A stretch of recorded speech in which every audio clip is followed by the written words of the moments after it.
Hello, everyone. Welcome to the annual ACE Invitational Tournament AAIT presented by Mobile Legend Bang Bang. It's an international tournament where 5 teams from different countries will participate: Bangladesh, Nepal, Pakistan, Sri Lanka, and Bhutan. So yes, I'm having goosebumps. So it's a tournament. The clash is on in the land of dawn. So today's first game is the Dementors from Bangladesh versus the WAINS Dynasty from Pakistan. And with me, I have my companion.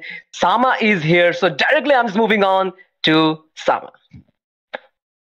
Yes, hello guys. I'm Sama. You probably know me if you've watched the previous tournaments, and as Waqar said, we're also excited for this tournament because before we used to have tournaments inside a single region, but this time multiple countries are participating. So this is super exciting.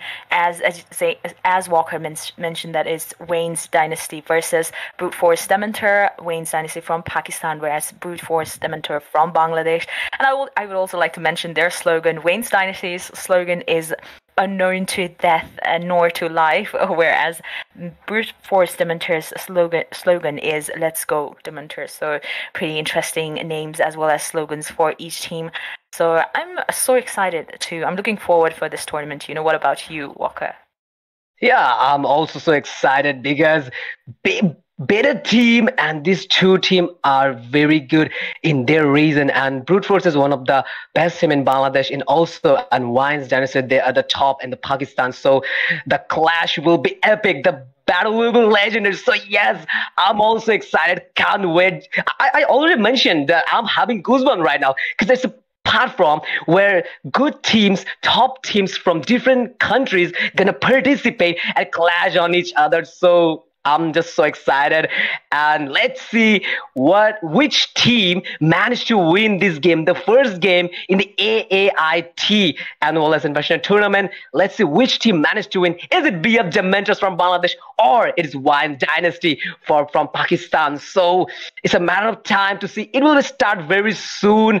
So yes, I'm so excited. So how about you guys? Please don't forget to comment and support your team from where you're watching. You may watch from Pakistan, Bhutan, even Sri Lanka, even many other countries. Just don't forget to support your team. And if you are from Bangladesh, then keep supporting and cheer for BF Dementors. And if you're from Pakistan, then please cheer for your team, WAINS Dynasty. They're representing you guys, and they're in the biggest platform. So get ready, guys. We're about to rock and roll. Yes, exactly. We're about to rock and roll, and we still have the other match after WAINS Dynasty and BF Dementor. I think it's Love and Troll versus Fate. And Fate, as you guys know, it's a Nepali team, whereas Love and Troll is from Bhutan? Am I correct, Waqar? Okay, but yeah. So I'm excited for the other match too. But first match, it's yes, if you guys didn't know, it's Bangladesh versus Pakistan's squad. So I'm super excited for this match. And yes, players are getting up in line, and we will be in the land of dawn any seconds. And there have been changes on the meta, and there are certain heroes that were quite in the peak at certain time, and now they have nerfed. So what do you think about the draftings and the meta, Waqar? Yeah, I'd like to say they'll definitely follow the meta section and the meta lineup, and obviously they're gonna ban the meta lineup. Like usually, according to this current meta, people used to ban Mertis, Leomord, or sometimes, not every time. I'm just saying, sometimes they used to ban Leslie because after revamp, Leslie becomes so powerful, even because of the assassinating skill, the first skill, the critical damage. It's too insane in the late game. Even the second skill range, the bomb range, is a little bit bigger than previous Leslie. So it's a current meta ban. Like Mertis, Leomord, you can also ban Melissa in this current meta section, but they got nerfed in this patch. So I'm so excited to see WAINS Dynasty and BF Dementor. Are they gonna go for the usual ban, or still gonna ban Leomord and Martis? So it's a matter of time to see which strategy they're gonna follow and which meta banning lineup they're gonna choose in this match. Because really, it's meta really matters, And I would like to say one more thing, if you are not good with the meta heroes, then probably you should better go for the usual pick, the usual hero you used to play, you mastered with. So sometimes it brings nothing whenever you pick a meta hero. It's better you pick a hero that you are most usually used to play and mastered with. Yes, exactly. I mean, you've said everything clearly, and yes, Martis was quite in the peak, but now I think he has nerfed. His passive has been nerfed, so I'm excited to see the drafting and the pick and ban phase overall. And yes, guys, players are still online, will be in the game any second. So yeah, overall, I think it's gonna be a great tournament, and even I think we all are excited. So you guys can comment down on the comment section which team you're supporting, which country you're from, which team you're supporting, and we've got a lot of prizes for the team that wins too. So this overall is a big thing for MLBB community in Asia, because this type of tournament I don't think has ever held before, right? So yes. Yeah. Yeah, that's correct, Sama. Yes, we're about to see that clash in the land of Dawn. WAINS Dynasty once again versus BF Dementors. I'm reminding you guys one more time, WAINS Dynasty from Pakistan and BF Dementor from Bangladesh. They're the well-known squad and the top squad in Bangladesh. And WAINS Dynasty is also the same. They're the top squad and the leading frontliner from Pakistan. So yes, and I'd like to say one more thing. Both teams must have to utilize the current meta section, current meta bans. Usually, we used to say every time, just follow the meta ban lineup, every meta section. So there is a thing like still Martis is not quite nerfed, but still the damage, the mortal coil, and the decimation. The damage of decimation is too much to tolerate in early to mid game. So usually I think they're gonna ban Martis, or even they could ban Leo mode also, because they may be nerfed but still worthy enough to carry the whole game. So we can only see that in the game when the game will start. So let's see what happened. I'm just can't wait for the clash.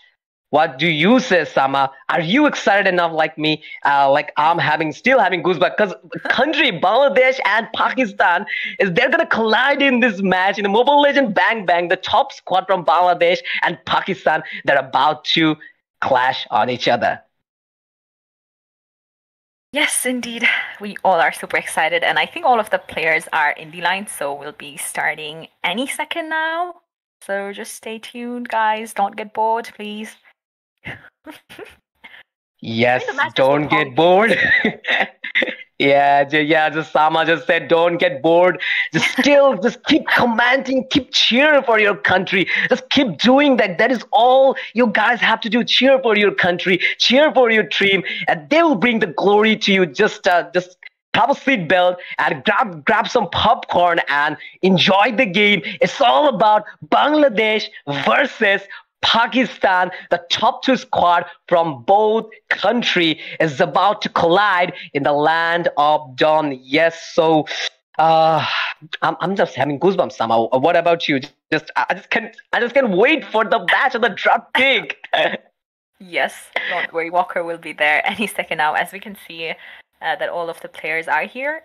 Now it's just about when we'll start. And again, guys, sorry for the delay. Okay, it happens sometimes. And yes, here we are in the drafting phase, Waqar.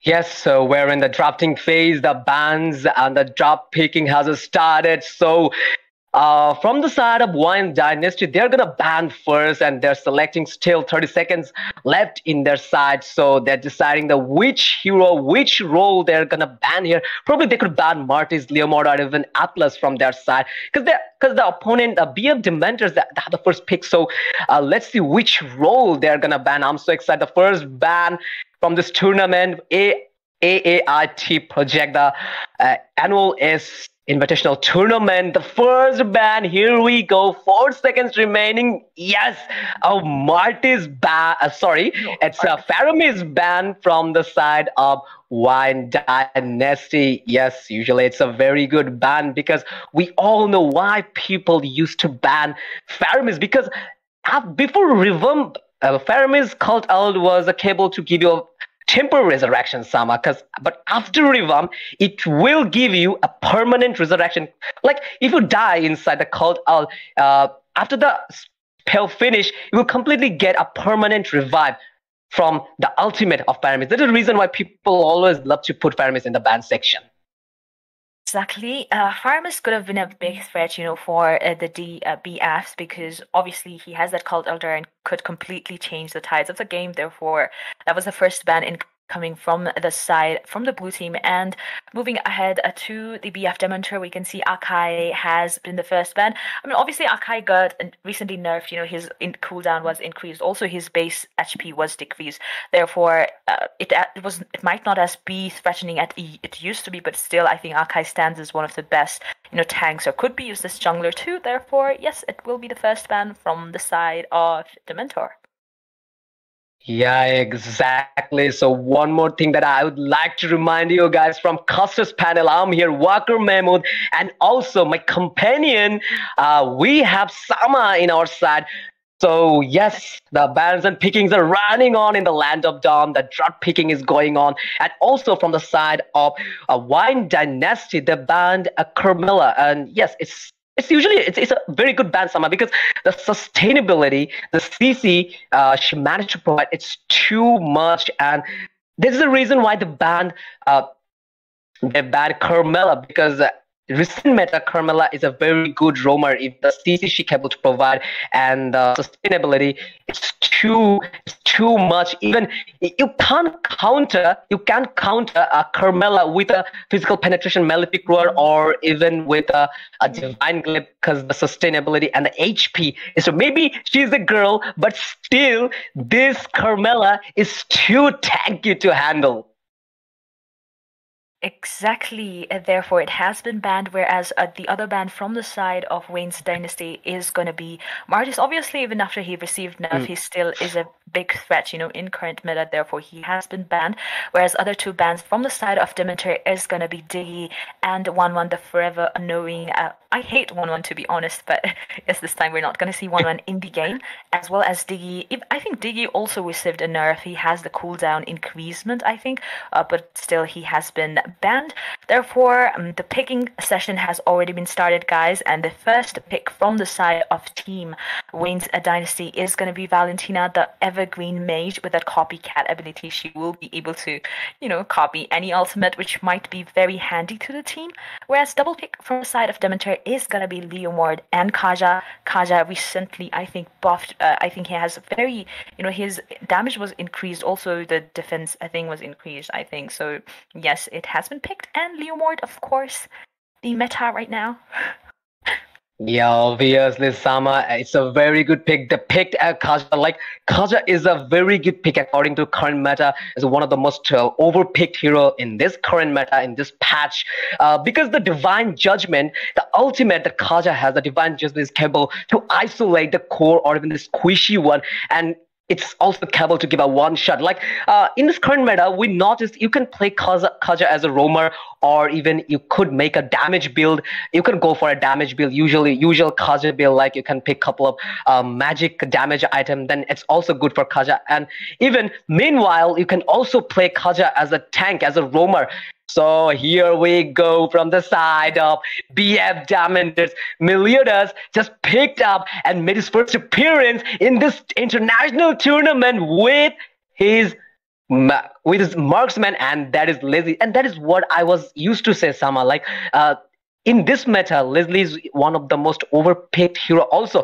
Like we used to say Leslie is kind of underrated, like a low rank hero. Like when you are in Epic, when you are in Grandmaster, then it's all okay. You pick Leslie, you pick Darut. But no more time to talk like that, because after revamp, Leslie is too OP. And wait a second.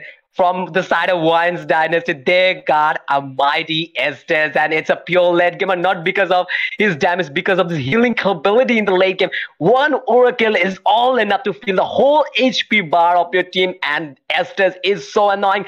The Blazing of Moon Goddess will heal you up when you are gonna run out of HP, and that is what Estes do. And WAINS Dynasty didn't make any mistake to pick that. They got that open, and they secured their roamer, and that is Estes. Estes, Sama. Yes, indeed, they got Estes, but from the side of, I mean, the ban has already completed from the side of Team BF Dementor. The last two bans were Yuzong and Masha. I think Yuzong has to be one of the comfort hero of, Oh. you know, the WAINS Dynasty, because I saw their, hero picking pools before we got into this match. So yes, that might be the ban. That is why they banned the hero Yuzong, whereas Masha has been banned. On the other side, Fedrin and Valir has been banned, and the picking phase has been started for the Dementor. This is second phase. Second phase is first pick. So let's see what Chinmoy goes in for the pick. They still have. Well, They still need. yes, yes.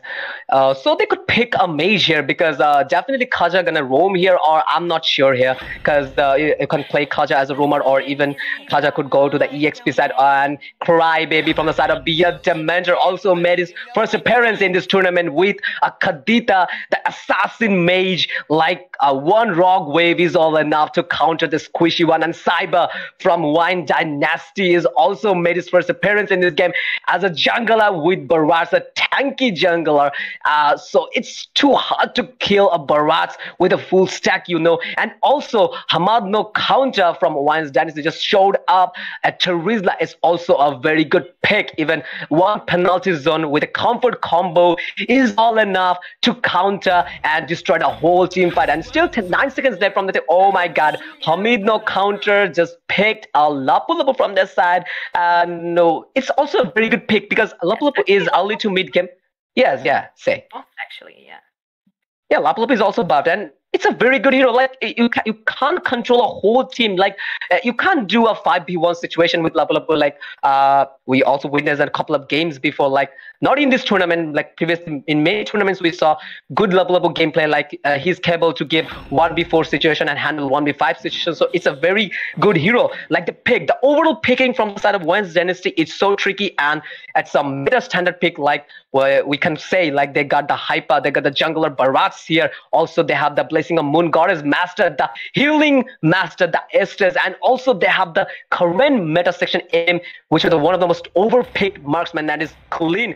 Wasif no counter picked Eklund. So picking is too good from the both side, and also from the side of BF Dementor, Chinmoy just secured Uranus, a tanky EXP laner from the side of BF Dementor, the Bangladeshi squad. So yes, both his picking and the lineup is very good. No talk about that. The clash will be start very soon. All you guys have to do, those who are watching this game, the tournament, cheer for your team, cheer for your country.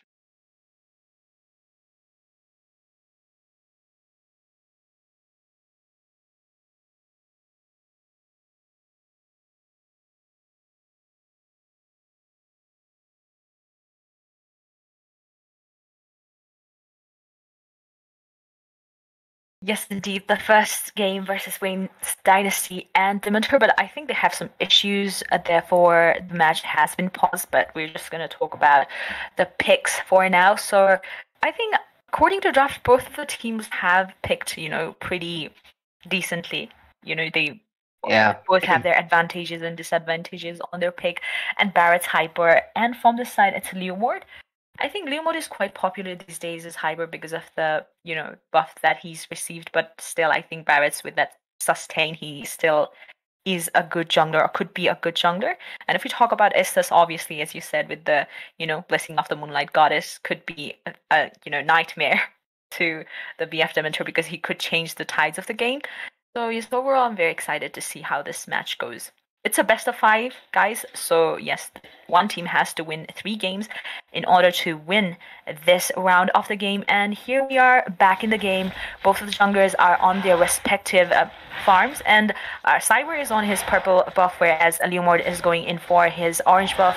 There might or might not be the contest for the Lethal Wonder.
opponent team is quite advantageous for, the opposite team. But yes, there's still time left. And on the bottom lane, Leslie is being pressurized here, she has a very low HP left, might as well have to retreat here because one rotation and she is quite vulnerable on the bottom lane, but she doesn't want to miss with the, gold carrying and minions, therefore she will stay there and Kaja is there to help her.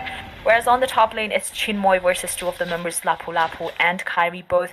As we all know, Uranus is pretty good at taking the damage. He is quite tanky since the very early game, therefore, yes, he is not that fearful, I would say.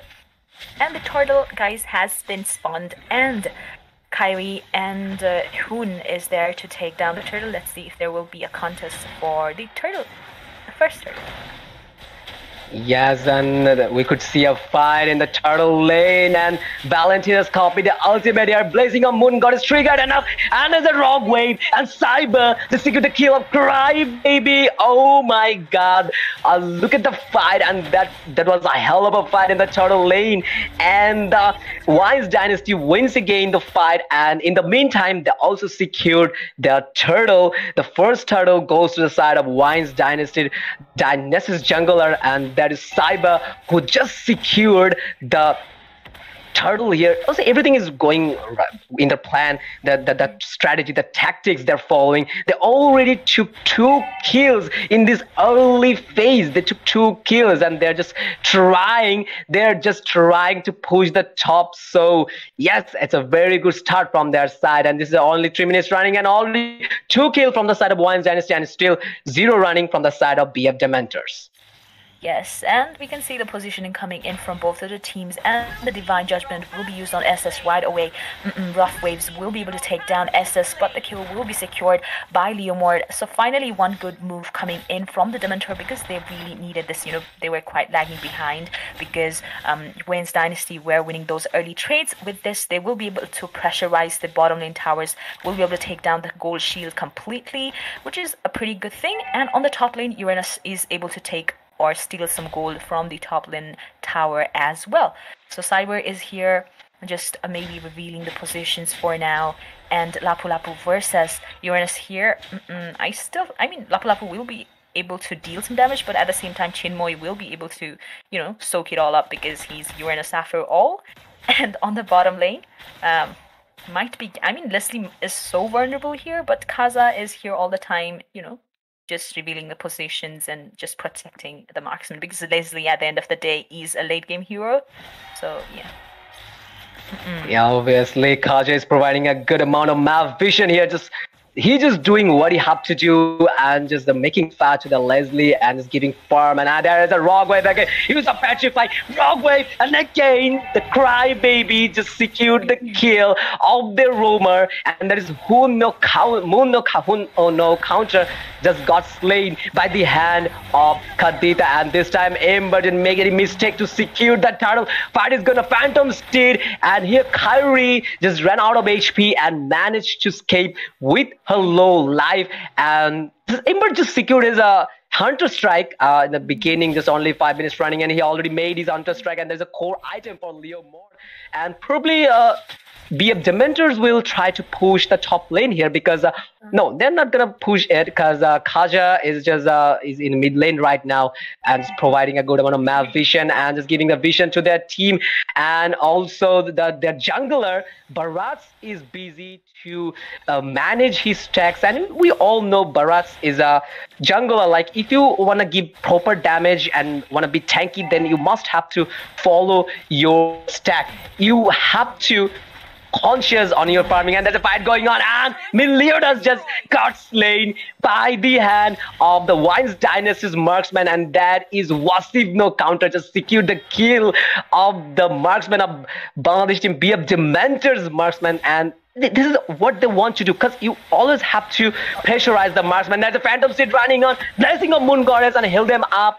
And here the fight is running on, and Barat is too tanky to handle. Leomord is trying to escape, but there is no escape for today. Ember got slain by the hands of the Clean one more time, and what a game running on again. There's a CC. Lapu Lapu is here, and she just secured the kill of Chinmoy, and obviously probably they're gonna push the mid lane tower, no doubt about that. Yes, indeed, and still the fight is running, but this time Crybaby is gonna go down, whereas Melodious and I'm High, I don't think they can do much here because there are so many members from the side of Team WAINS Dynasty in the mid lane, and obviously Estes had a huge role in, WAINS Dynasty winning that team fight because he was, with that Blessing of the Moonlight Goddess, was able to revive, or let's say was able to heal his teammates at the correct time. So that was a quite good one coming in from Estes.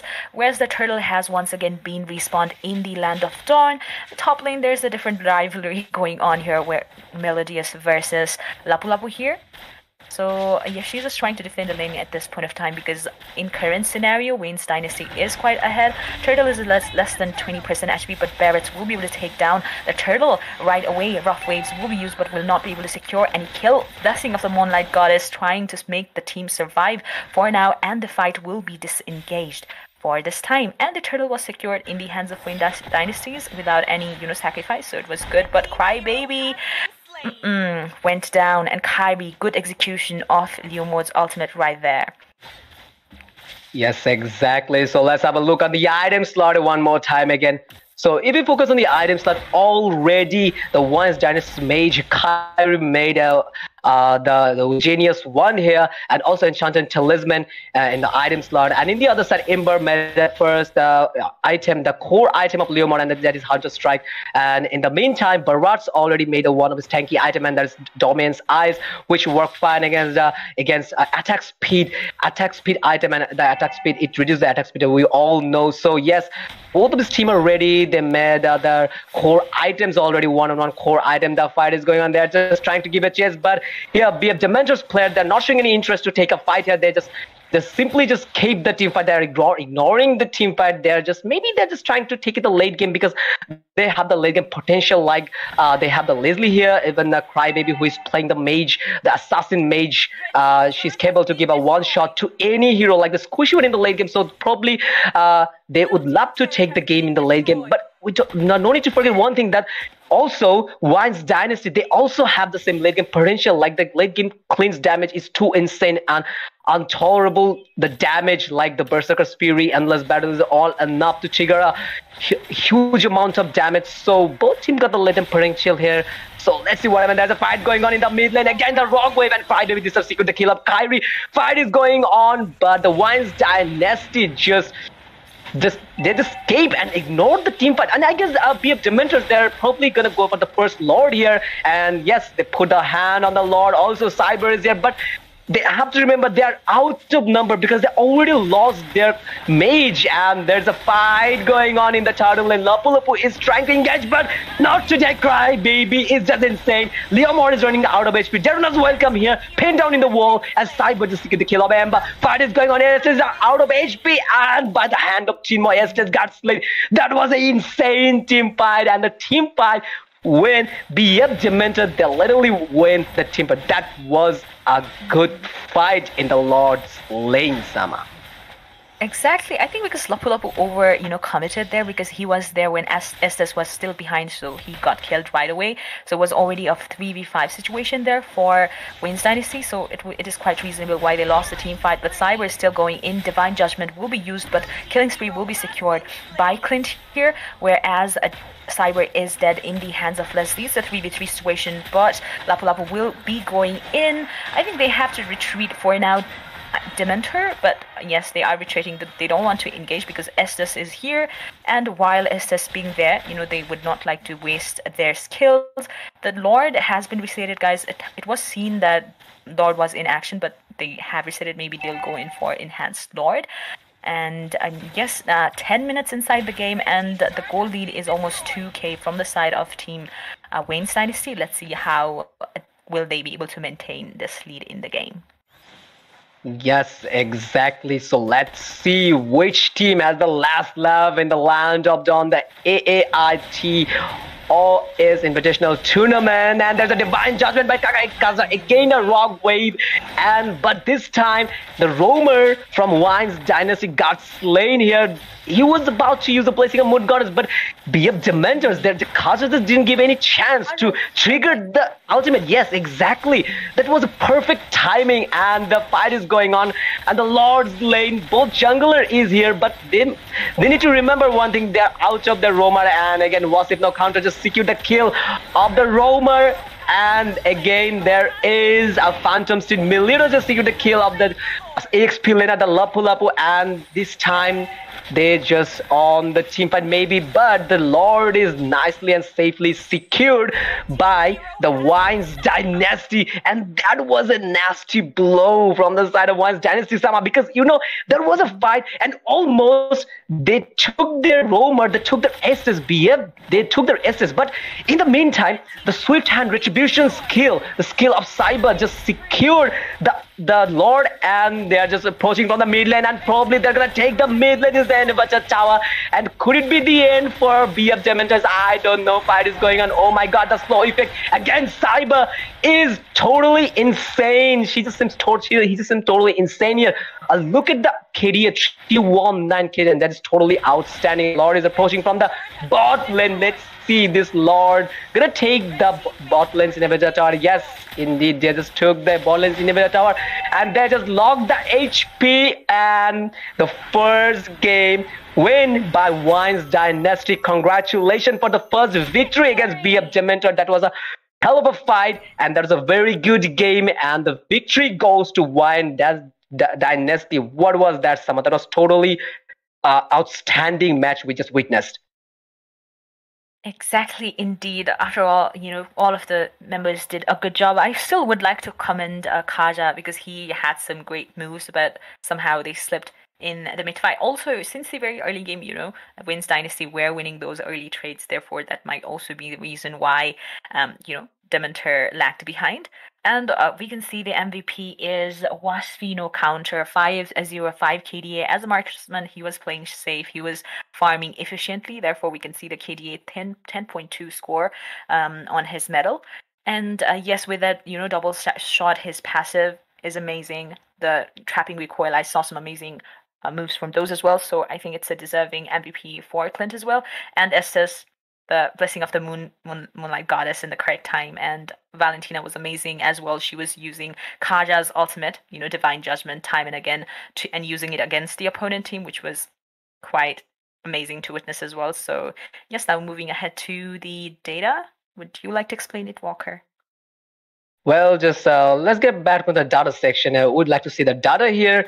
So as we can see from the winning side, the most teamfight participation came from the Kyrie, who was the mage from the side of WAINS Dynasty, 80% teamfight participation. And from the losing side, the most teamfight participation provided by I Am High, BF Dementor side, and this Kaja, 78% teamfight participation. And from the winning side, hero damage, the most hero damage provided by the Kyrie, also GG Kyrie, and he is totally the hero of this game. Like he just provided the most teamfight participation, which is 80%, and also in the meantime he provided the most hero damage, and that is also 28%. And from the losing side, from the side of BF Dementors, the most hero damage provided by Melidas, who played marksman Leslie from the side of BF Dementors, which is 33%. So that's all for the first match, BF Dementors versus WAINS Dynasty. And congratulations, WAINS Dynasty, again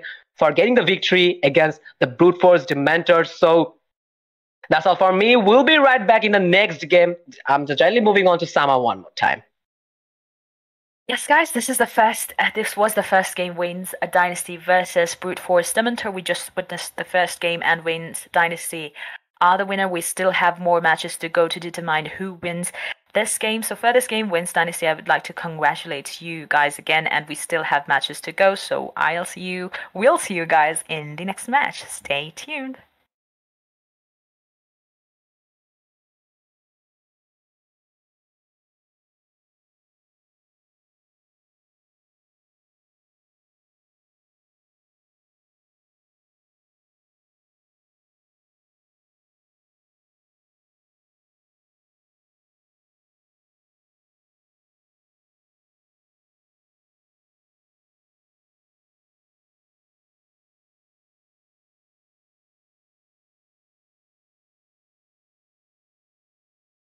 Roamer, and there is Moon no Kahun oh no counter just got slain by the hand of Khalid, and this time Ember didn't make any mistake to secure that title. Fight is gonna Phantom Steed, and here Kyrie just ran out of HP, and man have the same late game potential. Like the late game cleanse damage is too insane and intolerable. The damage like the Berserker's Fury, Endless Battle is all enough to trigger a huge amount of damage. So both teams got the latent potential here. So let's see what happens. There's a fight going on in the mid lane. Again, the Rock Wave and Friday with this secret the kill of Kyrie. They are out of number because they already lost their mage. And there's a fight going on in the turtle lane. Lapu is trying to engage, but not today. Cry baby is just insane. Leomord is running out of HP. Deruna's welcome here. Pinned down in the wall as Cyber just secured the kill of Ember. Fight is going on here. This is out of HP, and by the hand of Chinmoy just secured the kill of the Roamer. And again, there is a Phantom Steed. Milito just secured the kill of the EXP laner, the Lapu, and this time they just on the team fight maybe, but the Lord is nicely and safely secured by the WAINS DYNASTY and Retribution skill. The skill of Cyber just secured the Lord, and they are just approaching from the mid lane, and probably they're gonna take the mid lane is the end of a tower.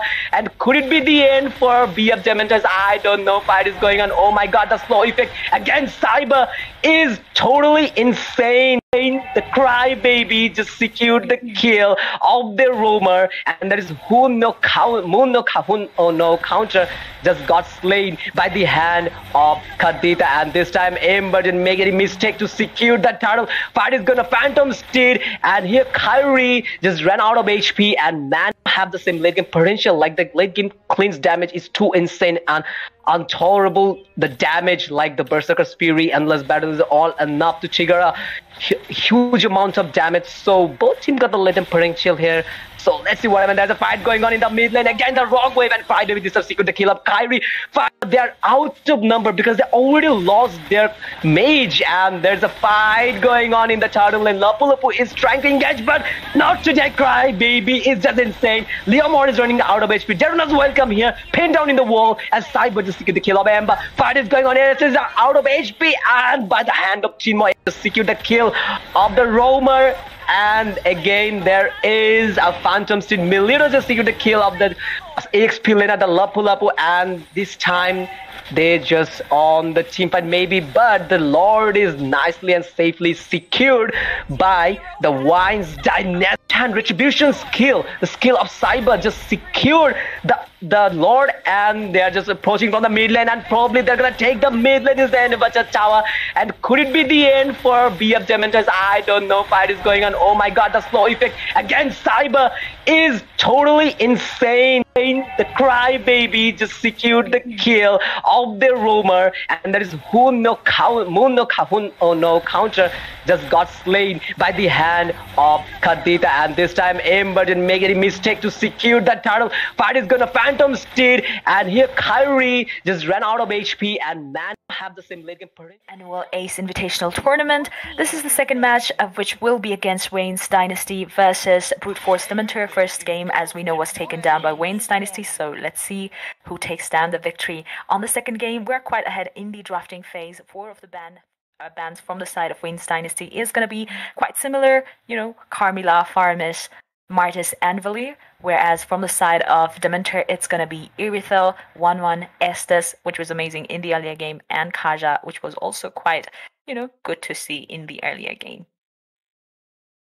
Yes, obviously, yes, the bands is correct, and the second match, and I hope BF will try to win this game because they already lost the first game against the WAINS Dynasty, and the first pick from the side of the WAINS Dynasty, they again the secure of Valentina here, and Huno counter again. He just picked support here, and I like to say one thing, like the whole team, their strategy is they every time they play the game, they like to pick they like to pick the support instead of picking like raw tanky lineups, like whatever it is. They love to pick support, and yes, Cyber again with Barats here, and from the side of BF Dementor, Milita secured Glenn also got the hyper this time. They got picked. Ember this time going for Akai and Crybaby. He's usually play mage from the side of BF, and this match, and he just made his appearance with Farsa, and it's also a very good pick because we all know the late game damage is too high for Farsa. Like the airstrikes damage is quite high in the late game with proper item. She's capable to give a high amount of burst damage, so usually it's a very good pick. And the picking from the both sides usually is running very good, that I would like to say. Exactly. Now we're in the second phase's first pick, and Belleric is on the line to be picked. It's just about the time. We'll be able to see if they actually lock into Belleric. Actually, Belleric got buffed, but this time it's going to be Grok who gets picked from the side of Dementor.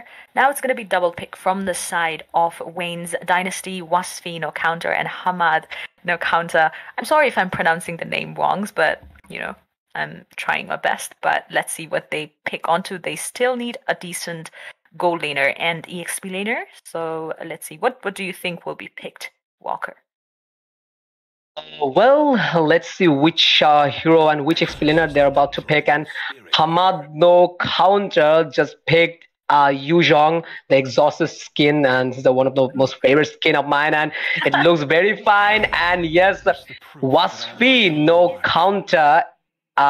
He just picked a Brody with the spell of Flicker, which is very good. Brody is capable to give a high amount of basic attack damage, and the basic attack of Brody, maybe he's quite slow and the skill delay, he might have the skill delay, but still the damage of Brody is too good and too insane with proper item. And usually, we can say one thing, Brody is not like other marksmen, you know, like the marksmen like Clean, Leslie, Beatrix, they're quite squishy. But if you check the durability of Brody, you'll see it's kind of tanky marksman. Brody is a tanky marksman, so usually people love to play Brody with a hybrid build, like a pick 2 or 3 damage item, then they'll go for defense item like the brute force, the breastplate, even domain size. Also anyone can make immortality also. So the picking is well, and it's a much winning game for BF Dementors, and I'm high playing Grok in this game, and we're about to witness a Kai jungle from the side of BF Dementors. Ember, which is the jungler. Yes, the picking is good, even the lineup is so strategic. So let's see which team has a last lap this time. Is it again WAINS Dynasty from Pakistan, or Bang Brute Force Dementor? They will manage to get the victory in this game and take the revenge from them. So yes, from the caster desk, I'm here, Waqar, Mehmood, and my companion Sama is here. So in-game live action, I'm directly moving on to Sama once again. As you said, the lineup is quite tricky here, and I'm super excited to see how this match goes on, because Dementor have to make a comeback in this game, because they will be more and more vulnerable to losing the game, because they have already lost one game, and it's like if WAINS Dynasty wins 3 games, it's over for Dementor, so they have to be very careful. On the bottom lane, it's Chinmoy versus Hamad, no counter. Chinmoy was, but the Lethal Wanderer was taken down from the side of Team Dementor, which is quite good for now. Good initiation, because last game in the early phase, the jungler was dead, so it was pretty bad initiation or bad start. But this time they are quite careful with the positioning and with taking fights, because they just don't want to jump in. But on the bottom lane, Yuzong versus Chinmoy going 1-on-1, but Chinmoy has to retreat from the situation, because we know the passive from the Yuzong can be deadly and can outplay most of the situations. So yeah. Yes, that is exactly correct. And Yuzong's passive, it's too dangerous, because the passive, no matter if you run out of HP and capable to escape from the attack of Yuzong, then the passive will get triggered and you will run out of HP, and the Yuzong's passive is so dangerous that he'll completely suck down HP and revive by himself. And there's a fight going on in the top lane, and Ember is here, and also their roamer High is providing a good amount of map vision, and the Cyber is busy to maintain his stack, because again in the second game he's again playing the birds as a jungler. And I told you already, like if you're playing birds, then you must have to be farm conscious, because every single stack matters. And there's a first hand in the turtle, and Ember just put an huge damage on the turtle, and I guess they're gonna secure the turtle without zero competition. And the first turtle goes to the side of BF Dementor's. Fight is going on. Yuzhong with his dragon altar from, and there's a heavy spin pinned down to the wall, and the fight is going on. Dernos welcome also the airstrike, and we're about to see a first blood, and Crybaby just secure the kill of Kyrie, and the first blood goes to the side of BF Dementors. And also there will be counter strike, and yes, Cyber also give a hell of a counter strike from the side of WAINS Dynasty, and he secured the most precious kill, and that was the jungler's kill. Yes, exactly, and I also think Farsa did a quite good job with the feather strike here, but Alice got caught up on that second skill, and Chinmoy has gone down on the bottom lane. That means it's going good for both of the teams. It's a 2v2. The goal lead is on the side of Dementors still, but it's just a couple of hundreds. Might be able to close the gold gap real quick. And nothing so. The game. We already had team fights under 3 minutes. It was definitely on the turtle lanes, right? And now I'm High is alone here, 3v1 situation, but Crybaby will be here to, just threaten the team WAINS Dynasty that she's here too, and she has the feather strike to zone them out as well. On the top lane, Clint might be quite vulnerable here. Two of the members are from the side of WAINS Dynasty, constantly pressurizing Clint, because Clint's passive is quite annoying because he has that range.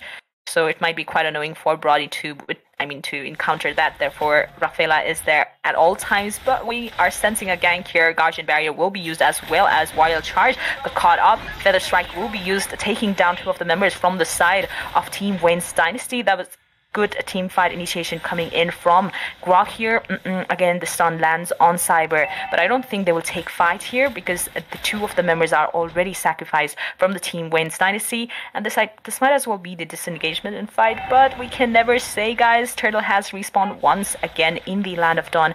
The previous turtle was taken down by Akai, so let's see who takes down this turtle. The second turtle in the game, Feather Strike, once again trying to zone out the members from the side of Team Dementor here, and this time the turtle will be taken down by Barrett's here. So much going on inside. A passive was able to make Yuzong survive for some time, but Grok will be able to take him down. Chinmoy with that perfect rotation coming in. 4v1 situation. Will she be able to take all the damage and coming from the side of WAINS Dynasty? But no. The Tornapart memory was used quite ahead, but yeah, the basic attack did the job for Brody to take down Alice. Well, that was a perfect strike from the Waspino counter, and he's the marksman from the side of WAINS Dynasty. And look at the KDA. Already, their marksman Wasif already made 2 kills in this early stage, and that is a problem because marksman even managed to get this farmed enough in the early couple of minutes. Then it will be so dangerous, and it could be a nightmare for BF Dementors because we all know usually in this meta, marksmen usually carry the late game, so it's better always put pressure on the marksman lane and put pressure to the marksman. Like, if you want to gank, then gank first to the marksman lane, because don't get a marksman fat, so because it will be dangerous, and definitely the marksman will carry the late game. And Cyber seems quite conscious on farming here. And also from the side of BF Dementors, their roamer I am High is also providing a good amount of map vision, and he's close to wall. And we all know Grok's passive triggers when he's closer to the wall, he gets extra shield. So that is why he always close to the wall. And their jungler from WAINS Dynasty, jungler is all alone here. I don't know what is he planning, and because he's a little bit tanky, so he don't have any afraid of any hero, because I am tanky, I am Baras, and I'm big enough, so you can't give me one shot because I'm not assassin, I'm just a tanky jungler. So acknowledge me and I will take you down, and there is a chance to see a fight here. And this environment is quite heavy because we're about to see a fight or not, because Bird seems quite pumped enough, and the both team, but unfortunately BF Dementors, they didn't show any interest to give a fight because they're out of gold, and they're just a little bit back from the gold side against the WAINS Dynasty, so they would like to play the normal objective. They will be focused on the objective coming. And the turtle will be taken down from the side of Dementor this time. Last time it was taken down by Barrett. Feather Strike still ongoing. Will be able to take down, I think, one member, but killing spree will be secured from the side of Team WAINS Dynasty, whereas Yuzong managed to get a kill on that far side. The torn apart memory will be able to get double kill for Brody. He is getting well farmed, not gonna lie. Waspy, no counter, is still going in for more, but Chinmoy will be able to retreat for now. 7 minutes inside the games. And pretty interesting, you know, they are on the same page. I would say 8-7, and gold lead is just a couple of hundreds. So, you know, so far it's not like as how it was in the last game, right? It's like more on the same page in this one in comparison to last one. Yes, obviously that's completely true, and they're doing quite well. And the Dementors, and they'll definitely try to win this game. And dominant size for Chinmoy. So let's have a look on the item slot. So I'd like to see the item slot here. And yes, I think two dominant sides from the side, but the fight is ongoing on the top lane. Daytona's welcome was used on Chinmoy, but she is quite tanky to take the damage and coming from Yuzong as well as Barrett.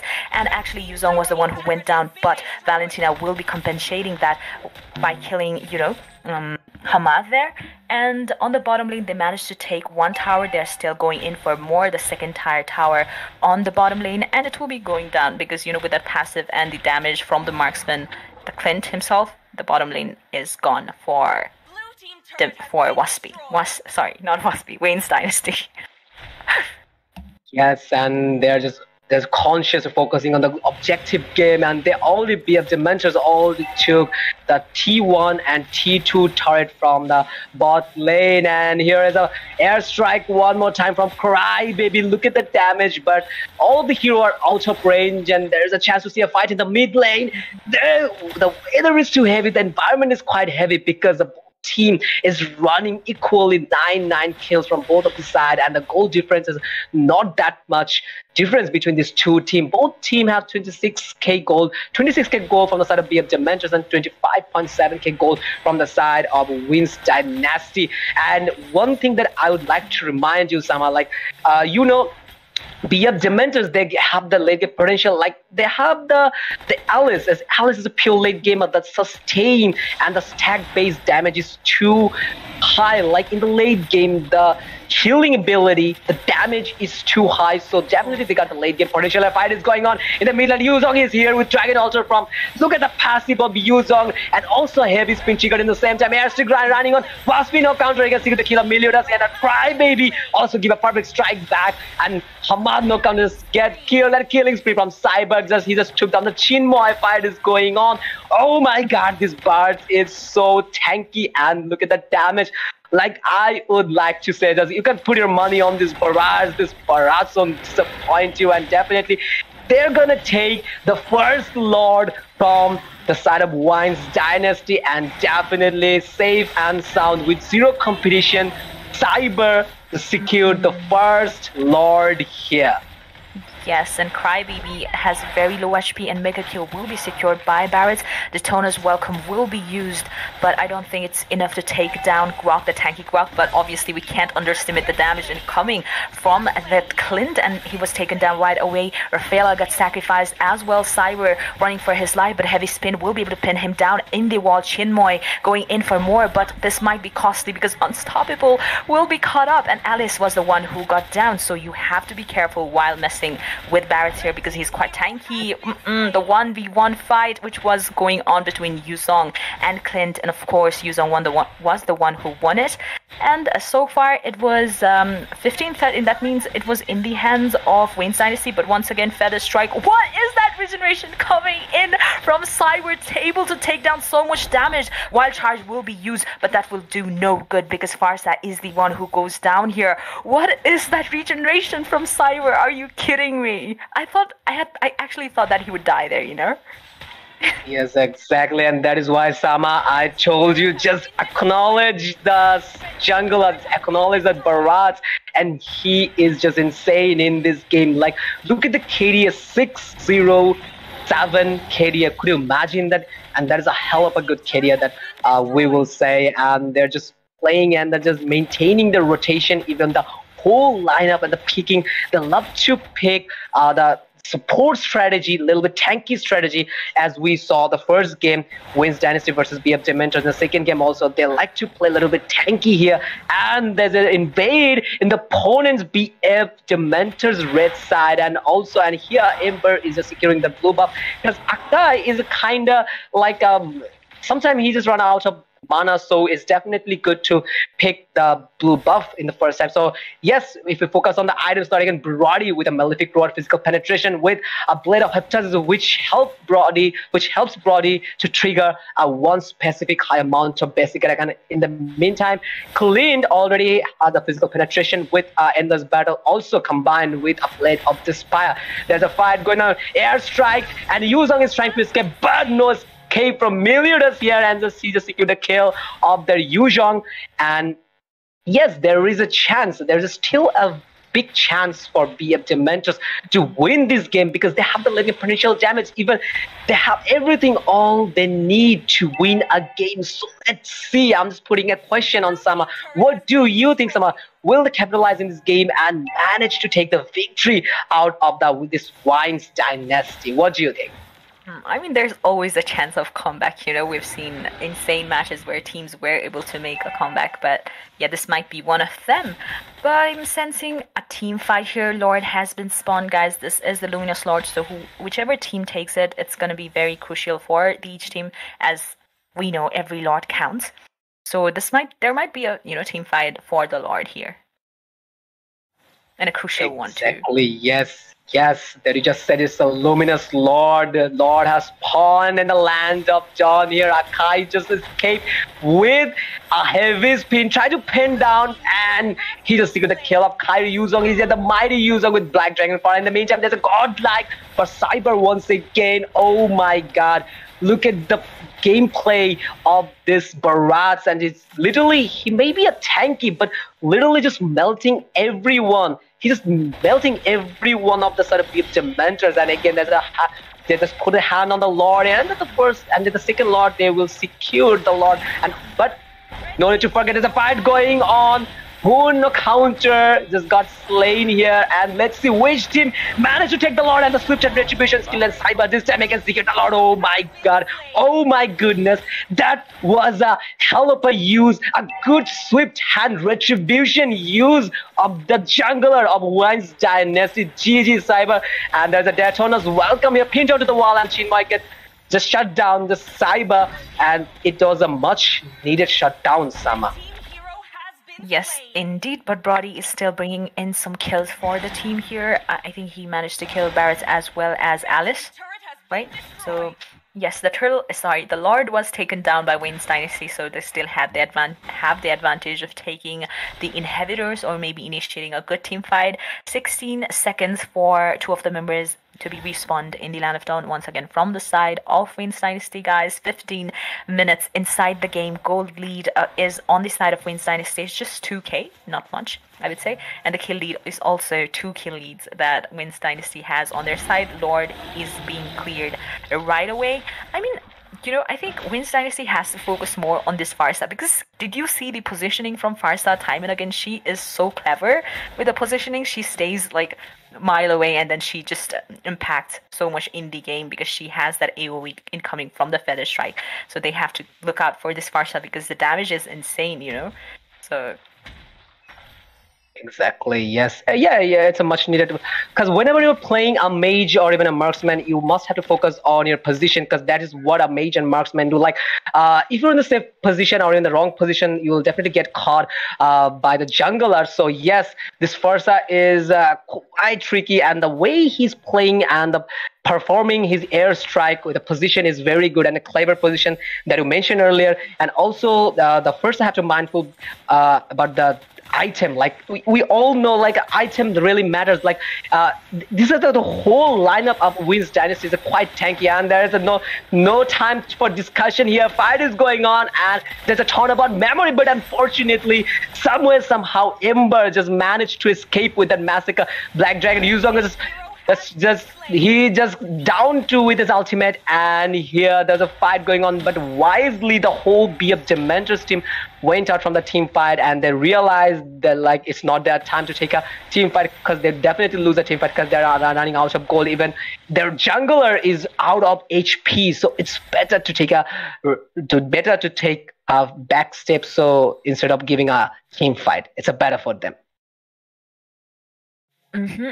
Indeed, and guys, almost 15 seconds for the Lord to be respawned in the Land of Dawn. This is the third Lord. I mean, each time the Lord respawns, the Lord is gonna be like stronger than the previous one. So probably there will be another team fight on the Lord's lane.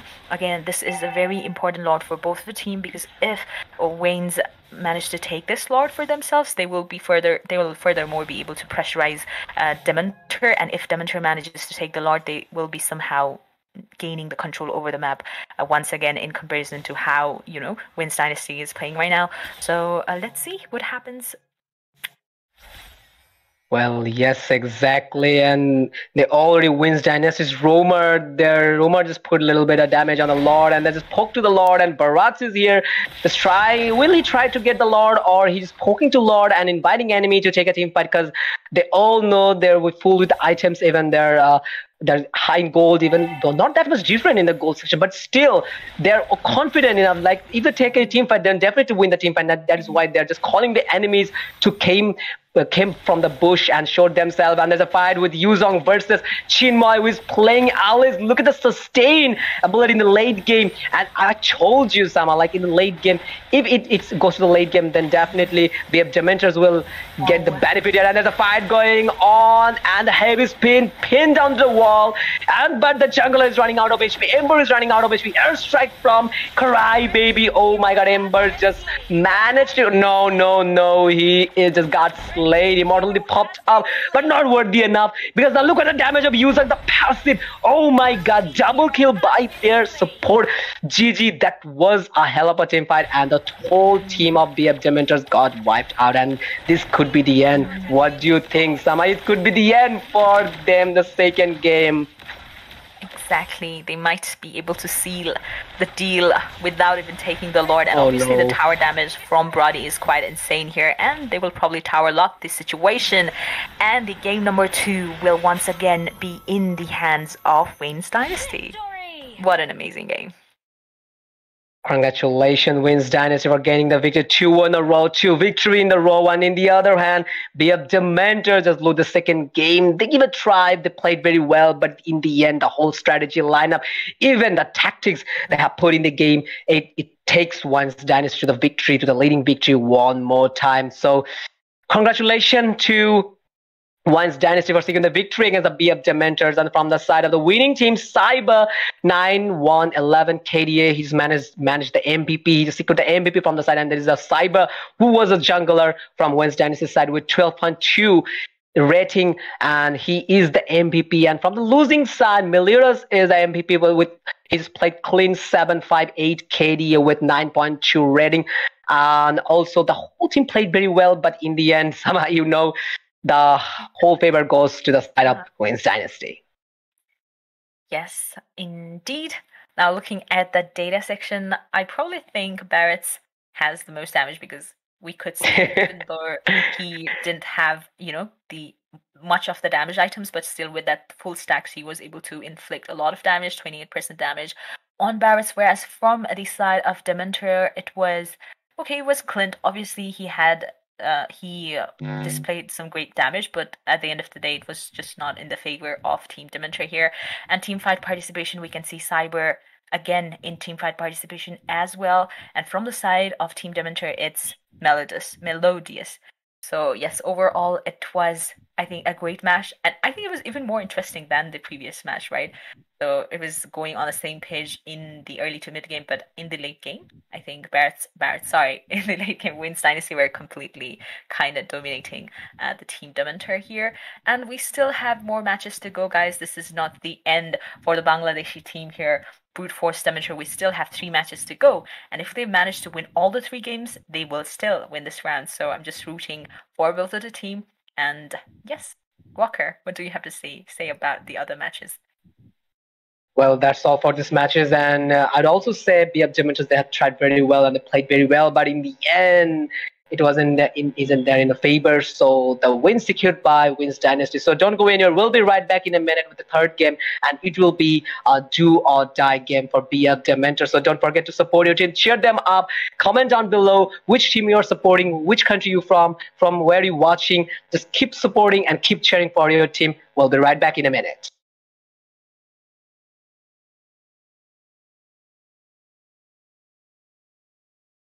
Under the heavy spin, pinned down to the wall, and the fight is going on. Does welcome also the airstrike, and we're about to see a first blood, and Crybaby just secure the kill of Kyrie, and the first blood goes to the side of BF Dementors.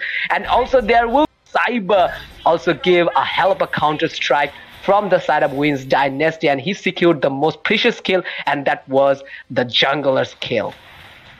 Yes, exactly, and I also think Farsa did a quite good job with the feather strike here, but Alice got caught up on that second skill, and Chinmoy is currently pressurizing Clint, because Clint's passive is quite annoying because he has that range, so it might be quite annoying for Brody to encounter that. Therefore, Rafaela is there at all times, but we are sensing a gank here. Guardian Barrier will be used as well as Wild Charge. Got caught up. Feather Strike will be used, taking down two of the members from the side of Team Dementor here, and this time the turtle will be taken down by Barretts here.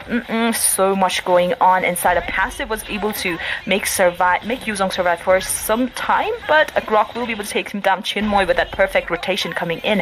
4v1 situation, will she be able to take all the damage? And objective, they will be focused on the objective coming. And the turtle will be taken down from the side of Dementor this time. Last time it was taken down by Barretts. Feather Strike still ongoing. Will be able to take down, I think, one member, but killing spree will be secured from the side of Team WAINS Dynasty, whereas Yuzong managed to get a kill on that far side.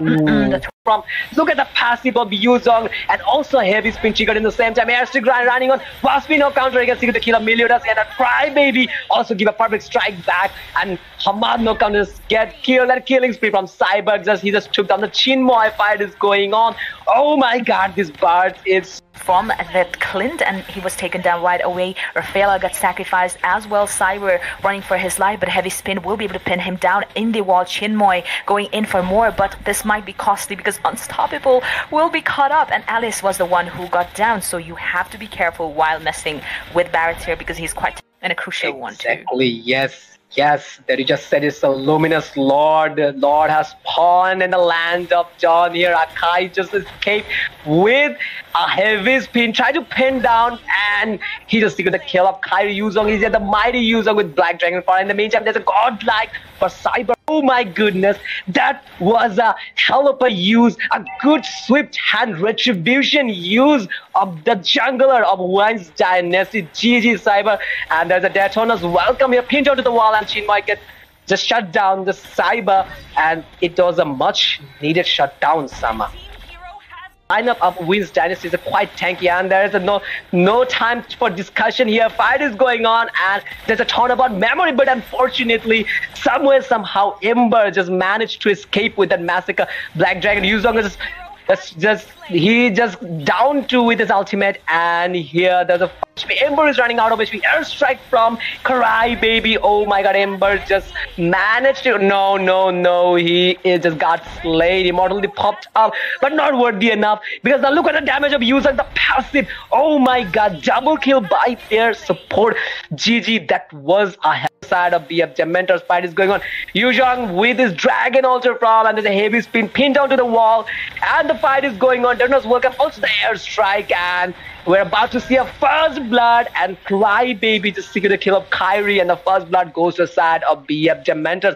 And also there will Cyber also give a hell of a counter strike from the side of WAINS Dynasty, and he secured the most precious kill, and that was the jungler's kill. Yes, exactly, and I also think Farsa did a quite good job with the feather strike here, but Alice got caught up on that second skill, and Chinmoy is currently pressurizing Clint, because Clint's passive is quite annoying because he has that range, so it might be quite annoying for Brody to encounter that. Therefore, Rafaela is there at all times, but we are sensing a gank here. Guardian Barrier will be used as well as Wild Charge. Got caught up. Feather Strike will be used, taking down two of the members members from the side of Team DEMENTOR here, and this time the turtle will be taken down by Barrett's here. So much going on inside. A passive was able to make Yuzong survive for some time, but a Grok will be able to take him down. Chinmoy with that perfect rotation coming in. 4v1 situation, will she be able to take all the damage and objective? They will be focused on the objective coming. And the turtle will be taken down from the side of DEMENTOR this time. Last time it was taken down by Barrett. Feather Strike still ongoing. Will be able to take down, I think, one member, but killing spree will be secured from the side of Team WAINS Dynasty, whereas Yuzong managed to get a kill on that far side. Look at the passive of Yuzong, and also a heavy spin triggered in the same time. Airstick running on fast spin of counter against the kill of Meliodas, and a Crybaby also give a perfect strike back, and Hamad no counters get killed, and killing spree from Cyber. He just took down the Chinmoy. Fight is going on.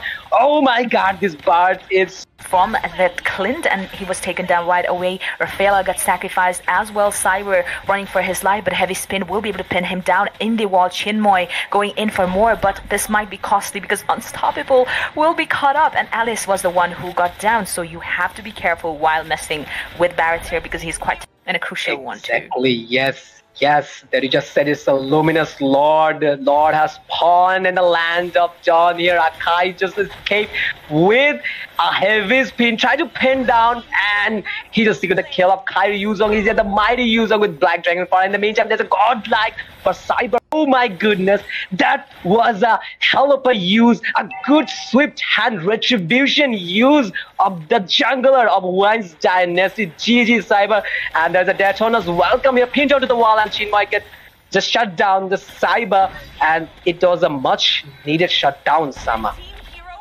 Lineup of WAINS Dynasty is quite tanky, and there is no time for discussion here. Fight is going on, and there's a ton about memory, but unfortunately, somehow Ember just managed to escape with that massacre. Black Dragon Yuzong is he just down two with his ultimate, and here there's a HP. Ember is running out of HP. Airstrike from Crybaby. Oh my god, Ember just managed to no, he just got slayed. Immortality popped up, but not worthy enough, because now look at the damage of Yuzong, the passive. Oh my god, double kill by their support. GG, that was a hell side of the DEMENTOR's fight is going on. Yuzong with his Dragon Altar from, and there's a heavy spin pinned down to the wall, and the fight is going on. Dernos welcome also the airstrike, and we're about to see a first blood, and Crybaby just secured the kill of Kyrie, and the first blood goes to the side of BF DEMENTORs. And also there will Cyber also give a hell of a counter strike from the side of WAINS Dynasty, and he secured the most precious kill, and that was the jungler's kill. Yes, exactly, and I also think Farsa did a quite good job with the Feather Strike here, but Alice got caught up on that second skill, and Chinmoy is currently pressurizing Clint, because Clint's passive is quite annoying because he has that range, so it might be quite annoying for Brody to encounter that. Therefore, Rafaela is there at all times, but we are sensing a gank here. Guardian Barrier will be used as well as Wild Charge, but caught up. Feather Strike will be used, taking down two of the members from the side of Team DEMENTOR here, and this time the turtle will be taken down by Barrett's here. So much going on inside. A passive was able to make Yuzong survive for some time, but a Grok will be able to take him down. Chinmoy with that perfect rotation coming in. 4v1 situation, will she be able to take all the damage and objective? They will be focused on the objective coming. And the turtle will be taken down from the side of DEMENTOR this time. Last time it was taken down by Barrett. Feather Strike still ongoing. Will be able to take down, I think, one member, but killing spree will be secured from the side of Team WAINS Dynasty, whereas Yuzong managed to get a kill on that far side. Look at the passive of Yuzong, and also a heavy spin triggered in the same time. Airstick running on fast spin of counter against the kill of Meliodas, and a Crybaby also give a perfect strike back, and Hamad no counters get killed, and killing spree from Cyber. He just took down the Chinmoy. Fight is going on. Oh my god. Invitational Tournament 2022 AAIT presented by Mobile Legend Bang Bang. So yes, it's an international tournament. The clash is going on between the Pakistani's top team, WAINS Dynasty, versus Bangladeshi top team, Brute Force Dementor. So one thing that I would like to mention, this is a do-or-die game for Brute Force Dementor.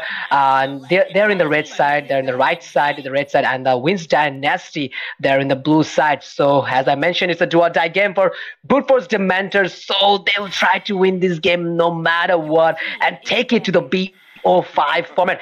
Yes, from Custard Desk, I'm here, Waqar, Mehmood, and my companion is here, Sama is here. So I'm directly moving on to Sama, and she will describe the whole bans and picking section. Sama. Indeed. I mean, the bans are quite obvious. As you can see, Dementor has banned Barretts as the first ban, because we could see in the previous match Barretts was insane. He was the MVP 9-1-11 something KD, which was pretty good, I would say. And it has been banned, whereas Valentina was also picked from the side of Team WAINS Dynasty, and that has been banned as well. Whereas triple ban from the side of Team Dementor is gonna be WAINS Dynasty is gonna be Carmilla, Faramis, and Martis. Quite popular in the ban phase right now. So this will be the last ban for the first phase from the side of Dementor. Let's see what they go in for the ban.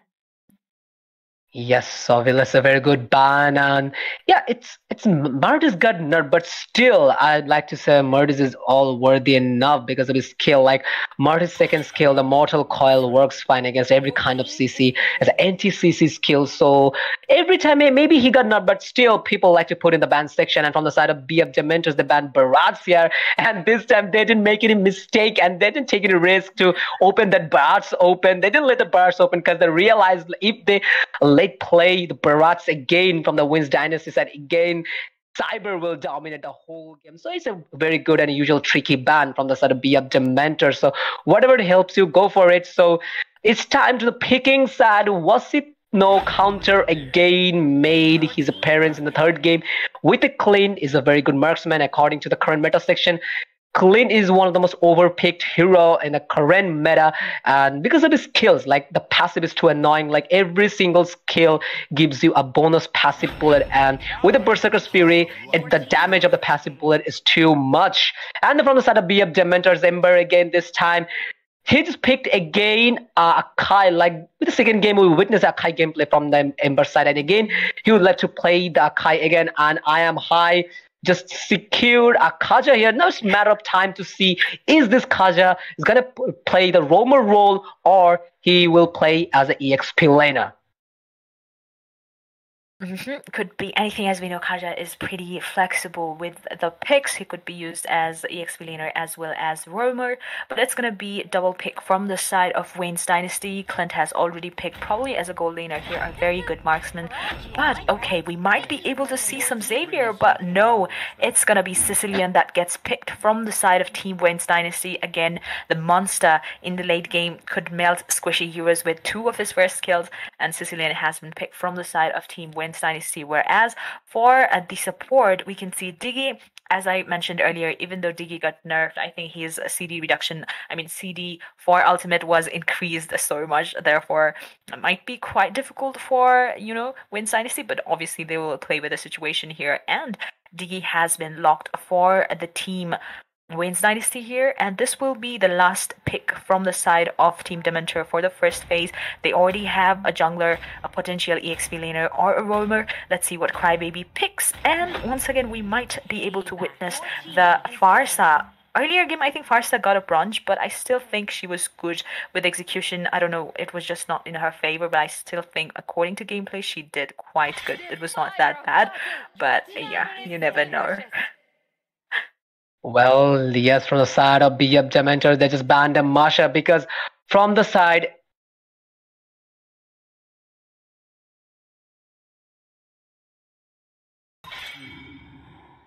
Your team is banning. From the side of Dementors, we can see that Masha has been banned as the 4th ban from the side of Team Dementor, whereas from the side of WAINS Dynasty, Uranus has been banned. We saw Uranus on the first game, but this time we will not be able to witness Uranus whatsoever, but this will be the last ban from the side of Team Dementor here, and Lapu Lapu will be banned from the side of Team Dementor, a potential EXP laner for, Team WAINS Dynasty here. So yes, the ban draft has been completed from the side of Team Dementor. Yes, and it's the last ban from the side of WAINS Dynasty, and let's see which role they're gonna ban. Definitely they would like to ban a EXP laner because they're not sure that this Kaja will play as EXP laner or roamer, so they could ban a marksman here because they didn't pick any marksman, so they could ban a Beatrix or even they could ban Leslie. they could ban Nutton, or even they have plenty of options in their hand to ban. Even they could ban a Claude, because the BF Dementor said they're a tremendous Claude player. Oh my god, no, they just ban Alice.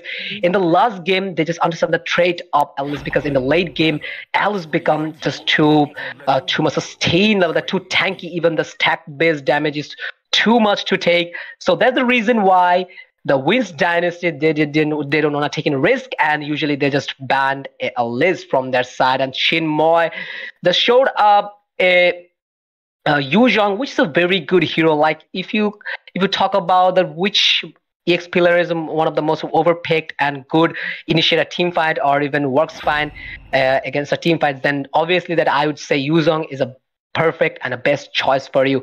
And this the third match. I guess Cyber is about to give a Sun Hyper gameplay.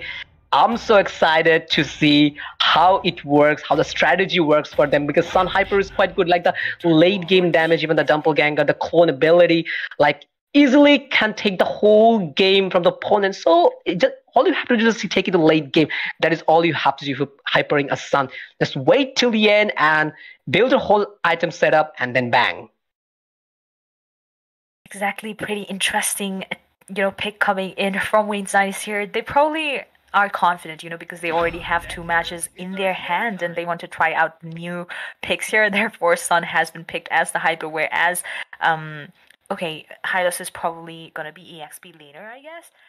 Whereas from the side of Team Dementor, Claude has been picked as the marksman for the team, the gold laner, and Chinmoy, obviously. I think Chinmoy, Yuzhong is comfort pick for Chinmoy, because Yuzhong is the most picked hero for Chinmoy in his hero role.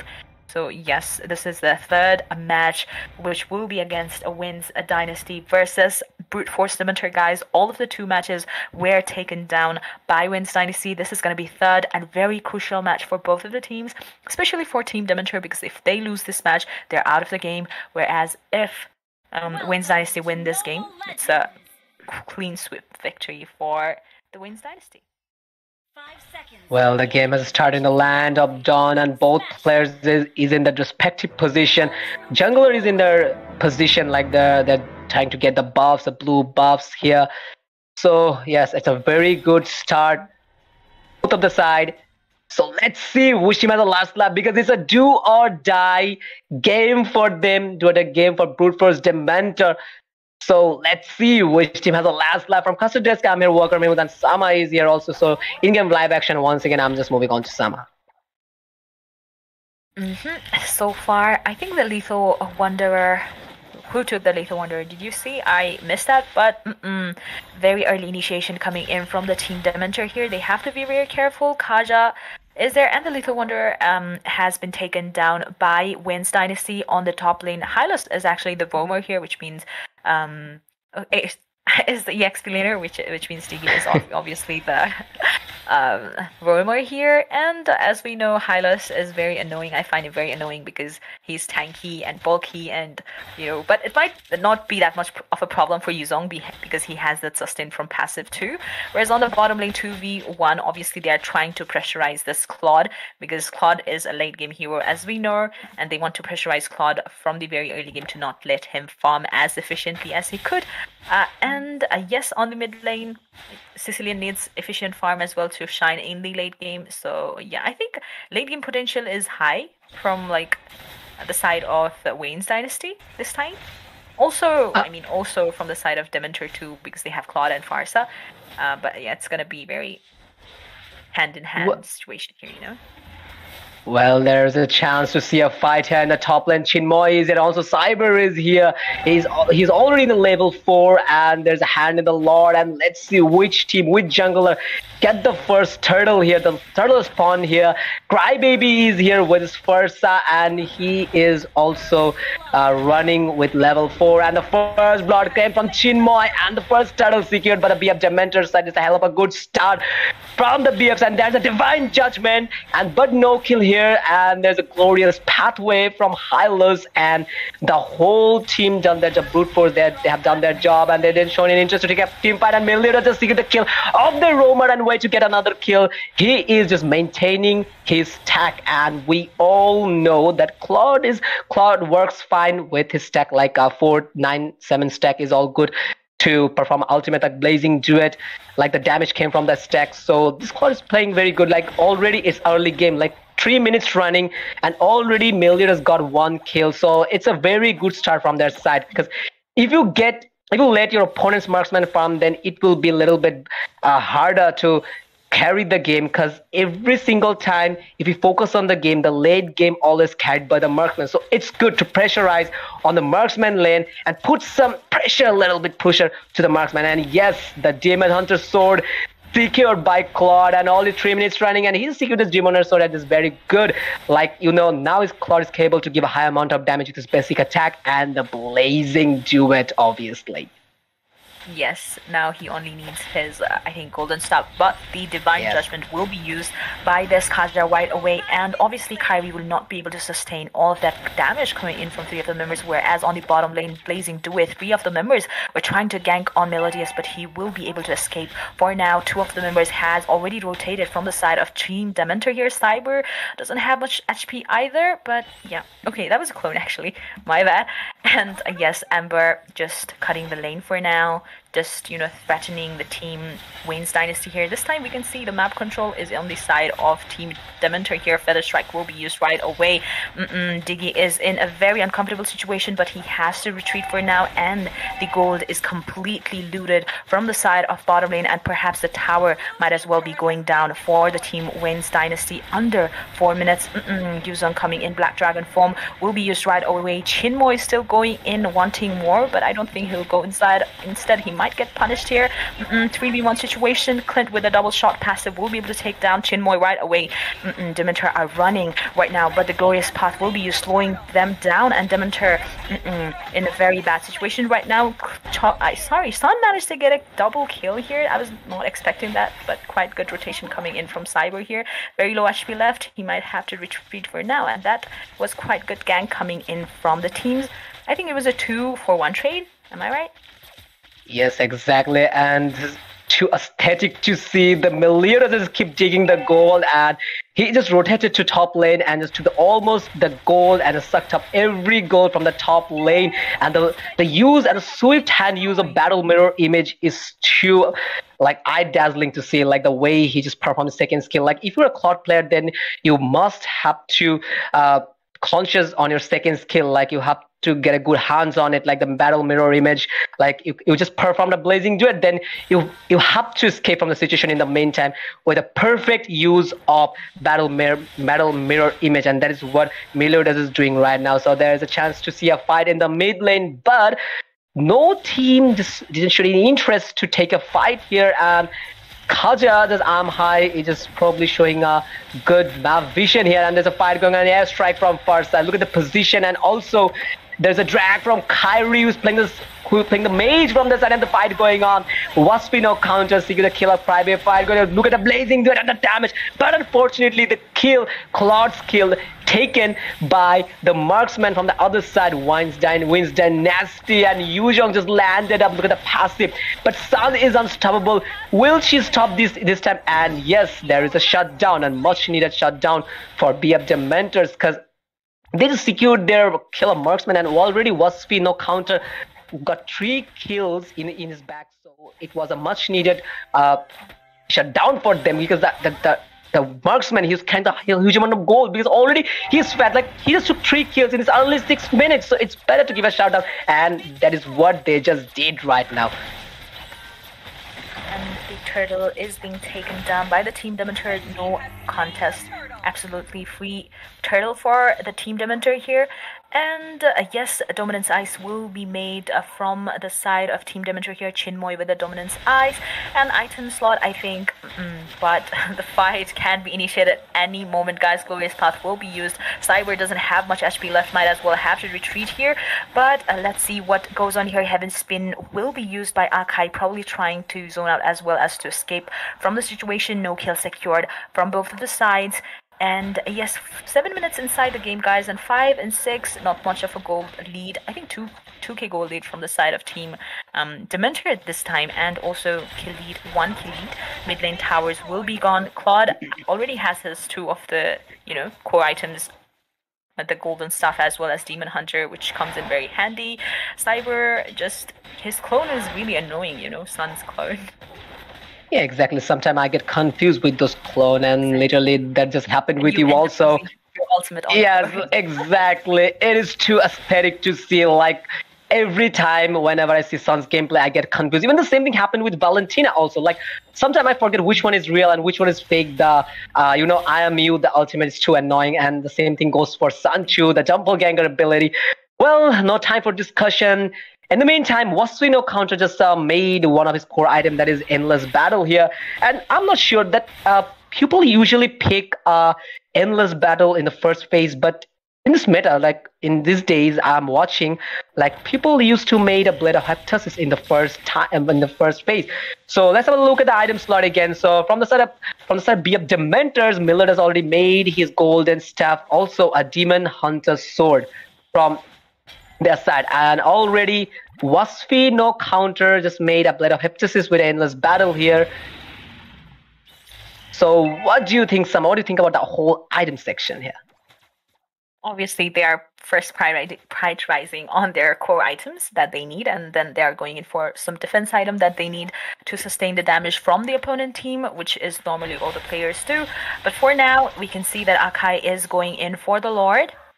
50% HP left on the Lord. Let's see who takes down the first Lord in the game. Yes, exactly. Let's see which team takes the first Lord. And here the fight is going on. Blazing duet from Claude, and there's also airstrike from Fursa. Crybaby is trying to put a huge amount of damage to the opponents of the WAINS Dynasty. Yes, and also a doppelganger from Cyber, and this is the Lord here, and this Lord will approach from, I guess, from the top lane here. And yes, it is. The Lord is approaching from the top lane, and definitely that this Lord will take the T2 tower. And every time I used to say, every Lord carries a benefit. Like it could be 10 minutes Lord, 30 minutes Lord. It doesn't matter to me personally, because with Lord you can do multiple gameplay. You can you can isolate a team, isolate a hero, and get him slain, or even you can give a hell of a push. And then there's the airstrike to check the bush here. The fight is going on. Hylos is trying to slow them down, but Milieu does look at the damage of this Claude. Like it's almost 10 minutes running in this game. As a count, it's counted as a late game according to Mobile Legends. So already he made his Demon Hunter sword out of golden staff. So the damage will be perfectly came from this Claude. And Crybaby just see the kill of the jungler from the WAINS Dynasty. Yuzong is here, Black Dragon from Chinmoy is here, airstrike from Farsa, and it is a good impact, and they're just totally creating a momentum and just trying to finish this game earlier, because you guys don't need to forget that it's a do or die game for them, so they will try their best to get the victory, and no matter what, they'll try to take it to BO5 format. Exactly. They made a good, they utilized that Lord in a good way, because they were able to take down the inhibitor, as well as they were able to get a decent amount of kill, which I think was pretty good from the side of Dementor. And they're actually doing good in this game, in comparison to 2 other games. They're actually dominating. They have that control over the map, and look at the damage. Airstrike will be used right away, and Hylos is going in using his glorious path. Crybaby might as well be going down. Black Dragon form will be used right away, as well as Petrify blazing through it. So much ultimate at the same time, and this gang seems to be in the side of Team Dementor, but Heavy Spin will be... Oh, it's a triple kill, but Claude also managed to get some kills here, whereas Clint will be going down in the hands of Akai. So it was a 3-for-3 trade, triple kill from the side of Sicilian, whereas I think double kill was from the side of... I don't know if it was a 3-for-3 situation. And yes, what do you have to say about that gang?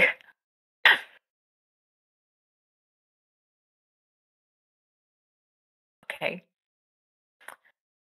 So 11 minutes inside the game, guys. Yes. So far. Yes, they have 11 minutes running. Yes, exactly. That was a hell of a team fight. Sorry, I was muted. They will.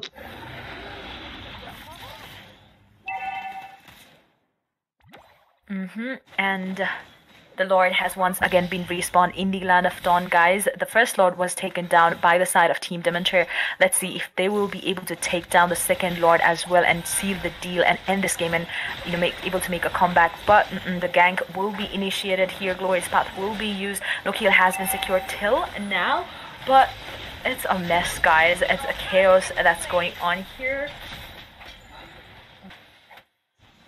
Yes, there's a chaos is running on, and let's see which team take the Lord this time. Maybe the WAINS Dynasty, they're out of number because they already lost their EXP laner here. And look at the damage from the Ember Wizard jungler from the side of the Brute Force Dementor, and this time they just secured the Lord once again. And let's have a look at the item slot one more time. So Akai already made his Guardian Helmet with Radiant Arm with his item which works fine against a marksman. So yes, he is quite ready to engage a team fight, and the Lord goes to the side of BF Dementors, and definitely it will be approaching from the top lane, and this Lord could be the end. Let's see what happens. Will they give a nice comeback with this Lord, or whatever they will do, they will try to win this game because it's a much needed game, much win. So let's see what happens. Will they be able to finish the game with this Lord? Like, if they manage to lock the Nexus, then definitely it will be in their favor, and the game will go to the side of BF Dementors.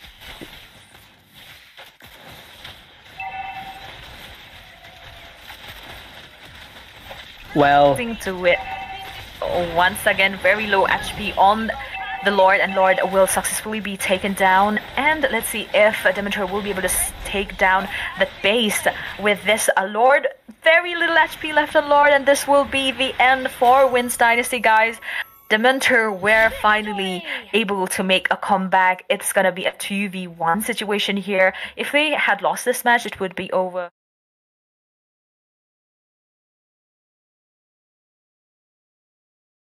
The game was overall amazing from both the sides, and yes, what do you have to say about that game, Waqar?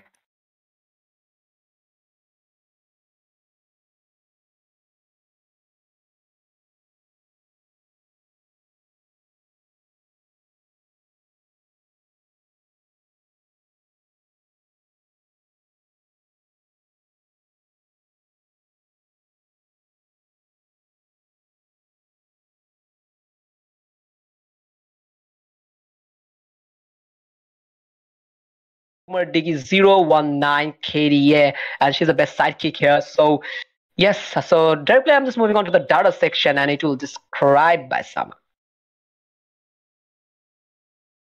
In the data section, wait, where's the data section? Okay, never mind.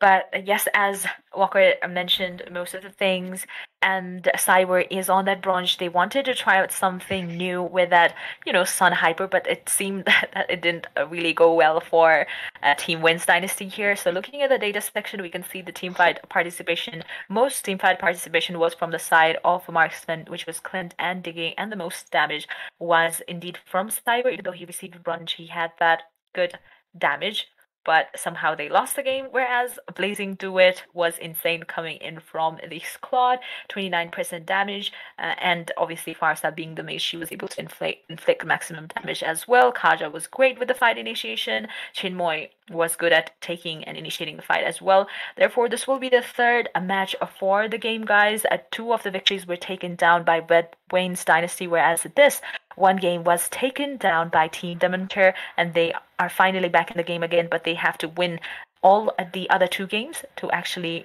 win this round. So I'm rooting for both of the team, guys, and me, Sama Shrestha, along with my co-caster, Waqar Mehmood, will see you in the other match. Please stay tuned.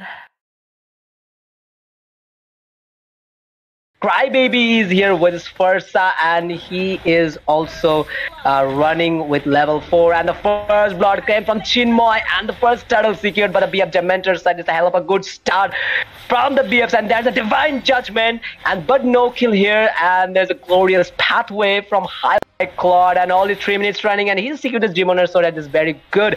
Now his Claude is able to give a high amount of damage with his basic attack and the Blazing Duet, obviously. Yes, now he only needs his, I think, golden staff, but the divine judgment will be used by this Kaja right away. Here, 3v1 situation. Clint with a double shot passive will be able to take down Chinmoy right away. Dementor are running right now, but the glorious path will be used, slowing them down, and Dementor in a very bad situation right now. Sorry, Sun managed to get a double kill here. I was not expecting that, but quite good. The mage from the side and the fight going on. Waspino counter, seeking the kill of Crybaby fight. Going to look at the blazing dude and the damage, but unfortunately the kill, Claude's kill, taken by the marksman from the other side. WAINS DYNASTY, and Yuzhong just landed up. Look at the passive, but Sun is unstoppable. Will she stop this? On the Lord, let's see who takes down the first Lord in the game. Yes, exactly. Let's see which team takes the first Lord. And here the fight is going on. Blazing duet from Claude, and there's also airstrike from first. A Crybaby is trying to put a huge amount of damage to the opponents to the one. They have that control over the map, and look at the damage. Airstrike will be used right away, and Hylos is going in using his glorious path. Crybaby might as well be going down. Black Dragon form will be used right away, as well as Petrified Blazing Duet. So much ultimate at the same time, and this gang seems to be in the side of Team Dementor, but Heavy Spin will be be able to take down the second Lord as well and seal the deal and end this game, and able to make a comeback. But the gank will be initiated here. Glorious path will be used. No kill has been secured till now, but it's a mess, guys. It's a chaos that's going on here.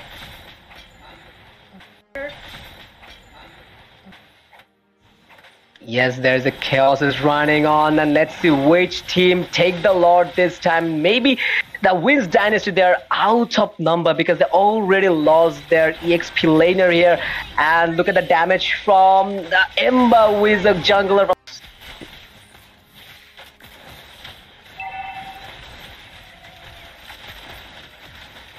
Well, to it once again, very low HP on the Lord, and Lord will successfully be taken down. And let's see if Dementor will be able to take down the base with this. Crybaby is here with his Fursa, and he is also running with level 4. And the first blood came from Chinmoy, and the first turtle secured by the BF Dementor side. Is a hell of a good start from the BFs, and there's a divine judgment, but no kill here. And there's a glorious pathway from High Claude, and only 3 minutes running, and he's secured his Demoner, so that is very good. Like, now his Claude is able to give a high amount of damage with his basic attack and the blazing duet, obviously. Yes, now he only needs his, I think, golden staff, but the divine judgment will be used by this Kaja right away. Here, 3v1 situation. Clint with a double shot passive will be able to take down Chinmoy right away. Dementor are running right now, but the glorious path will be used, slowing them down, and Dementor in a very bad situation right now. Sorry, Sun managed to get a double kill here. I was not expecting that, but quite good. The mage from the side and the fight going on. Waspino counter, seeking the kill of Crybaby fight. Going to look at the blazing duet and the damage, but unfortunately the kill, Claude's kill, taken by the marksman from the other side. WAINS Dynasty, and Yuzhong just landed up. Look at the passive, but Sun is unstoppable. Will she stop this? On the Lord, let's see who takes down the first Lord in the game. Yes, exactly. Let's see which team takes the first Lord. And here the fight is going on. Blazing duet from Claude, and there's also airstrike from first. A Crybaby is trying to put a huge amount of damage to the opponents to the one. They have that control over the map, and look at the damage. Airstrike will be used right away, and Hylos is going in using his glorious path. Crybaby might as well be going down. Black Dragon form will be used right away, as well as Petrified Blazing Duet. So much ultimate at the same time, and this gang seems to be in the side of Team Dementor, but Heavy Spin will be be able to take down the second Lord as well and seal the deal and end this game, and able to make a comeback. But the gank will be initiated here. Glorious path will be used. No kill has been secured till now, but it's a mess, guys. It's a chaos that's going on here.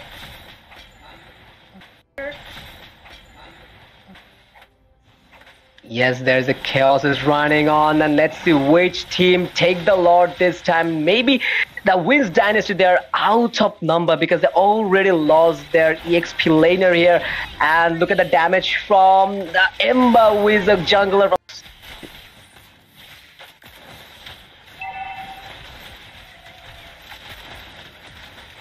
Well, to it. Once again, very low HP on the Lord, and Lord will successfully be taken down. And let's see if Dementor will be able to take down the base with this.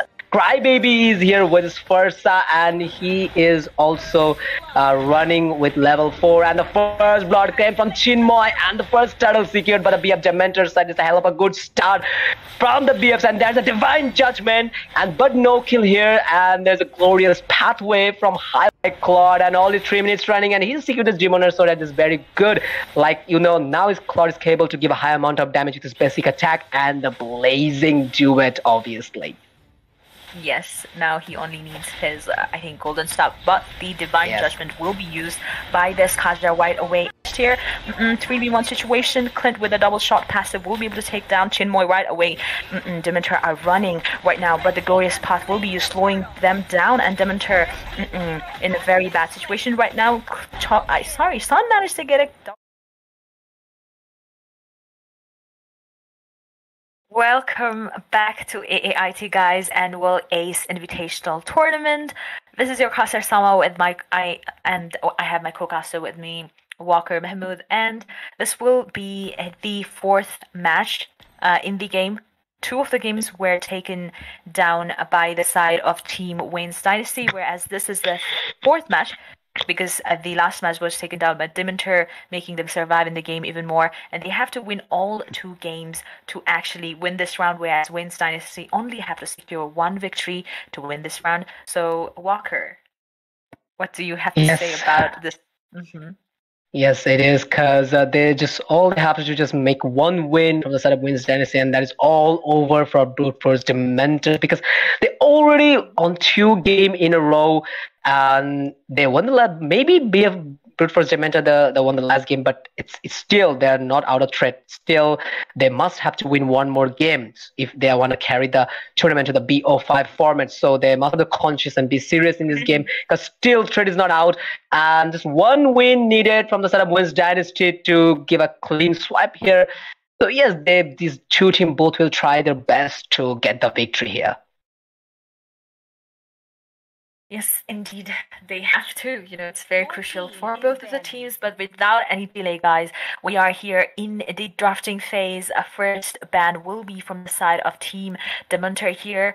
I mean, they have won the previous match, and they have to win again 2 of the match altogether back to back in order to win this round. The first ban will be Barrett's, because they faced the nightmare of the Barrett's before. You know, the MVP Barrett's was from the side of Team WAINS Dynasty. It was played by Cyber. And the first ban from the side of Team Dementor, WAINS Dynasty, is gonna be Carmilla. Well, it's a good ban, because I already mentioned that why people would like to ban Carmilla, because of sustainability and the CC she could provide. So that's totally annoying. Even the revamp ultimate, you know, now she could easily connect multiple hero with her ultimate and provide a high amount of CC. Also, the slow effect is too annoying. So it's a good ban. I would say personally, it's a very good ban. Like if you can play properly Carmilla, then Carmilla could be a threat for you. So next, from the side of WAINS Dynasty, they're just selecting which role, which hero they could ban, because already they banned a Carmilla here, and they just banned a Valentina, which is also a crucial ban, even a highly over-banned hero. So like the Amu just copycat ultimate is sometimes it gets better than the real one. So it's better to put her in the ban section. So it's now time to ban from the side of Brute Force Dementor. Ember is deciding to which role and hero he could ban here. So definitely, I guess he could ban a Mertis, or maybe even Leomord could be a good ban. No matter they're nerfed enough, but still Mertis is worthy enough to carry a whole game. So let's see which hero or role Ember gonna ban here. And Martis is still there, but they're gonna go for Estes for the ban. From the side of Team Dementor, obviously with the blessing of the Moonlight Goddess, could change the tides of the game, could heal everyone, could change the scenario of the team fight. Therefore, Estes will be banned. From the side of Team Dementor, 2 of the support already banned. Now it's going to be 3rd and last ban of the first phase coming in from WAINS Dynasty. 2 of the very potential and reasonable ban, Carmilla and Valentina, has already been banned. So let's see what Hamad No Counter is going to ban for the 3rd ban. And it's going to be, again, support Diggy, because Diggy is quite annoying as well, because with the time journey he will be able to immune his teammates from every CC, and they might not be, the opponent might not be able to execute the team fight as predicted. Therefore, yes, Diggy will be banned from the side of team WAINS Dynasty. Why do I keep saying Waspy? My bad, guys. Well, Please don't mind. It's completely fine. Well, Atlas is open, so the Dementors, they could pick Atlas here. So let's see, they're gonna lock Atlas or not. Like one Fatal Link is all enough to take a whole team down. Oh my god. And from the side of the Dementors, Atlas was open, but they decided to pick Marty's here, and Ember obviously is going to give a jungler gameplay with his Marty's with Retribution. But in the other side, WAINS Dynasty, they didn't hesitate to pick Atlas here, because already Diggy is banned from their side. So why not we just pick Atlas? Like one perfect Fatal Link, Sama, is all enough. You can just twist the whole situation. You can just switch the whole situation with a perfect Fatal Link, like you are just running out of hero, even running out of gold, but one perfect Fatal Link with a perfect combo is all enough to take down a whole team. Even Hamad no counter and Hun no counter, they both picked a good hero, like a meta hero, like Hamad no counter just made his appearance in this game with a Kaja here, and definitely this Kaja will provide an EXP laner gameplay, no doubt about that. Indeed, and as you said, this Atlas is going to be very costly for Team Dementor here, because the perfect counter for Atlas is also banned, Diggy, the most possible counter there. So yeah, let's see how they deal with this Atlas. Whereas double pick was from the side of Team Dementor, and Akai and Claude will be picked. We saw last game from Claude, it was insane. I think he was MVP as well. And from the side of Team WAINS Dynasty, it's gonna be Clint who gets picked. And yes, the first phase picking and drafting has been completed. Now this is the second phase of the game. Let's see what Cyber bans for this game.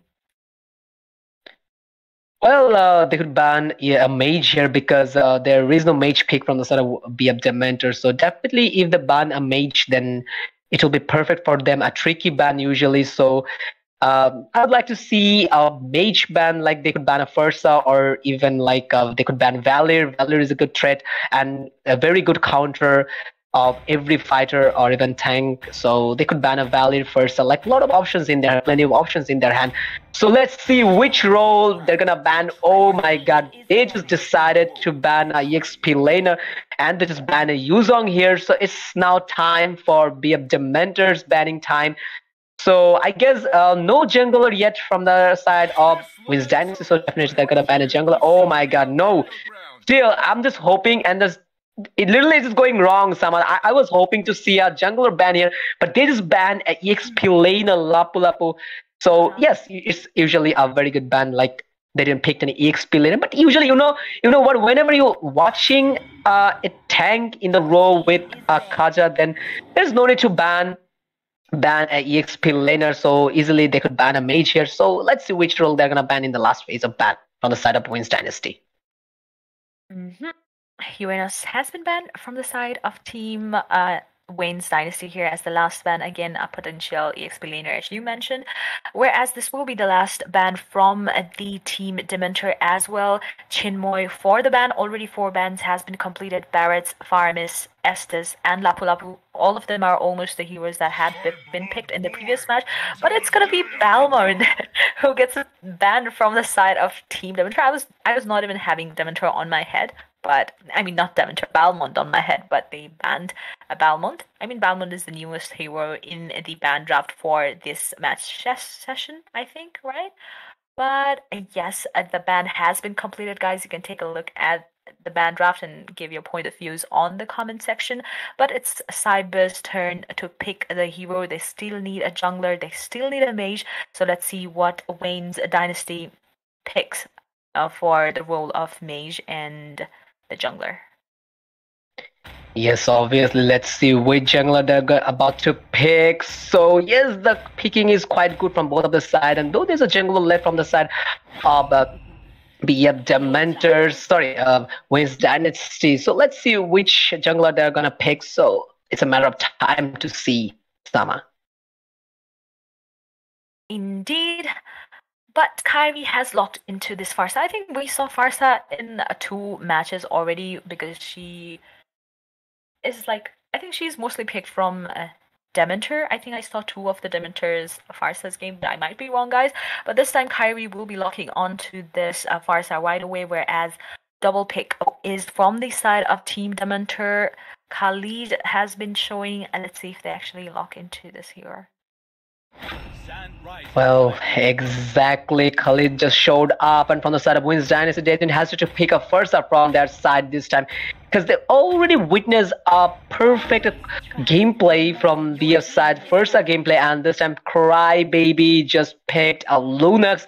And you know what? Lunox is a very good counter of tanky roles. Like if you have a Hylos in your team, or like Barard's jungler, or even Hylos as a jungler, even like a tanky jungler, if you have a tanky jungler in your opponent, then you could easily pick a Lunox because Chaotic Assault works fine. The burst damage she's capable to give, and she just completely works fine against tanky roles. So let's see how he plays Lunox in this game, because already they picked a tank like they have the Atlas here in the other section, so I think it will work fine. Like the CC on Connect be the order, the ultimate that she has immune from every kinds of CC. Like if whom no counter perform his ultimate of Fatal Link, Crybaby will definitely able to escape with his order, the second phase of his light ultimate. And Shinmoy just secured a Khalid here, which is also buffed hero in this meta section. And from the side of WAINS Dynasty, Cyber this time is about to give a Bane jungler gameplay. So Bane as a jungler is very good. Like you can make a hybrid build with Bane. Like you can easily go with physical item, or even you could make a magic damage item. So you can play both roles, multi build system. Like if I say multi build, you can go with Bane. So yes, both team pickings on the lineup are quite tricky, and the lineup is very good. So let's see which team has the last lap in the land of Dawn. AAIT Annual Ace Invitational Tournament is running on the land of Dawn. Is international tournaments. 5 nations will collide each other with the best teams. So yes, from caster desk, I'm here, Waqar, Mehmood. My co-caster Sama is also here. So in-game live action, once again, I'm directly moving on to Sama one more time.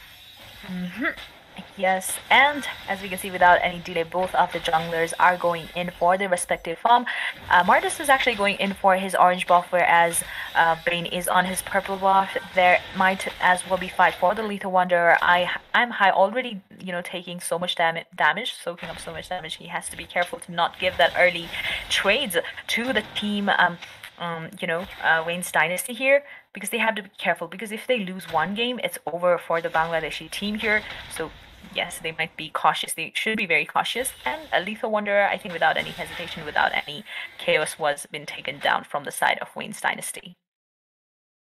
In the top lane, the fight is going on between the two fighters, Chinmoy versus Hamad. No counter. But the good thing is, like, Chinmoy, he's playing the Khalid role here. Khalid's second skill, like, he could easily heal him up with his second skill. It gives him a little bit regen. So like lady, the Khalid is quite little bit dangerous and a little bit hard. Like if he runs out of HP, then easily Khalid could heal him up with his second skill. And Bane is trying to take the both creep in the same time, like the red buff, and also in the same time the creep is here. But Lunox, the Crybaby, is trying to steal the red buff, but unfortunately Cyber didn't let him to take the buff, and there's a fight going on. Let's see which team get the first blood here, Sama.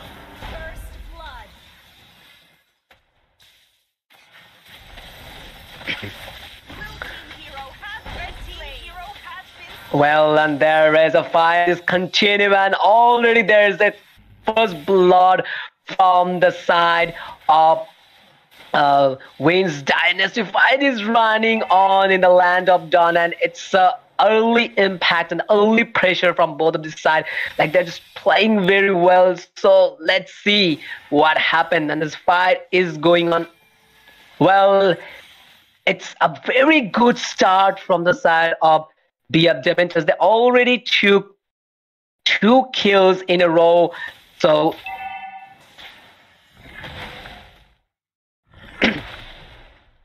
well, the fight is going on in the top lane, and the goal is equal. The equation is running pretty well with both of this team, and just trying to give their best in the top lane. Fight is going on in the bot lane and also the mid lane. The team is trying to get the turtle here, and already a very good start from the BF Dementors. And as Samas, they're conscious in this game, and there's a heavy spin try to corner him up.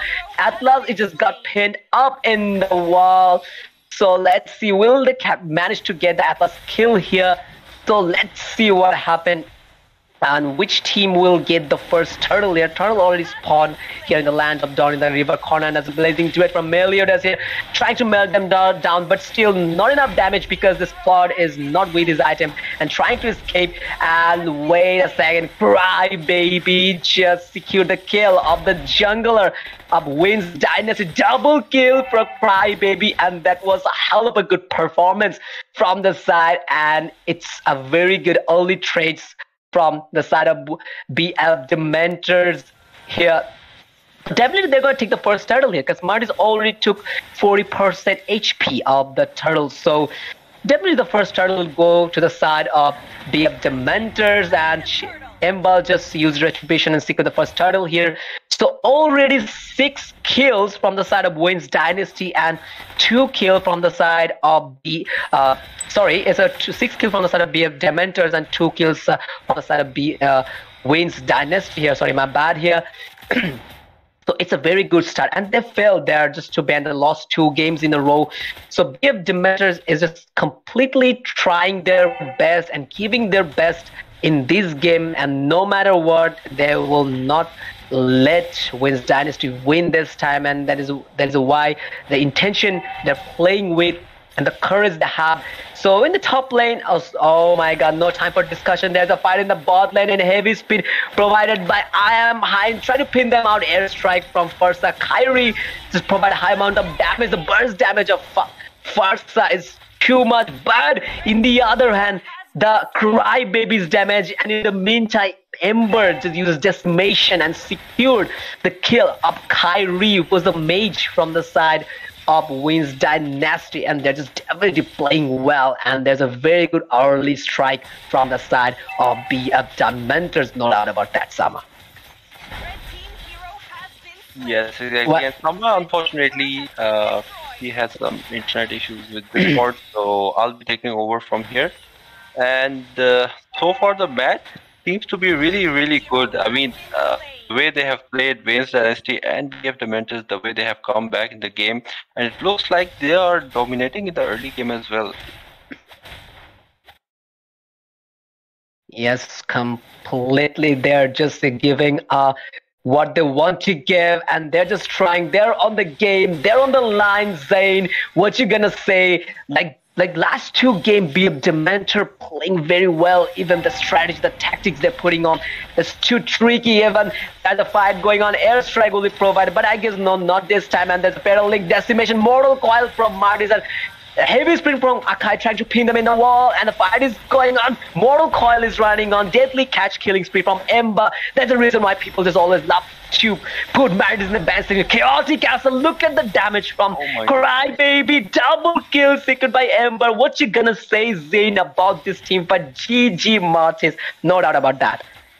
Oh, what an amazing gameplay. I mean, look at the way they are zoning down the members from WD, and the way they are playing right now. WD seems to be in a lot of pressure at the moment, and they cannot even contest for the turtle at the moment. And as you can see, easily taken by the BF Dementors. Turtle was taken by BF Dementors here, and now it seems like the damage from Waspy is also good so far, but he needs a little bit more time to actually put on some real damage, especially to the tanky heroes. But let's see here, Claude, if you see at top lane, he is really farming fast. And if you look at the gold right now, we have 4K gold, almost 3K gold difference, and it is getting close to 4K difference right now. And once again, heavy spin coming from the side of BF Dementors here.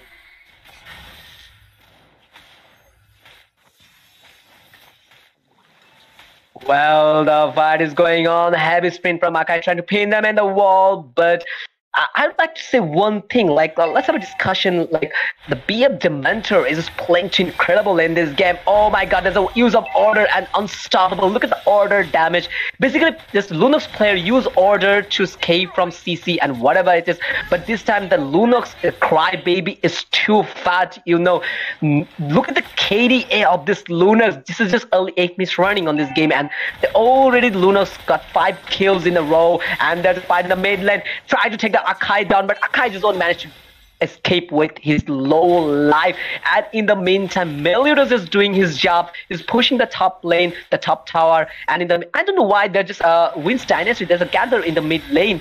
The top and the bot lane is completely open, and there's a use of airstrike, perfect use of airstrike. But no doubt, this Mortal Coil and unstoppable from Marty's Ember, just totally insane in this game. Decimation, double coil, and the ultimate dot reset here, and the speed that he gets after casting the ultimate, that helps Martis to increase his moving ability, the running ability increase to high. So yes, the fight is going on in the land of Dawn. So one thing that I would like to say to the audience is, don't forget to cheer your team, support your reason, support your country. Don't forget to comment down below which team are you supporting in this match, like WAINS Dynasty versus BF Dementors Annual S Invitational Tournament 2022, powered by Mobile Legend.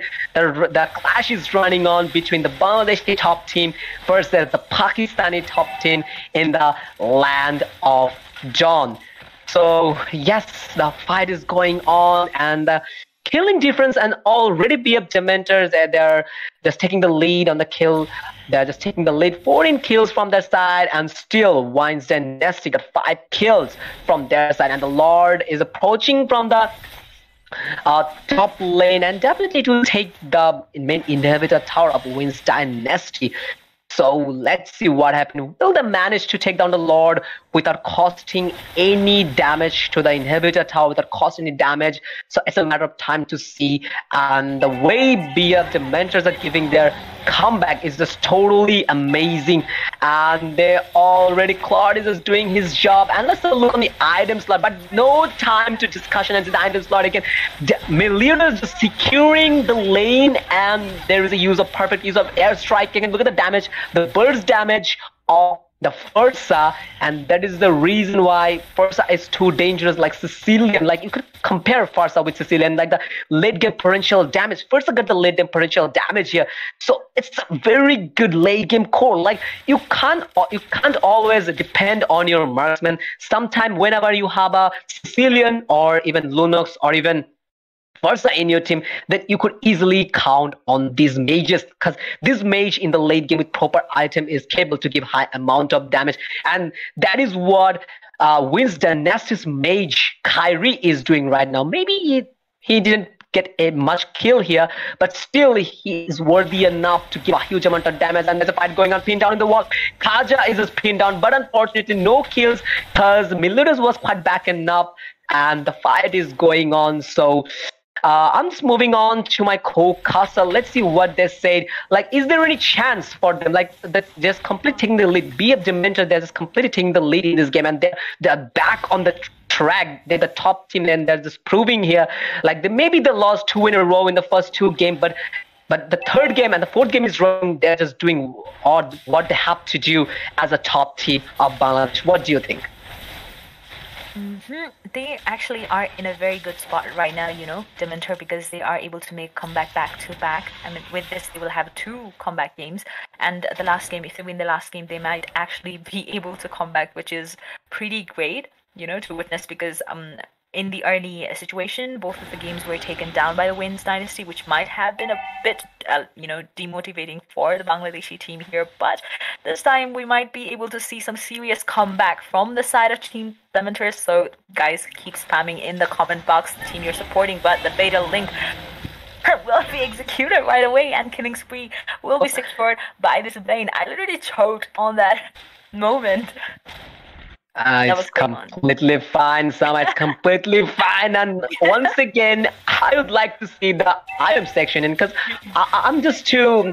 I just want to see the forces item, and yeah, but no time to see the item pinned onto the wall. That is the heavy spin, use of heavy spin, and also look at the blazing duet of Meliodas, and he just secured the kill of Kyrie. Oh my god! Oh my goodness! Look at the damage of this Claude, because look at the item of this Claude, and already the physical penetration. Demon Hunter Sword combined with Golden Step. That is the reason why this Claude Meliodas is getting the hell of a damage, and the blazing duet is insane. That is the reason why just people love to play Claude. When it's late game, then you could easily carry a whole game with a Claude, with a marksman like Claude. Yes, but shutdown and double kill will be secured by Clint. Lord is still incoming from the top lane, still has a decent 50% HP left, but their strike will be able to melt that Lord right away. And guys, at 13 minutes inside the games, the goal lead and the kill leads are still on the favor of Team Dementor, but still, you know, WAINS Dynasty might be able to make a comeback here.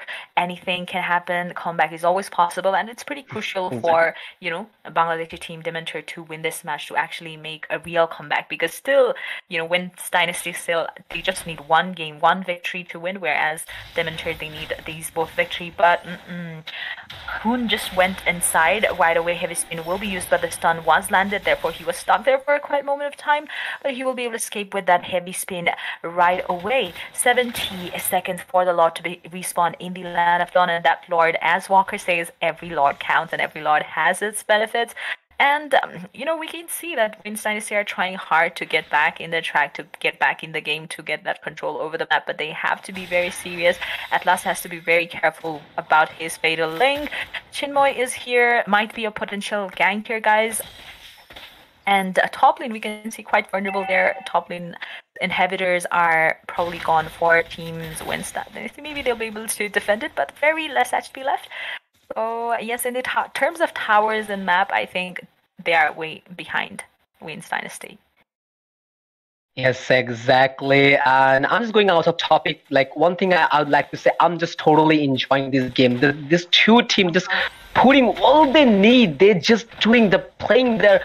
But they're just trying hard to get the victory. In the one side, WAINS Dynasty is trying to get one victory here, and in the other side of BF Dementors, they're just saving their game, just want to take that game to the BO3 format, and there's a chance to see a fight here, because both teams, Roamer is providing a good amount of map vision. There's a heavy speed trying to corner him up, and with a perfect use of decimation, Kaja got slayed, and here Waspino counters a secret kill of the Crybaby, who's the mage, the dominator from the side of BF Dementor, shut down, and Chinma just give a shutdown to the Cyber. That was a much needed kill, and in the meantime, Clean just secured the kill of the Mud. Is just only 2 heroes left on the side of BF Dementor. Let's see what happened. Look at the damage of this Claude. Claude is just insane here. Also, Kyrie is trying to give a hell of a damage, a burst damage of Burst. That's the reason why I'll always say Burst is a pure late game code. Oh my god, the whole BF Dementor is just running out of hell, and they're just caping.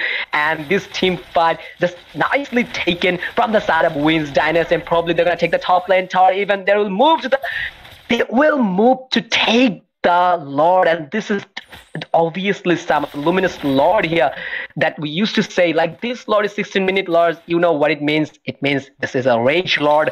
So, oh my god, and there's a use of Fatal Link here, but unfortunately Claude just managed to escape, and that is the reason why every time I used to say, whenever you just play Claude, like, if you're not spurred with Claude, then don't go for it, because look at the swift hand ability of Meliodas. He just escaped from the Fatal Link. I thought that he's dead here, but unfortunately with the perfect use of Battle Mirror Image, he's escaped, and there's the Lord secured by Ember, and this could be a little bit bad for WAINS Dynasty. Sama, what you gonna say about that?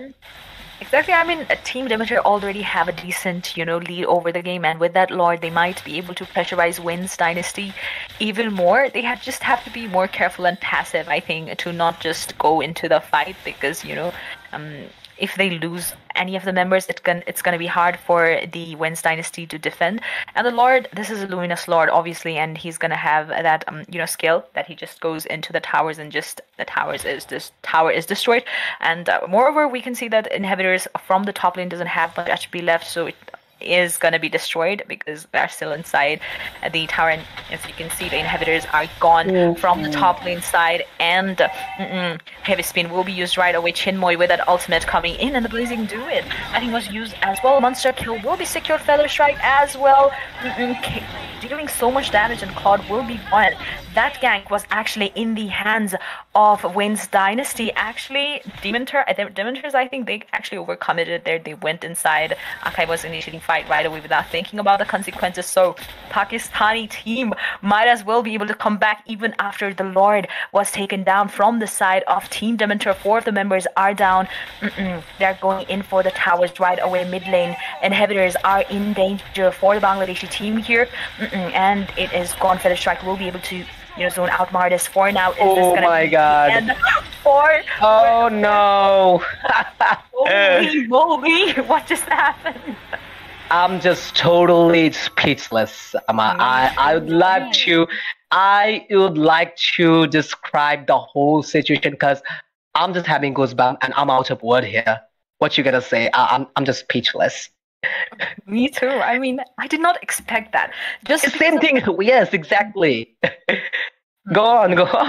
Yes, exactly. I mean, Chinmoy went in right away. Akai, I think he was trying to zone out, but somehow but his team thought that he was trying to initiate a fight, and they all went in. And I would like to commend this Farsha because that was a point on feather strike, air strike, whatever we call. The damage was insane as well. Claude was killed with a 2-strike off the air strike. We just saw that, and they just completely changed the tides of the game. The tables were turned. Oh my god. Pakistani team. Oh my god. Okay, that was quite insane. The last gank was completely not expected from my side. I did not. You know what, Sama? I just totally got astonished by the last moment. I just thought that be able to take the game from the WAINS dynasty the way they're playing, even the kill. Look at the kill section; they're only 2 kill ahead, but the last phase of this game was totally insane and incredible. GG gameplay from WAINS dynasty, and your country will feel proud of the performance that you guys provided here against one of the best team in Bangladesh, against the BF Dementor. So congratulations from my side to WAINS dynasty. Three win, not in a row, but they managed to get the 3rd victory here, and the victory goes to the side of WAINS dynasty. And from the winning side, I'd like to say one thing, Sama. Just hats off for this clean. Look at the KDA. Wasfi no counter. Yes, I'm not pronouncing wrong. Wasfi no counter. Exactly. 706 KDA with his clean, and he is the MVP from the winning side. 11.0.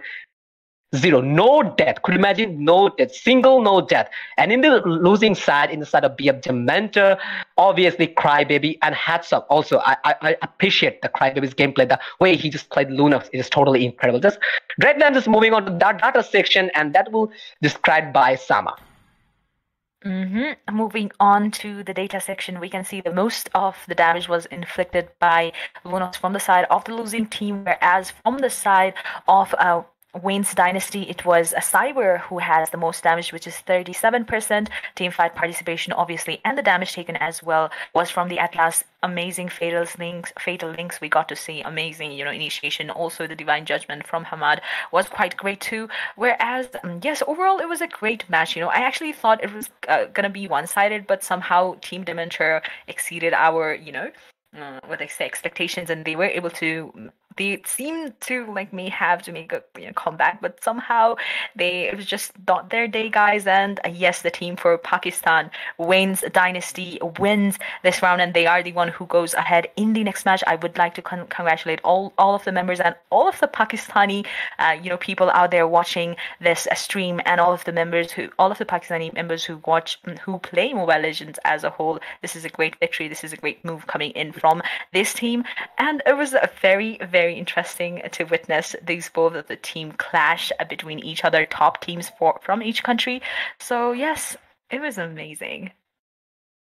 Yes, and we are so proud to witness the amazing game between the amazing two squad from two different countries, the top squad. Yes, we are also proud as a caster to witness this kind of amazing game. So that's all for this game, and the victory goes to WAINS Dynasty, and the whole glory goes to Pakistani side, and they're very proud of that team, WAINS Dynasty. So congratulations again, and also good words for BF Dementor. You guys played very well, so better luck next time. So don't go anywhere. We'll be right back with our next match. So till then, stay tuned. Don't go anywhere. Comment down below which team you're supporting, which country you're from. Just keep cheering, keep your thing in a hype. We'll be right back in the next match. Till then, see ya.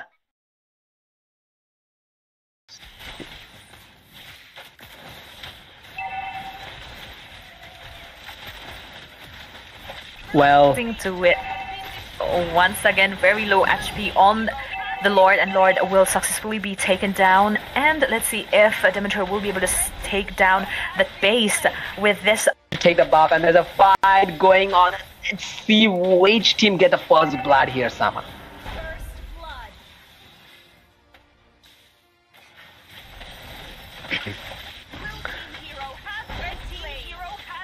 Well, and there is a fight is continuing, and it is running on in the land of Dawn, and it's early impact and early pressure from both of the side.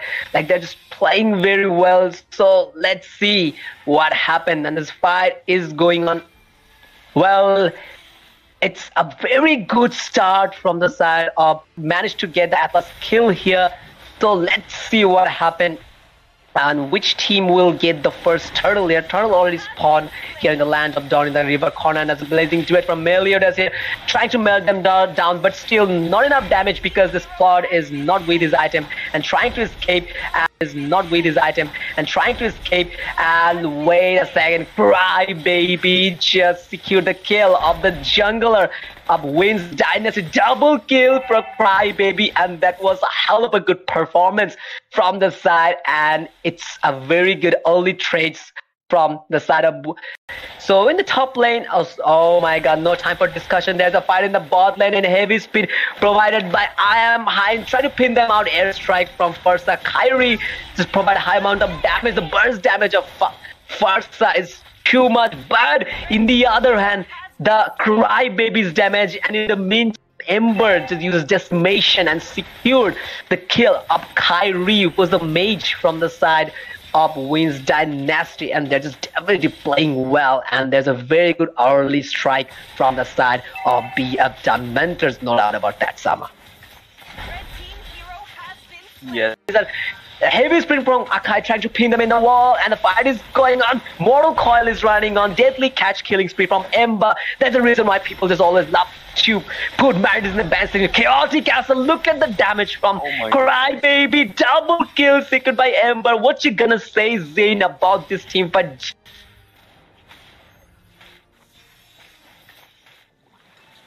well, the fight is going on. Heavy sprint from Akai trying to pin them in the wall, but I would like to say one thing, like, let's have a discussion, like, the BF Dementor is just playing too incredible in this game. Oh my god, there's a use of order, and Meliodas is doing his job. He's pushing the top lane, the top tower, and in the, I don't know why, they're just, WAINS Dynasty, there's a gather in the mid lane. The top and the bot lane is completely open, and there's a use of airstrike, perfect use of airstrike, but no doubt, this Mortal Coil are now unstoppable from Mardis. Ember just totally insane in this game. Decimation, double coil, and the Dementors are giving their comeback is just totally amazing, and they already, Claude is just doing his job. And let's have a look on the item slot, but no time to discussion into the item slot again.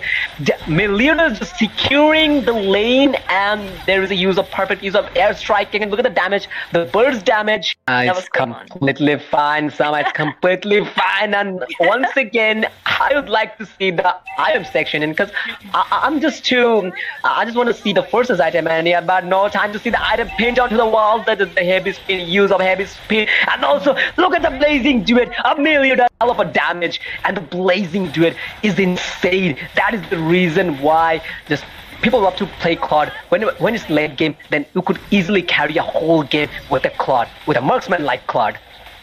Yes, but shutdown and double kill will be secured by Clint. Lord is still incoming from the top. providing a good amount of map vision. There's a heavy spin trying to corner him up, and with a perfect use of decimation, Kazakh got slayed. And here Waspino counters a secret kill of the Crybaby, who's the mage at the Dominator from the side of BF Dementor shutdown, and Chinma just give a shutdown to the Cyber. That was a much needed kill, and in the meantime, and this is obviously some luminous lord here that we used to say, like, this lord is 16-minute lord. You know what it means. It means this is a rage lord. So oh my god, and there's a use of Feral Link here, but unfortunately Claude just managed to escape, and that is the reason why Sama every time, because they're still inside the tower, and as you can see, the inhibitors are gone from the top lane side, and heavy spin will be used right away. Chinmoy with that ultimate coming in, and the blazing duet I think was used as well. Monster kill will be secured, Feather Strike as well, dealing so much damage, and Claude will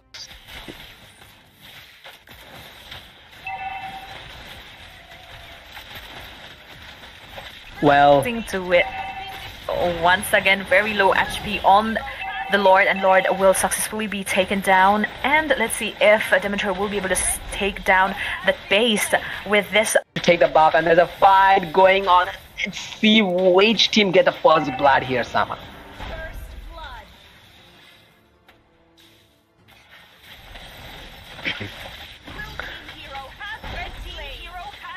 Well, and there is a fight is continuing, and it is running on in the land of Dawn, and it's early impact and early pressure from both of the side. Like, they're just playing very well. So let's see what happened, and this fight is going on. Well, it's a very good start from the side of managed to get the Atlas kill here. So let's see what happened.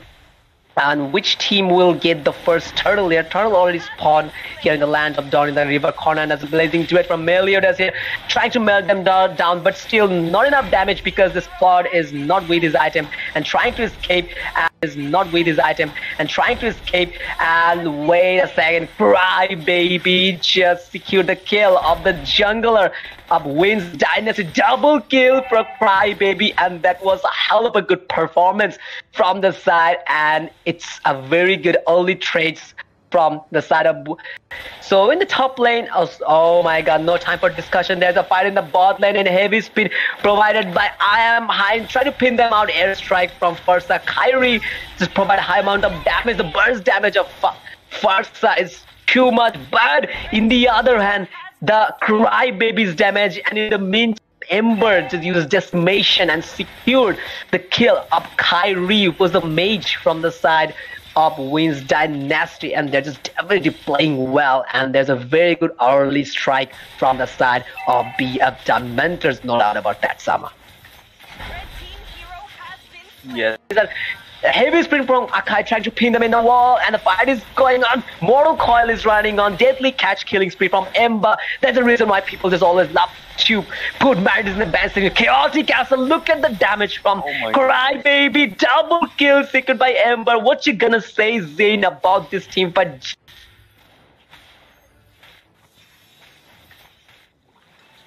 Well, the fight is going on. Heavy sprint from Akai trying to pin them in the wall, but I would like to say one thing, like, let's have a discussion, like, the BF Dementor is just playing too incredible in this game. Oh my god, there's a use of order, and Meliodas is doing his job, is pushing the top lane, the top tower, and in the, I don't know why they're just, WAINS Dynasty, there's a gather in the mid lane. The top and the bot lane is completely open, and there's a use of airstrike, perfect use of airstrike, but no doubt, this Mortal Coil are now unstoppable from Mardis. Ember just totally insane in this game. Decimation, double coil, and the Dementors are giving their comeback is just totally amazing, and they already, Claude is just doing his job. And let's look on the item slot, but no time to discussion into the item slot again.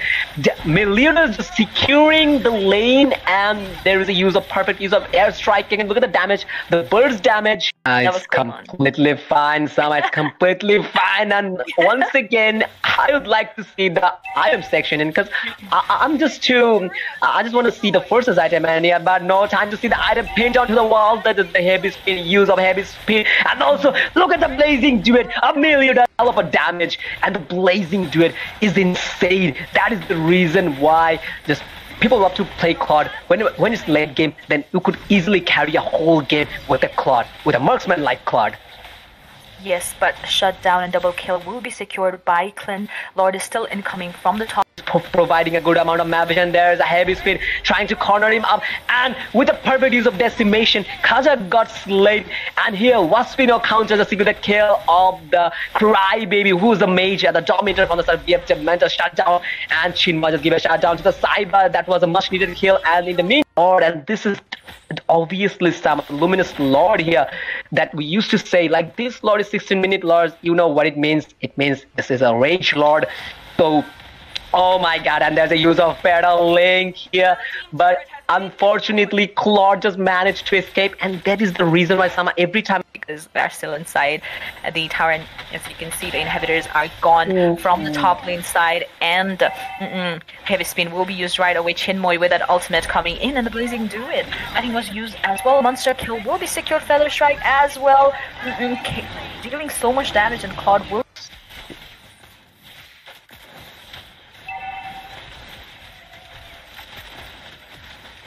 to it.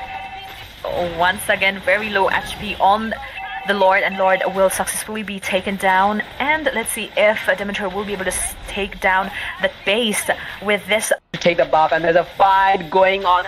Let's see which team get the first blood here, Sama.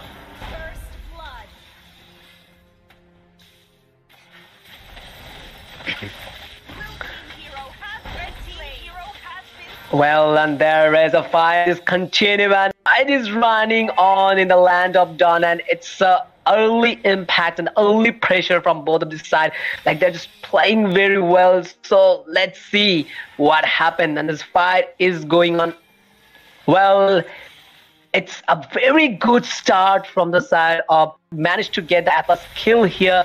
So let's see what happened and which team will get the first turtle here. Turtle already spawned here in the land of Dawn in the river corner, and that's a blazing duet from Meliodas here, trying to melt them down, but still not enough damage because this Claude is not with his item and trying to escape, and and wait a second, Crybaby just secured the kill of the jungler of WAINS Dynasty. Double kill for Crybaby, and that was a hell of a good performance from the side, and it's a very good early trades from the side of.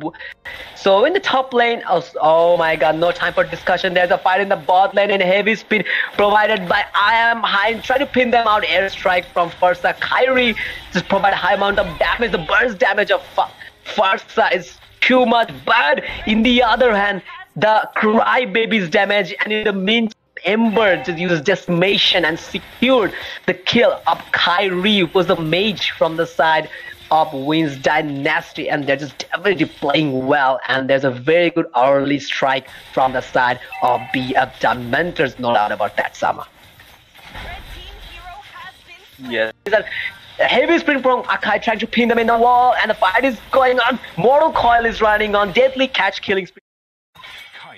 Welcome back, everyone, to the annual ACE Invitational Tournament, AAIT, presented by Mobile Legend Bang Bang. It's an international tournament where 5 teams from different countries will participate: Bangladesh, Nepal, Pakistan, Sri Lanka, and Bhutan. The top team from this country will clash on each other. So the match has started, the bans and picking has started, and from caster desk, I'm here, Waqar, Mehmood, and my companion, my co-caster Sama is also here. So this is the second game of today, and it's Love and Troll versus Fate, and Fate is from Nepal and Love and Troll is from Pakistan, one of those two famous quad in these two countries.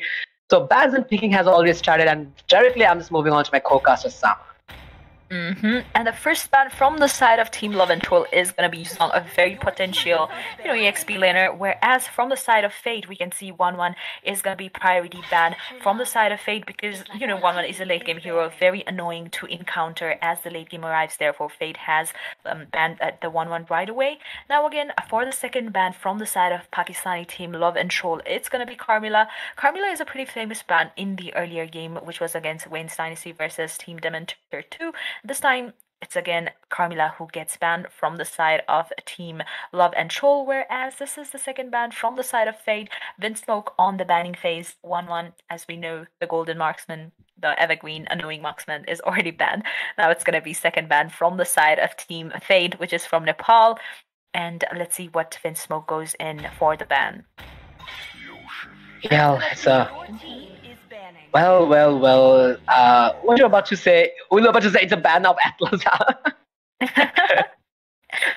Well, yes, from the side of Love and Troll, they banned Carmela, and we both already explained why people will put Carmela in the ban section. So yes, from the side of Fate, they already banned the Nepali team. Fate already banned 1-1, and as last here, the Love and Thunder, Love and Troll. Sorry, I'm just mentioning the movie name. I'm just extremely sorry for that. My audience, don't get mad on me. My bad. So Okay. I bet they're from Marvel fans too. yes, they're Marvel fans. We have lots of Marvel fans from Pakistan or even in the Nepal, whole Asian. Lots of fans from Marvel fans there. So yes, from the side of Love and Troll, they also banned in the main time the banned Kaja, which is also a very big pick according to this meta section. According to this meta section, Kaja is a multi-roller. Like you can play Kaja as a roamer, or even you can play Kaja as an EXP villain, or sometimes we also see Kaja played by a mage. So it is a very good ban. And from the side of Love and Troll, here the man who is what the spelling here pronunciation. Maybe I'll be spelled wrong. So I'm just moving on to the name first. S1 just picked Valentina here. Yes, maybe. So S1 just picked the mage's first appearance in this game. Valentina, which is a very good pick, we will say, Sama. Exactly. As I say, the evergreen, mage, even though she received a ton of nerfs, but still Valentina is still into one of the priority mage for either of the team. Therefore, Love and Troll has picked onto this Valentina right away. Whereas it's going to be double pick from the side of Fade. Esmeralda has already been locked in by the Roberto, and the first pick is going to be Yep. It could be anything. Like the first pick, like they already secured Esmeralda, which is a very good hero, like the perfect late game core. Like I'm telling Esmeralda is a late game core because of his sustainability, not because of her damage. Like in the late game, Esmeralda is capable to make 1v3 situation, even should easily go for 1v4 situation. Like all he just do, just carry the team fight, just distract the team fight, and the rest of the team done the whole job. And that's the reason that people just call Esmeralda a pure late gamer, because of his shield and sustainability. Indeed. And yes, as you said, Esmeralda can be very annoying because she's very, very tanky and can soak up a lot of damage.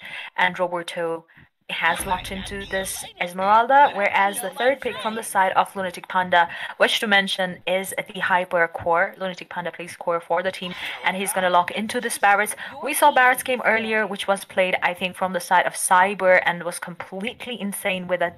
Barrett's was able to earn MVP himself. Therefore, yes, 3 of the pick has been completed from the side of Fate, as well as Team Love and Troll, where third pick was Dyrith. Well, yes, exactly. And from the side of Fate, the Bandit Akai here, and from the side of the Love and Troll, the Bandit Clark, because no marksman from the side of Fate yet, so it's a very tricky and unusual ban from their side. And there's the last phase of ban from the side of Fate. The Poly team is about to ban. I guess they could ban a roamer here, or even they could ban a jungle, like they can ban a jawhead here, like Paquito could be a good ban for them. So let's see, Dawa D, which role he's going to ban? It's a matter of time to see, like which role he's gonna ban here. Well, as I assumed, he just banned a jungler, and that is Karina. Like we can say, Sama, Karina is a very good ban. Like if you can play properly, Karina is not that much hard to play. Karina, just all you have to do is initiate a perfect team fight and make them low HP, and Karina, the Shadow Assault, will do the whole job. Exactly. Therefore, Fate did not want it to encounter Karina as a jungler, therefore Karina has been banned right away. Whereas Dawa D on his picking phase, and we all know, I mean, especially people from the Nepali server knows that Dawa is an amazing, roamer. As far as I've seen, he is a roam player, or let's say tank player from the side of Team Fate, and Matilda has been picked right away, whereas double pick will be initiated from the side of Love and Troll. I bet they're amazing player as well. I don't know much about them, but still there's a reason why they are in this tournament, being best in their region. And Fredrin, we can see Fredrin in the picking phase might be picked, might not be picked, but Rumi has locked into Valor right away because, this melee heroes like Barretts and Esmeralda could be very annoying, so Valor can, zone them out with his second skills. And yes, the complete draft has been, initiated from the side of Team Love and Troll. 5 draft has been completed, whereas this will be the last pick from the side of Team Fate, Wolf on the picking phase. Well, so before going to the picking section, I would like to say one thing. Like, as I mentioned before, these 2 games, like the introduction ceremony, I told you, like, people used to ban Leslie this time, and that is what happened in this game. Like, the Team Love and Troll, they just banned Leslie here, and that is what I was talking about in the introduction ceremony. So yes, Leslie ban is a usual and a very good ban. We can stand up from the side of Fate. And this is number 2, Wolf. And if I'm not pronouncing wrong, then yes, it's number 2, Wolf. He is the goal winner from the side of Fate, Nepali top team, and he's made his first appearance in this international tournament with cybernetic skin REQUITAL. And yes, we all know about REQUITAL. She's definitely a Lincoln core, like the heavy crossbow with the proper item and the live stream and the hash club, Berserker's Fury, Wind Tucker, or even Scarlet Phantom is all enough. And one physical penetration is enough to melt down every hero, no matter how tanky you are. REQUITAL is a pure late game core, so we could say the both team picked very well the picks, and the lineup is quite tricky. The game is running on in the land of Dawn, Love and Troll from Pakistan, and Fate from the Nepali top team. So let's see, audience, which team has the last lap from the caster desk. I'm here, Waqar Mehmood, and also my co-caster Sama is also here. And directly in-game live action, I'm moving on to Osama. Indeed, guys, first match, which will be Fate versus Love and Troll here, both the jungler for the respective buffs here. Fredrin, jungler, I'm quite excited to see with the jungle emblem as well. On the top lane, Matilda and Esmeralda, both of them are pressurizing Dyrith actually, which is pretty annoying because, Esmeralda gets enhanced shield with that Matilda's second skill as well, so that might be pretty annoying. Poke Boy is just trying to, just annoy or maybe trying to poke a bit, Lunatic Panda there, but yes, that will not do much because I think Lunatic Panda might be able to take that much of damage in the early game. And on the top lane, Dyrith is already pressurizing this Esmeralda. As we know, Dyrith is perfect counter for heroes like Esmeralda, and Dyrith is making a full use of his potential. Whereas on the bottom lane, rotation has been initiated from the side of Love and Troll. Fate, this Wolf has to be very, very careful to not get exposed because he's very vulnerable right now. Yes, but here it seems on Love and Troll there. Rumi, who is playing the mage from their side, is trying to make a little bit farm their marksman because they know that if you can make fat your marksman, then he will do the rest of the job in the whole game. So, and in the top lane, there's a fight going on between Esmeralda and Dyrith here, and it's quite impossible to make 1v1 duel against a Dyrith because no matter how tanky you are, no matter how damage you got, it's quite impossible, Sama, to deal against a Dyrith in the early 7 or 6 minutes. Because if you were high with your level, no matter what, if Dyrith is in low with level, it will bring nothing. Literally, their second skill, it breaks the shield and the missile strike and the burst damage. The early burst damage is totally intolerable to take in the early phase. And there's a hand in the turtle lane. Turtle has spawned here. Both the jungler is here to take the turtle, and we'll see a fight. And there is a rule manipulation here provided by the E. Fight is going on. Deadness welcome pinned out to the wall, and his round of HP, and the first blood came from the side of the Nepali top squad, and there is Lunatic Panda to secure the first blood. GG, and the first blood is always crucial, and always it gets a benefit. Like, whenever you get a first blood, it will make you to believe that we're doing good. It gives you courage, even makes you confident. So it's a hell of a good start, you can say, Sama, from the side of the Nepali team Fate. Exactly, indeed. And they even managed to take down the turtle, as you mentioned, with that swift retribution skill that Lunatic just executed. Therefore, yes, so far, 3 minutes inside the game, and Fate does seem in a good space right now, but we can never say because it's just 3 minutes inside the game. We still have a long way to go. And, of course, anything could happen in mid to late game. The tides can completely change, but 3-man rotation from the side of Fate. And Beatrix, I think she's kind of aware that she's being ganked, that they're camping, therefore she is not overexposing herself. But the sniper connects here. Look at the damage. She doesn't even have one item, and it was insane. Now, she knows that everyone's there. You've just used her skill, Wind Smoke there. And again, the rotation will be initiated from the side of Love and Troll as well. Beatrix is playing really, really, really safe. She knows that she should not die being a marksman, but real world manipulation will be used right away. But Valentina, with that swift skill, will be able to escape it without any hesitation. Might as well be the team fight initiation here. I think Daytona's welcome, okay, has not been initiated. Matilda is there. Look at that sniper. It connects every time. And the damage is insane too. They have to look out for Beatrix here.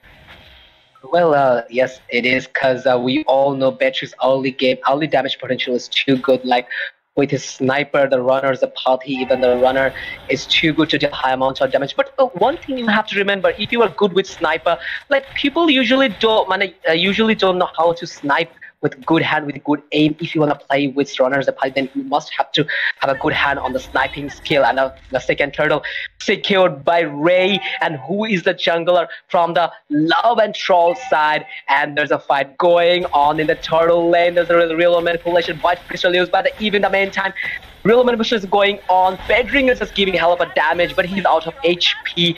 And in the meantime, Dawa is just taking the kill up. PAK bot, Tag bot just got slain by the hand of the roamer of the Dawa D, who is the top roamer, as Sama mentioned earlier. He's a top roamer from the Nepali team side, and they're just doing their job. And already there is in the lead 2 kills secured by the Fate and 1 kill secured by the Love and Troll team. The thing I will use to saying right now, like, yes, if you are good with the sniping ability, like if you have a good aim, then Matrix Runner's Party is a perfect option for you. Then you can easily slay any hero. You can assassinate with hero. Like, it's very good if you're good with sniper, then it's very good. Mm-hmm. Exactly, and you can see Esmeralda not killing that minion because she wants that minion wave to be on her side, which is, pretty smart play coming in from Roberto. And Dyrith, I think he already has War Axe with him, so it will further enhance his damage. Right now the turtle will be spawned anytime in 40 seconds, guys. And Eve is pretty annoying with that, combination of a first and second skill will slow you down. And I think she recently got buffed. The slow effect has been increased for Eve, so that's gonna be even more annoying for the Love and Troll. And Rumi is here just providing some vision so that Beatrix might not be ganked here, but 3 of the members from the Fate are here, Valley trying to zone them out, but Rumi gets caught up. The ultimate was used, probably trying to, get immune from the situation, but the Daytona welcome will be used, killing Rumi right away. Real world manipulation will be used, but the range is out of it, and Beatrix got completely ganked here, and Dawa D was there as well to assist, whereas the kill was secured by the side of Lunatic Panda, which was great execution of team fight from the side of Team Fate.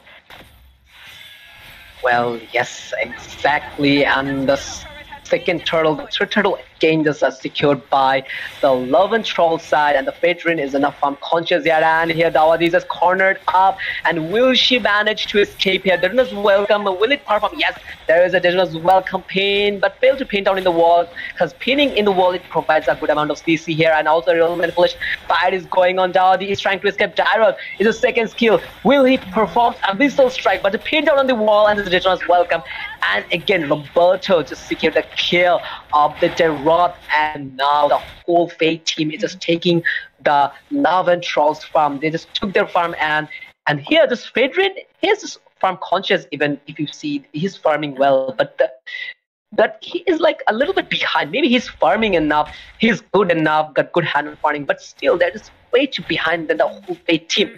Let's have a look on the item slot again. The Fedrin already made a Radiant Armor, which works fine against mage like counter magic damage dealing mage like Eve, and also Esmeralda. Even it will work fine against Dawa D, who is a roamer from the side of Fate and also magic damage dealer. So yes, it will work fine. And in the meantime, also Barat's made a Guardian helmet here, and there's a real manipulation fight is going on. Look at the heavy crossbow and the damage of the marksman up. Number 2 Wolf, and they're just totally taking the game out of them. What you gonna say? It's a perfectly good start from the side of Fate. It's all about the team fight, but once again, Detona's Waqar was used, but he was able to immune it because she was in her ultimate phase. Therefore, she survived that. But Fate are still pressurizing, Love and Troll to initiate a fight here because Fate knows that they're in the lead right now, and the gap is quite visible here. 4K gold lead under 8 minutes, and 5 kill leads is not a small thing, guys. Fredrin might get caught up here. Real world manipulation will be used, probably trying to zone out, but that will be of no use because look at okay, yes, I mean the real world manipulation was able to slow them down and deal some damage. I actually thought Vince the was from the opponent team, but it was Valentina who was using the ultimate. It happens. It also happens. Yeah. Sometimes we get confused. Indeed, and without any hesitation, guys, first a Lord in the game will be secured by the side of Team Fate here. The fight is going on indeed, and killing spree will be executed by the side of Fate. Wolf on that killing spree. She is getting pretty well farmed. 301 for a gold laner is pretty scary for the opponent team. I mean, Irithel is a late game hero, and she is already this well farmed, which means it's going to be terrifying for, Love and Troll to actually encounter that Irithel. And they also have a strong frontliner, Matilda and Esmeralda will soak up all the damage, and Irithel will be able to inflict as well as she's pushing, so what more? Yeah, exactly, Sama. So that is the thing that's stimulating my mind, like that Irithel is farmed enough and fight is going on, and this Barat seems too furious in this game, and he just literally taking every single kill the furious way. Oh my god, this Barat seems so overfarmed here. Like, look at the KDA of this Barat. The Lunatic Panda already took 4 kills in a row, and even the whole team, the Fate whole team, just taking the top lanes inhibitor tower. Look at the Crystal's damage, the slowing them up, and there's literally people that hate Eve because of the ultimate, and every single kill, like the Void Crystal is able to make slow down. If you make Ice Queen 1 in the same time, like, it will make you feel, oh my god, is my game lagging, or I'm having some kind of internet issues? Why I'm so slow? And it makes you feel whenever you're gonna play against Eve. Yes, exactly. So there's a reason why people love to play Eve, because of a slow effect and the burst damage. She's capable to get the lead. There's a fight going on. There's a starter shield from Esmeralda. Burst seems too vicious in this game.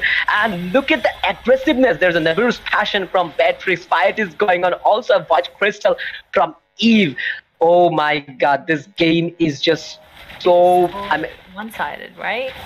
Not one-sided exactly. Like, you know what? This two team is just literally just taking its other part, like Fate. They're just playing too aggressive, providing aggressive gameplay. The way they're playing is too much aggressiveness I can see in their eyes right now. Exactly. Also, like 11 minutes inside the game, and this game already seems like, it's like, to be like in this scenario, it looks like it's a pretty late game, it's pretty intense, but it's actually only 11 minutes inside the games, and obviously Fate are definitely pressurizing Love and Troll to initiate a fight here, and Navir's Passion will be used by Beatrix, but Dawadi will be able to escape with his second kill. Real world manipulation will be used right away, but okay, the reverse ultimate coming in from that Valentina, but I don't think that does any good because Unstoppable will be caught up, whereas Falling Star Moon will be able to get a kill on that Valentina. Midland inhibitors are completely being destroyed by the side of Team Fate here. Monster kill will be secured, as well as the tower is gone. Once again, the Falling Star Moon will be used, immobilizing that Direth, and he will be able to take the kill here. Will this be the end of Love and Troll, guys? Inhibitors are completely being destroyed, but the minion waves have still not flown. But maybe they'll be able to take it down with that one minion. Guys, Beatrix went down, and this will be the end of Love and Troll. That was quick, that was swift. GG Fate. That will be the end. This is the end for Love and Troll team. Congratulations, Fate, for getting a victory against one of the most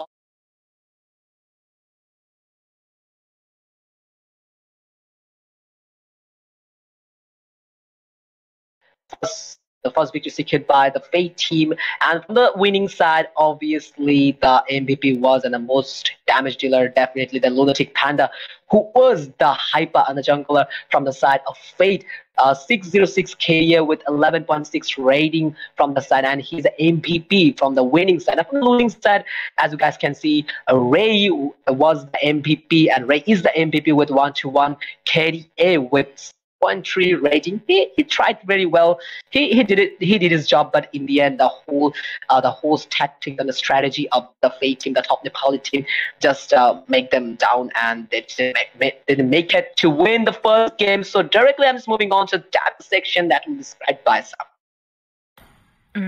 Indeed, that was a hell of an interesting game, I would say. And you can see you already saw the KDA from the team members of Fate, as well as Love and Troll. I nearly said Love and Thunder, but never mind.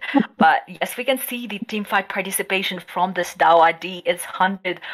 Now, this is how you're supposed to play Roamer, as well as look at Beatrix with that team fight participation of 100%. She was doing good, but unfortunately, as I said earlier, it was just not the match for them. And yes, Roberto was good with initiation as well. Eve was very good with positioning, and the real world manipulation was on point. And Evithil, obviously, she was well farmed. She was, getting like sufficient kills in the early game. Therefore, she was pushing enough. You can see the tower damage from the side of Evithil. It's quite visible there. Whereas from the side of Love and Troll, they were lagging from the very early game because Fate were pressurizing them so much since the early game, therefore they were not able to do so much. So yes, so far this was it for the first game, guys. We still have 4 more matches to go, so anything could happen. Maybe the next match will be in the hands of Team Love and Troll. So yes, more matches to go. Please stay tuned, and I'll see you guys with Waqar Mehmood in the next match. See ya.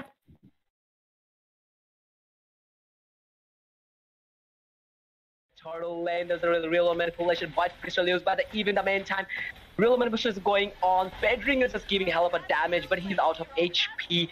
And in the meantime, Dawa is taking the kill up. PAK bot, Pack bot just got slain by the hand of the roamer. Just providing some vision so that Beatrix might not get ganked here, but we have the members from the Fate are here, Valley trying to zone them out, but Rumi gets caught up. The ultimate was used, probably trying to, get immune from the situation, but the Daytona welcome will be used, killing Rumi right away. Real world manipulation will be used, but the range is out of it. Will she manage to escape here? Daytona's welcome, will it perform? Yes, there is a Daytona's welcome pin, but failed to pin down in the wall, because pinning in the wall, it provides a good amount of CC here, and also real manipulation fight is going on. Dawadi is trying to escape. Dyrod is a second skill. Will he perform a missile strike, but the pin down on the wall, and the Daytona's welcome.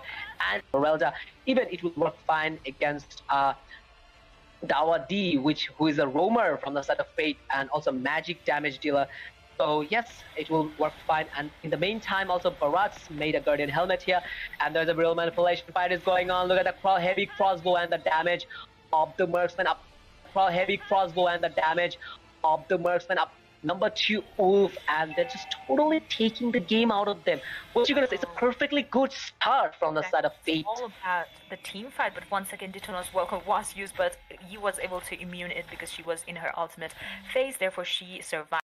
Vince, he was from the opponent team, but it was Valentina who was using the ultimate. It happens. It also happens. Yeah. Sometimes we get confused.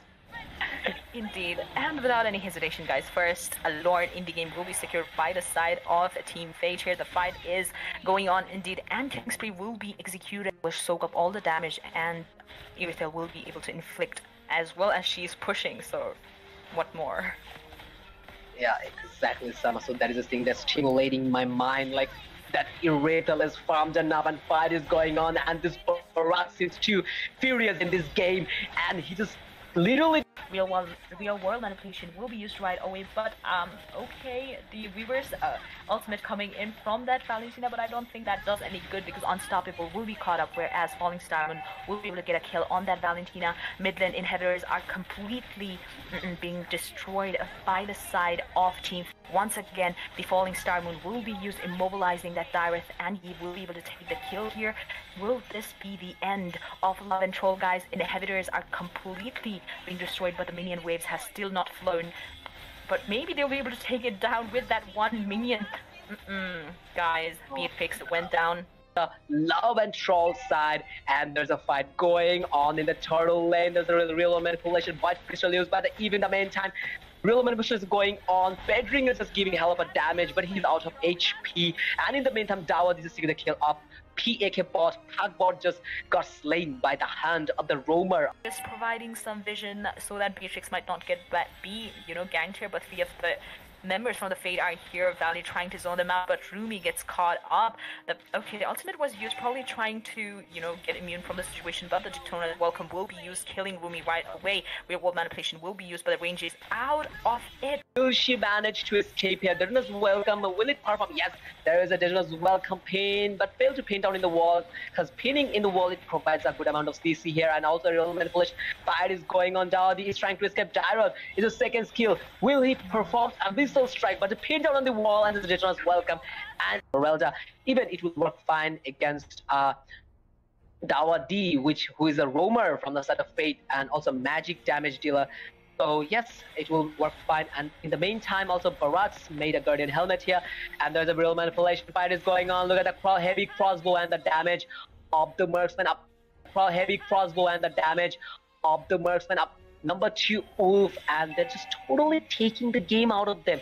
What you gonna say? It's a perfectly good start from the side of Fate. All about the team fight, but once again, Detana's Welcome was used, but he was able to immune it because she was in her ultimate phase. Therefore, she survived. Vince, he was from the opponent team, but it was Valentina who was using the ultimate. It happens. It also happens. Yeah. Sometimes we get confused. Indeed, and without any hesitation, guys, first a Lord in the game will be secured by the side of Team Fate here. The fight is going on indeed, and King Spree will be executed, will soak up all the damage, and Irithel will be able to inflict as well as she's pushing, so what more? Yeah, exactly, Sama. So that is the thing that's stimulating my mind, like that Irithel is farmed enough and fight is going on, and this Barat seems too furious in this game, and he just literally real world manipulation will be used right away, but okay, the reverse ultimate coming in from that Valentina, but I don't think that does any good because Unstoppable will be caught up, whereas Falling Star Moon will be able to get a kill on that Valentina. Midland inhibitors are completely being destroyed by the side of Team. Once again, the Falling Star Moon will be used, immobilizing that Direth, and he will be able to take the kill here. Will this be the end of Love and Troll, guys? Inhibitors are completely being destroyed, but the minion waves has still not flown. But maybe they'll be able to take it down with that one minion. Guys, Beatrix went down. The love and troll side, and there's a fight going on in the turtle lane. There's a real manipulation. White crystal used by the even the main time. Real manipulation is going on. Bedring is just giving hell of a damage, but he's out of HP. And in the meantime, Dawa is just taking the kill up. PAK bot, Pagbot just got slain by the hand of the roamer. Just providing some vision so that Beatrix might not get ganked here, but three of the members from the Fade are here, Valley trying to zone them out, but Rumi gets caught up.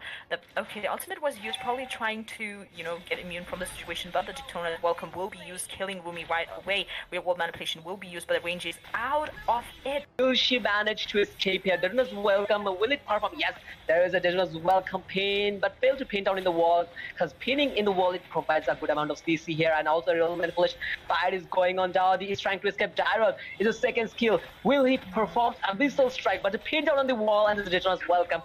And Relda, even it will work fine against Dawa D, who is a roamer from the side of Fate and also magic damage dealer. So yes, it will work fine. And in the meantime, also Barat's made a Guardian helmet here, and there's a real manipulation fight is going on. Look at the heavy crossbow and the damage of the marksman up.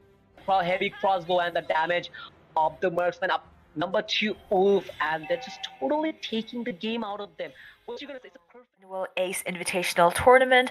This is the second match, of which will be against Fate versus Love and Troll. First match, we were able to witness that Fate completely dominated the match, and first game was in the hands of Fate. Whereas this is gonna be the second match, we are already in the banning phase, and the first 2 bans from the side of Fate is gonna be, it's quite similar. 1-1 was banned as well as Atlas in the previous match, and on the other side, from the side of Love and Troll, we can see both of the heroes that were used by Fate in the previous match has been banned. Matilda was, I think, used by Dawadi, whereas Vinsmoke was on that team. Therefore, both of the heroes will be banned this time for for the users.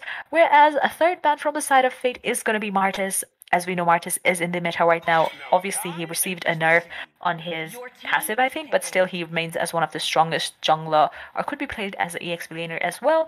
And yes, the third ban from the side of Team Love and Thunder is going to be Akai. Yes, exactly. So the first pick, Lunatic Panda. Again, in the second match, he made his appearance in the second match with Barats once again. So I would like to put a question on you, Sama. Like in this tournament and there's a couple of matches we witnessed in the first game, like WAINS Dynasty versus Brute Force. Even in this game, Love and Troll versus Fate. They just love to play Barats as a jungler. Like we maybe witnessed a couple of 4 and 5 games with Barats. Maybe he got a little bit buffed here because he was out of meta like a couple of months, and now he's wake up again with his demonic damage and the sustain he used to get with full stacks. So usually people like to play Barats the hyper. So again, in the second time, Lunatic Panda playing Barats the jungler. In the other hand, Love and Troll. Rumi made his appearance in the second game as a Kaja. I guess probably she will play as a mage because already they got Esmeralda here. So definitely Esmeralda will play it as a EXP laner. So definitely we're about to witness a Kaja as a Roma as a mid lane gameplay. Yes, indeed. And I think even though Esmeralda was picked from the side of Team Love and Troll, still Fate decided to pick Uranus because we all know that advantage is on the side of Esmeralda because she will be able to soak up that shield and convert it into HP for herself. But I think Fate is pretty confident with the pick that they have picked. Right now, 3 of the picks are already completed, which is going to be Lunatic Panda on that Barrett as Hyper, Smoke with that Lilia as mage, and EXP laner, Roberto as the EXP laner, that is Uranus. Whereas this will be the last pick for the first phase from the side of Love and Troll. Park, I don't know what that name is, but I'm just going to call him Park because that's what I can see right now. Let's see what he picks, because 2 of the picks are already been determined, and this will be the 3rd pick incoming from the side of Team Love and Troll. I nearly said Thunder again, but never mind. And obviously a very divine marksman here, Clint with that passive, double shot and recoil trapping. Again, that is going to be pretty handy for the team. Love and Troll, it's just about how they execute the whole, game scenario here. Well, yes, exactly. It's a matter of time to see which role they're gonna ban. Oh my god. PK Bot just banned here. He just banned Rafaela here, and there's a very good ban as you can play Rafaela as a roamer. So they just banned a Rafaela. I mean, they don't want to face any support here. And also in the meantime, from the side of Fade, they just banned a jungler because in the other side, Fade didn't pick any jungler yet. So probably banning a jungler is a very good decision. So they banned a Karina from their side. So it's in the last phase of ban from the side of Love and Troll. And Ray is just selecting his hero to ban. Like, they could easily ban a tank here. Like, even they didn't pick any roamer yet. So yes, definitely I was zooming, and they banned Carmela from their side, which is a very good roamer according to this current meta. And now it's time for the Fate. They will decide which role and which hero they're gonna ban here. There are plenty of options they have in their hand. Like, they already picked a marksman, so definitely they would go for a jungler ban here. Probably they will. And I guess, and number 2 Ulf is just deciding that which jungler they could ban, which goes fine in this meta. Wait a second, they just ban a Valentina. And one thing that I would like to mention, you can play Valentina as a jungler too. Like, you guys maybe know or maybe don't know, but Valentina is a very good jungler in this meta, so it's a usual ban from this. And wait a second, is it just Love and Troll just pick a Hanzo here? Like, I'm so excited, Sama. Like, in this kind of platform, in this kind of biggest tournament, we usually see meta picks, right? So usually we don't see Hanzo picking in this type of tournament on this kind of big sites and big platform. So personally, I'm so excited to see a Hanzo gameplay from Ray from the side of Love and Troll. Especially when, Fate has such tanky combinations such as Barrett and Uranus. I'm as excited as you to see how this Hanzo will do in this game. But for now, double pick will be from the side of Fate, and Dawadi will lock into this Grok right away, whereas Wolf is going to be on this recently revamped Leslie, and I'm pretty sure that he's going to use the annual Starlight skin, so I'm pretty excited for that too, to see the flashy, skin effect. Whereas the last pick will be from the side of a Team Love and Troll. They still need a decent mage in the fight. Well, Faramis was banned, I guess, in the earlier game, but this time it is open. They might as well be picking Faramis here. But yes, Lunox is still open, guys, and like the tanky combination can be a little threatened by this Lunox because she is somehow a tank killer. So let's see if Love and Troll will actually lock into this Lunox. Yes, they will lock Lunox, and Faramis was open. But yeah, if they picked Faramis, it was fine, and as they pick Lunox, it is also fine. And Lunox is a master of dealing a high amount of burst damage, like the chaotic assault damage with proper item, literally. And wait a second, Sama. Wait a second here. Like I used to say, whenever you have a tanky opponent, then your best choice is Lunox. Oh my god, we just completely forget. Look at the whole Fate section, Sama. They got the Barasa, he's a tank. Uranus is a walking mountain, a walking fountain, whatever you call a tank. And obviously they got the Grog Dawadi. Then definitely you could say it's a total tanky lineup. So yes, I'm appreciating. It's a very good pick. One chaotic assault with a divine glaive combined with Clock of Destiny. If she could play it properly, then the Lunox will be a nightmare for the Fate side. So yeah, there's a perfect good picking from the side of the Fate. Love and Troll, they picked Lunox in this game, which is a counter of every single tanky hero. So well, let's see which team has the last lap. No, don't forget, already the first win secured by the Fate side and the Poly top team, and this time Love and Troll will give their best. And let's see which is the last lap from Costa Desk. I'm here. Waqar, Mehmood, Sama is also here, my co-caster, and in-game live action. Once again, I'm just moving on to Sama, and let me ask you one thing, Sama. What do you think about this Lunox pick? Yes, obviously that was perfect, pick for the team Love and Troll here, because the tanky combination, could be a bit difficult to actually melt down for the team Love and Troll. So Lunox might do that job for them.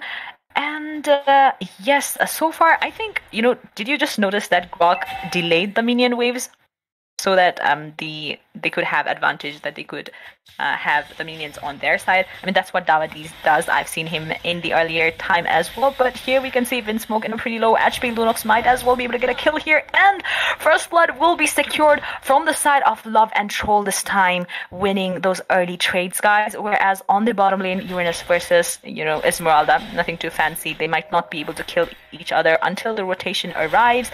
And Roberto is having a hard time because obviously, Esmeralda has anything with shield, Esmeralda has advantage on. Therefore, yes, it might be quite annoying for that Uranus there.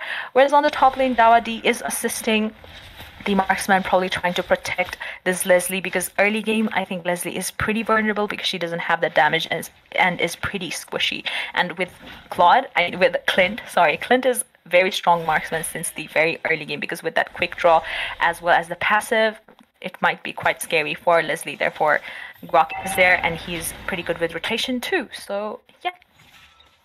It definitely is, and dealing with a Clint in the early game is a bad decision from every single marksman. And yes, and there's a ninjutsu from Kinetic Ninja from the Hanzo here. Just use ultimate to clear the lane, and he's just from conscious, and Hanzo is trying to build him up with a couple of items, early item. That is what he's doing right now. They're using his ultimate to build up the team, and there's a fight going on in the turtle lane, and the turtle got reset here, and the both team, jungler and the roamer is there. There's a Kinetic Ninja ninjutsu from Hanzo. The fight is going on. Lunox Peekabot is ready. Oh my god, look at the wall, and providing us this. That's why just people love to pick Grog, and there is a kill. Peekabot secured the kill of Dawadi, the chaotic assault damage is too much, and that is what we were talking about. Lunax, like if you have a tank opponent, like one perfect chaotic assault is all enough, and in the meantime, Lunatic Panda just secured the kill of their mage, a PK bot who was playing the Lunax, and we were having applause on her, but in the same time, he got slain by the hand of the Lunatic Panda. And look at the HP of the Leslie. She's just running out of HP, and there's a reason why people just don't like to play lane against a Clint, because of this quick draw and the extra passive bullet. Like every single skill carries a passive bullet. Is the reason why Clint is so difficult marksman and typical marksman to deal with in the goal lane. Indeed, 3 minutes inside the game, guys, and they're both in the very same page. Even the goal lead is, and they don't have goal lead. Like it's exactly the same.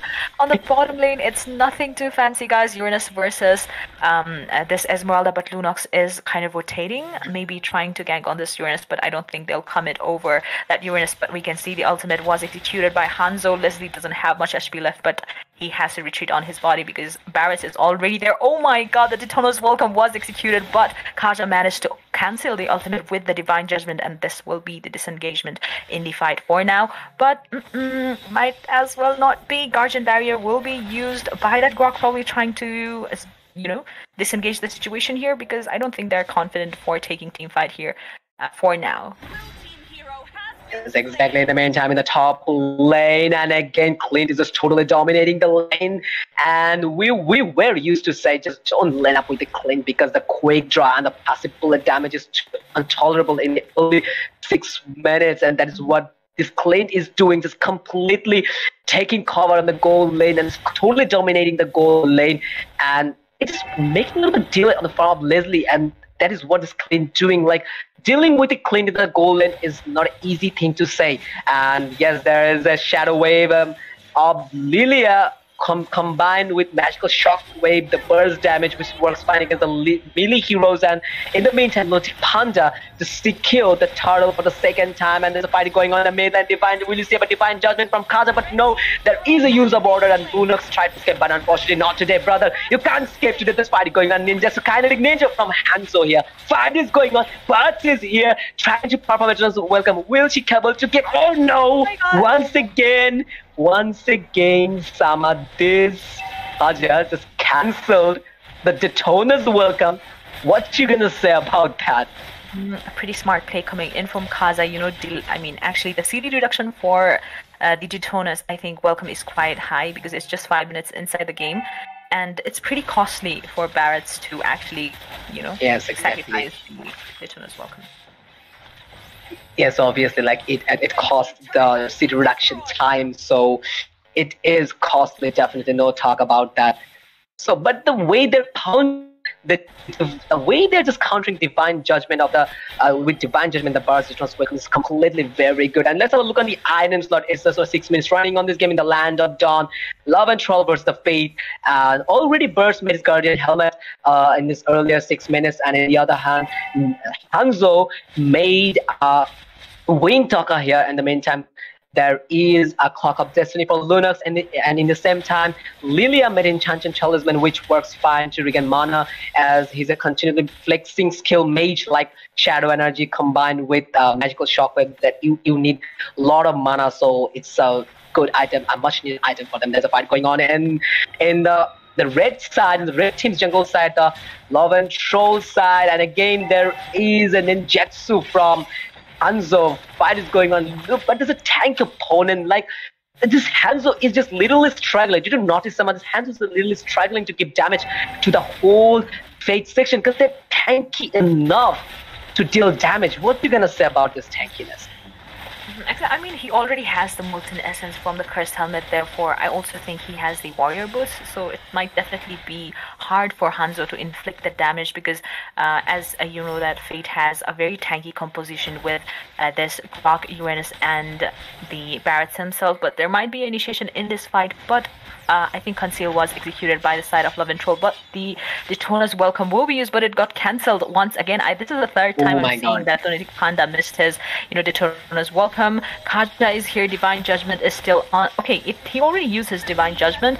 Guardian Barrier will be used, but once again, the turtle will be taken down by the side of Fate. They don't have much HP left. Falling Star Moon will be used right away, immobilizing Barrett for a couple of seconds. Will they be able to survive this gank? But yes, Guardian Barrier will be used, and this might as well be the disengagement in the fight. But Eunice is going in, wanting some more kills. Windsmoke is there as well. Lilia with that burst damage might as well be able to deal some damage. But Leslie is the one who got killed here. But the notification, I really, I didn't see what happened there because of the notification. But yes, we can see in the stats that 2 kills were secured from the side of the Love and Troll as well as from the side of Fate, whereas mid lane, third tier tower will be going down, and at the bottom lane is also gone for Fate here. 8 minutes inside the game, 2 kill leads from the side of Love and Troll, and goal lead is actually on the side of Fate because of the objective secured. I think the turtle were secure by Fate, so that might be the reason. Well, definitely that is, and the whole Fate team, they're just 1k goal ahead than the Love and Troll team. And yes, there is a fight going on in the land of John. The two greatest team from the 2 different nations, that is Love and Troll from Pakistan and from Nepal. So yes, the way they're just playing this Love and Troll, they're just a little bit ahead on the killing side. Like they got 7 kills, and on the other hand, Fate took the 5 kills in a row, and they also have the advantage, like as they have the tanky composition in the side, as Sama mentioned earlier. Like so they have the Lunox in that side, so it's very good to counter those all tanky heroes. And there's a possible chance to see a fight in the opponent's buff side, and Hanzo managed to take the buff with his second skill that we all know. It just swallowed up a whole buff and then digested in this 2 or 3 seconds, and there's a fight going on. There is a use of flicker. Clint is just managed to escape, and there's a grenade bombardment, but not that damage, and killing spree from Lunatic Panda, and literally he just completely dominating the whole game. And there's a fight going on. There is a use of sniper. We use number 2 ult to see the kill of the Esmeralda. GG, that was a good move. That was a perfect move, and that could give a momentum. They could create a momentum right now to secure the Lord here, and definitely they will do that, because without any competition and without any problem, they will secure the first Lord. And as usually I said, every time, every Lord carries a benefit, and in the meantime, the first Lord secured by the Fate side here. So this Lord will carry a little benefit. Like if it moves from the top lane, Sama, then yeah, they could easily give a push the mid lane, or even the bot lane, the bot side, or even they could isolate a hero, then make a gank and slaying that hero. But like with Lord, you can perform multiple strategy, Exactly.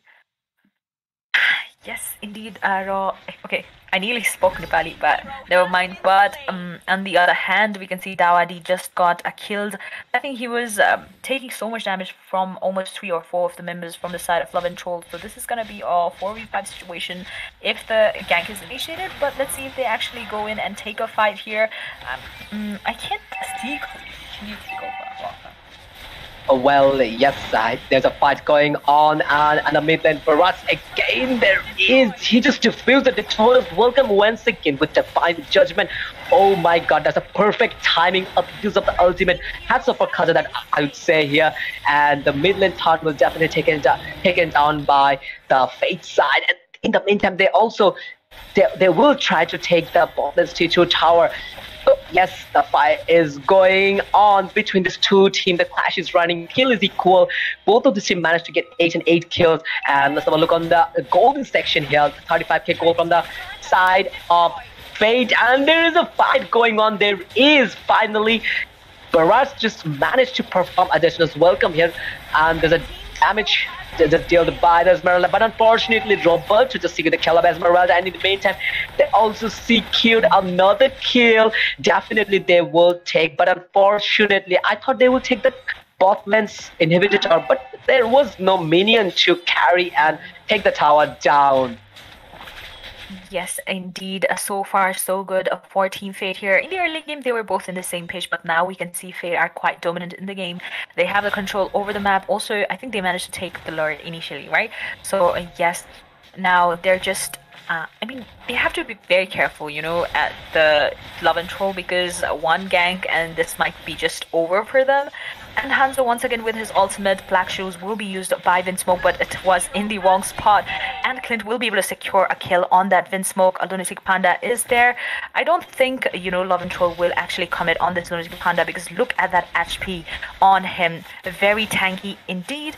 And Lord will be respawning in the land of Dawn, guys, in about 15 seconds. So let's see what happens here. Once again, Hanzo with that ultimate. As we know, the cooldown for Hanzo is quite quick, so he will be slamming his ultimate quite, quickly here. Uranus on, just trying to, I guess, initiate a fight here. So much going on. Barris with his skill, and look at that 3-man second skill that was actually executed. Detona's welcome, I think, got cancelled. Once again, double kill will be secured, whereas Grog, as well as Grog, managed to get a kill on that Kaja, whereas okay, it was, 2 for no trade?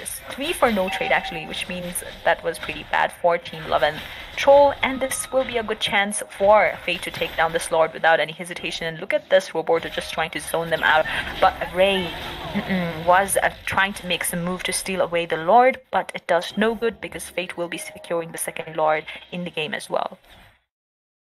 Yes, exactly. And so late game running according to the Mobile Legends. 40 minutes running on this game, and we could say it's a late game. Like as I say, according to Mobile Legends, it's definitely a late game. So Leslie is quite well farmed enough here. So with a physical penetration and with proper item, is all enough to melt down the Love and Troll team. And yes, Leslie already made, oh my god, a Berserker Spirit, the critical damage dealing item, also endless battle with Blade of Despair also got in the same slot. So yes, Leslie is dealing high amount of damage, and then I'm just hoping for one last item, and there is a Melodic Roar is all enough to melt down the tanky opponent. There's a fight going on in the side, and there's a Dino's welcome once again. Will he able to pin down in the wall? And yes, mega kill secured by Lunatic Panda in the meantime. Also, the secret, the kill of Kaja, double kill in the same time. Oh my god, he seems too insane in the game. There's a ninjutsu from Hanzo here. He's just trying to clear the lane, and Lord is also approaching from the bot lane here, and definitely this Lord will take the bot lane's inhibitor tower. And yes, indeed, that Lord just did. And in the meantime, also that mid lane's inhibitor tower also secret, and this could be end for Love and Troll. Oh my god, if the match will lock the base, and this will be the end. Will it be the end? Could it be the end? And this is the end. Oh my god, GG Fate. I'm just speechless. The way they started the game, it was a little bit delayed. The way that they had a slow start, like we saw the Love and Troll, they played the early game with the Lunax, the chaotic assault. They're just completely dominating the early 5 minutes, Sama. But at the late game, they just completely rotate the whole situation and take them into their own favor. Oh my god. Exactly. I mean, in the early game, it was, it was on the same page as I mentioned. They both were they seemed like they had the equal heal, they had equality in the gold distribution as well. So I thought it might be quite different, but as late game arrived, Fate completely dominated once again. 15 minutes was the overall time for the game. And you can see on MVP is 509, which is Lunatic Panda, was great with execution, was soaking up damage as well as inflicting damage, and Roberto with great initiation, and Leslie was quite well farmed as well, I would say, and Lilia was great with burst damage as well. Whereas from the side of the Love and Troll, we can see 204 KDA on Hanzo, which is not bad, but overall the team initiation and the team combination I don't think was that good. Therefore, that might be the reason why they lost this game. And moving on to data section, Waqar will be explaining it to you. Well, Jared, I'm just moving on to the data section. From the losing side, we can see the most teamfight participation is provided by the EXP laner, and that no, that's not their EXP laner, so my bad. So most teamfight participation provided by two of their hero, and that's the Rumi who played Kaja, and also the PK bot who's a mage from the side of Love and Troll. They just provided 78% teamfight participation, and from the winning side, from the side of Fate side, the most teamfight participation provided by, once again, let me check, and yes, it is the EXP laner Uranus, who's participated in the teamfight is 88% that teamfight participation number. So I'm slightly moving on to the hero damage section. So from the losing side, the most hero damage provided by the Hanzo, the jungle Hanzo Ray, who provides 27% hero damage, and from the winning side, the most hero damage provided by, obviously, there. Lilia. Wait. I was hoping to see Boras, but it's Lilia. 25% hero damage because we all know the Shadow Energy combined with Magical Shockwave is too much to take, and it's worked fine against those melee heroes of burst, early burst damage of Lilia, and that's the reason why he is the most hero damage dealer from the winning side.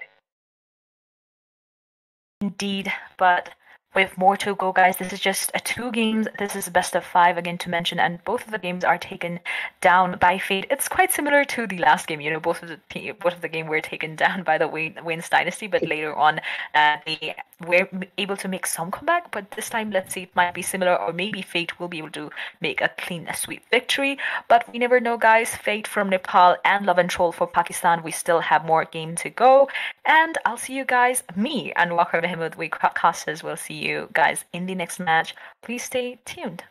Bye bye. And don't forget to cheer your team. See ya. Yes. Did you just notice that Grok delayed the minion waves so that they could have advantage, that they could have the minions on their side? I mean, that's what DYNASTY does. I've seen him in the earlier time as well, but here we can see Vinsmoke in a pretty low HP. Lunox might as well be able to get a kill here, and First Blood will be secured from the side. Oh my god, look at the wall, and providing us this, that's why just people love to pick Grok, and there is a kill. PK bot secure the kill of DYNASTY, the chaotic assault. Damage is too much, and that is what we were talking about. Lunox, like, if you have a tank opponent, like one perfect chaotic assault. Nothing too fancy, guys. Uranus versus this Esmeralda, but Lunox is kind of rotating, maybe trying to gank on this Uranus, but I don't think they'll commit over that Uranus. But we can see the ultimate was executed by Hanzo. Leslie doesn't have much HP left, but he has to retreat on his body because Barrett is already there. Oh my god, the Detona's welcome was Panda just killed the turtle for the second time, and there's a fight going on in the mid, and will you see a divine judgment from Kaza? But no, there is a user border, and Lunox tried to escape, but unfortunately not today, brother. You can't escape today. This fight going on. Ninja, so kinetic ninja from Hanzo here. Fight is going on. Bart is here trying to perform it. Welcome in from Kaza. I mean, actually, the CD reduction for the Detonas, I think welcome is quite high because it's just 5 minutes inside the game, and it's pretty costly for Barrett's to actually, yes, exactly. sacrifice the Detona's welcome. Yes, obviously, like it costs the city reduction time. So Kaja is here. Divine Judgment is still on. Okay, if he already used his Divine Judgment, Guardian Barrier will be used, but once again, the turtle will be taken down by the side of Fate. They don't have much HP left. Falling Star Moon will be used right away, immobilizing Barrett for a couple of seconds.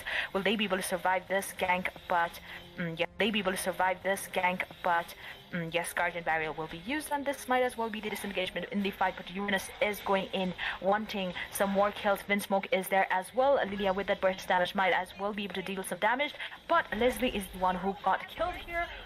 But the notification really, swallowed up a whole buff and then digest in this 2 or 3 seconds, and there's a fight going on.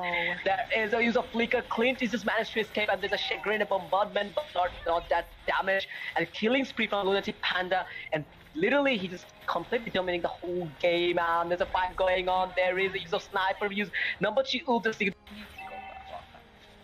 Well, yes, there's a fight going on, and a mid lane for us again. There is, he just defused the Detona's welcome once again with Divine Judgment.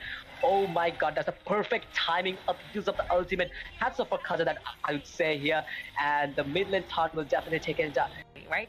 So yes, now they're just I mean, they have to be very careful, at the Love and Troll, because one gank and this might be just over for them. And Hanzo once again with his ultimate. Black Shoes will be used by Vinsmoke, but it was in the wrong spot, and Clint will be able to secure a kill on that Vinsmoke. He will be slamming his ultimate quite quickly here. Uranus on just trying to, I guess, initiate a fight here. So much going on. Barris with his skill, and look at that 3-man second skill that was actually executed. Detona's welcome, I think, got cancelled once again. Double kill will be secured, whereas Groth is all enough to melt down the tanky opponent. There's a fight going on in the side, and there's a Detona's welcome once again. Will he able to pin down in the wall? And yes, mega kill secured by Lunatic Panda in the meantime. Also, the secret the kill of Kaja, double kill in the same time. Oh my god, he seems too insane in the game. There's a ninjutsu from Hanzo here, He just approaching from the bot lane here, and definitely this Lord will take the bot lane's inhibitor tower. And yes, indeed, that Lord just did. And in the meantime, also the mid lane's inhibitor tower also secure, and this could be end for Love and Troll. Oh my god, if they manage to lock the base, and this will be the end. Will it be the end? Could it be the end? And this is the... Did you just notice that Grok delayed the minion waves so that they could have advantage, that they could have the minions on their side? I mean, that's what DYNASTY does. I've seen him in the earlier time as well, but here we can see Vinsmoke in a pretty low HP. Lunox might as well be able to get a kill here, and first blood will be secured from the side. Oh my god, look at the wall, and providing us this. That's why just people love to pick Grok, and there is a kill. PK bot secure the kill of DYNASTY. The chaotic assault damage is too much, and that is what we were talking about. Lunox, like, if you have a tank opponent, like one perfect chaotic assault. Nothing too fancy, guys. Uranus versus this Esmeralda, but Lunox is kind of rotating, maybe trying to gank on this Uranus, but I don't think they'll commit over that Uranus. But we can see the ultimate was executed by Hanzo. Leslie doesn't have much HP left, but he has to retreat on his body because Barris is already there. Oh my god, the Detona's welcome was Panda to secure the turtle for the second time, and there's a fight going on in the mid, and Divine, will you see a Divine Judgment from Kaza? But no, there is a user border, and Lunox tried to escape, but unfortunately not today, brother. You can't escape today. This fight going on. Ninja, so kinetic ninja from Hanzo here. Fight is going on. Bart is here trying to perform it. Welcome in from Kaza. You know, I mean, actually, the CD reduction for the Detonas, I think, welcome is quite high because it's just 5 minutes inside the game, and it's pretty costly for Barretts to actually, you know, sacrifice the Detonas welcome. Yes, obviously, like it costs the CD reduction time. So Kaja is here. Divine Judgment is still on. Okay, he already used his Divine Judgment. Guardian Barrier will be used, but once again, the turtle will be taken down by the side of Fate. They don't have much HP left. Falling Star Moon will be used right away, immobilizing Barrett for a couple of seconds. Will they be able to survive this gank? But yeah, they be able to survive this gank, but yes, Guardian Barrier will be used, and this might as well be the disengagement in the fight. But Uranus is going in, wanting some more kills. Vinsmoke is there as well. Lilia with that burst damage might as well be able to deal some damage, but Leslie is the one who got killed here. But the notification really, you know, swallowed up a whole buff and then digested in this 2 or 3 seconds, and there's a fight.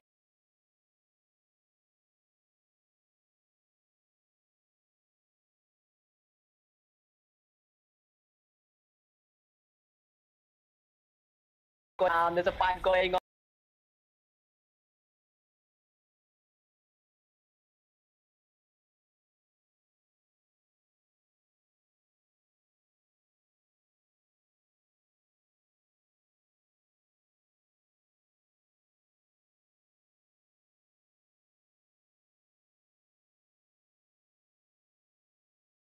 There is a use of sniper use. No. The Love and Troll because one gank, and this might be just over for them. And Hanzo once again with his ultimate. Black Shoes will be used by Vinsmoke, but it was in the wrong spot, and Clint will be able to secure a kill on that Vinsmoke. He will be slamming his ultimate quite you know, quickly here. Uranus on just trying to, I guess, initiate a fight here. So much going on. Barris with his skill, and look at that 3-man second skill that was actually executed. Detona's welcome, I think, got cancelled once again. Double kill will be secured, whereas Grot is all enough to melt down the tanky opponent. There's a fight going on in the side, and there's a Detona's welcome once again. Will he able to pin down in the wall? And yes, mega kill secured by Lunatic Panda in the meantime. Also, the secret the kill of Kaja, double kill in the same time. Oh my god, he seems too insane in the game. There's a ninjutsu from Hanzo here. He's just approaching from the bot lane here, and definitely this Lord will take the bot lane's inhibitor tower. And yes, indeed, that Lord just did. And in the meantime, also the mid lane's inhibitor tower also secret, and this could be end for Love and Troll. Oh my god, if they manage to lock the base, and this will be the end. Will it be the end? Could it be the end? And this is the... Did you just notice that Grok delayed the minion waves so that they could have advantage, that they could have the minions on their side? I mean, that's what DYNASTY does. I've seen him in the earlier time as well, but here we can see Vinsmoke in a pretty low HP. Lunox might as well be able to get a kill here, and first blood will be secured from the side. Oh my god, look at the wall, and Welcome everyone. We are back again from Caster Desk. I'm Waqar Mehmood, and also my co-caster Sama is also here. The annual ACE Invitational Tournament 2022 AAIT presented by obviously Mobile Legend Bang Bang. So I need to mention once again, it's an international tournament where five teams from five different countries will participate in this tournament. Bangladesh, Nepal, Pakistan, Sri Lanka, and also Bhutan. So yes, this is the second game these days, and it is Love and Troll versus Fate. So the bans and ping has started. I'm started moving on to Samurai. Guys, it's Noah again, and yes, Waqar said most of the things, but we're heading into the ban and pick session right away. The two bans from the side of Love and Troll is going to be Matilda, which was similar from the second match, and the next two ban is going to be Akai and Valentina. Quite reasonable ban coming in from the team Love and Troll here, whereas from the side of Fate, again the similar ban, which was 1-1 from the very first game. Fate has been sure of banning the 1-1 right away, whereas Barrett's was used by Fate, I think, in the previous match, but this time they are the one who is going to ban the Barretts. And the third ban from the side of Fate is going to be Martis. Yes, that's definitely a very good and wise ban from the side of Fate, and still Martis is worthy enough. Maybe he got nerfed in this current patch, but still the decimation, the mortal coil, and the damage is too good. And yes, I'm just directly moving on to the picking section right now.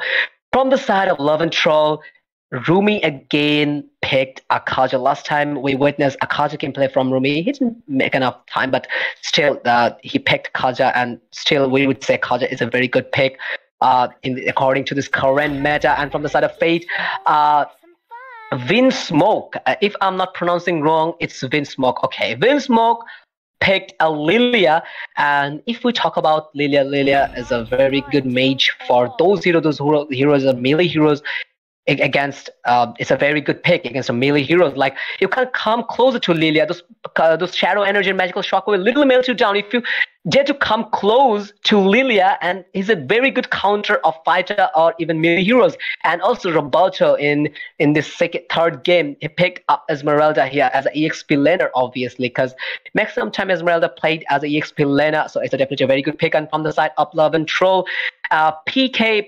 Puckbot just picked.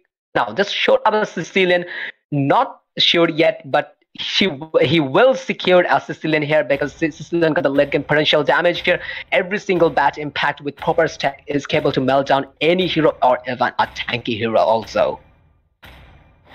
Indeed, and as you said, Sicilian will be locked on from the side of Love and Troll right away. And for the gold laner, aka Marksman, it's gonna be Clint who gets picked from the side of Team Love and Troll. This will be the last pick from the first phase for Fate. They already have two magic damage dealing heroes, and Vinsmoke on that Lilia, who is gonna be played as mage, whereas EXP laner Esmeralda, I think we saw Roberto on first game with that Esmeralda. He was insanely good. Let's see what he will be able to do in this game, whereas the gold laner from the side of Fate, which is Wolf, the gold laner player from the team, is gonna be Beatrix. And as you guys know, Beatrix received nerfed. I mean, Beatrix is commonly nerfed. I mean, she's constantly nerfed, but still she stands as one of the strongest marksmen in the game, because she's very flexible, could change her guns according to the situation, which is quite handy in a situation like those. Therefore, this will be the end of the phase 1, and the second phase's first ban will be from the side of Fate again. Lunatic Panda on the ban phase. Let's see what he bans here. What do you think, Waqar? But as I'm saying that, Atlas has been banned from the side of Fate. Yes, but I was used to say they're gonna ban a kind of jungler, but in the meantime they banned a tank here. So yes, definitely it's a very good pick. And as you said, Beatrix constantly getting a lot of nerfs here, but still I would say one thing, and I would add one thing, that still Beatrix is worthy enough. Like, he got a couple of weapons in a row, like the Nibiru, Wesker's Banet, or even one more. It's what is a sniper called? Sama? I just forgot. It's runners at parties. Yes. Yeah. Yes, exactly. The sniper one. He got a lot of weapon, and the ultimate, especially the Bruce Passion's damage is too good in the early to mid game. So still, it's a worthy marksman according to the current meta section. Maybe he got nerfed, but she got nerfed, but still worthy enough. And from the side of Love and Troll, they just banned a Fedrin here because Fedrins can play multiple role, like Valentina or even Kaja. Like Fedrin could play as a roamer, or even he could play it as a jungler. So definitely it's a very good ban from that side. And the last phase ban from the side of Fade, the ban at Girat, because no EXP laner picked yet from the side of Love and Troll. So definitely the banned at Girat. So it's definitely a very good pick. Definitely a very good ban from their side. And there's a last phase ban running from the side of Love and Troll. And let's see which role.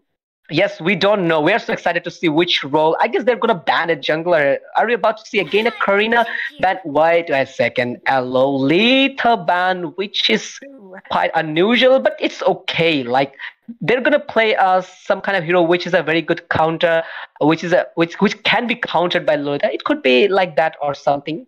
Who knows? Maybe they know better. Exactly, and with the Lolita ban, the five-man ban draft has been completed for the side of Team Love and Troll, whereas the last ban from the side of Fate is gonna be Darth here.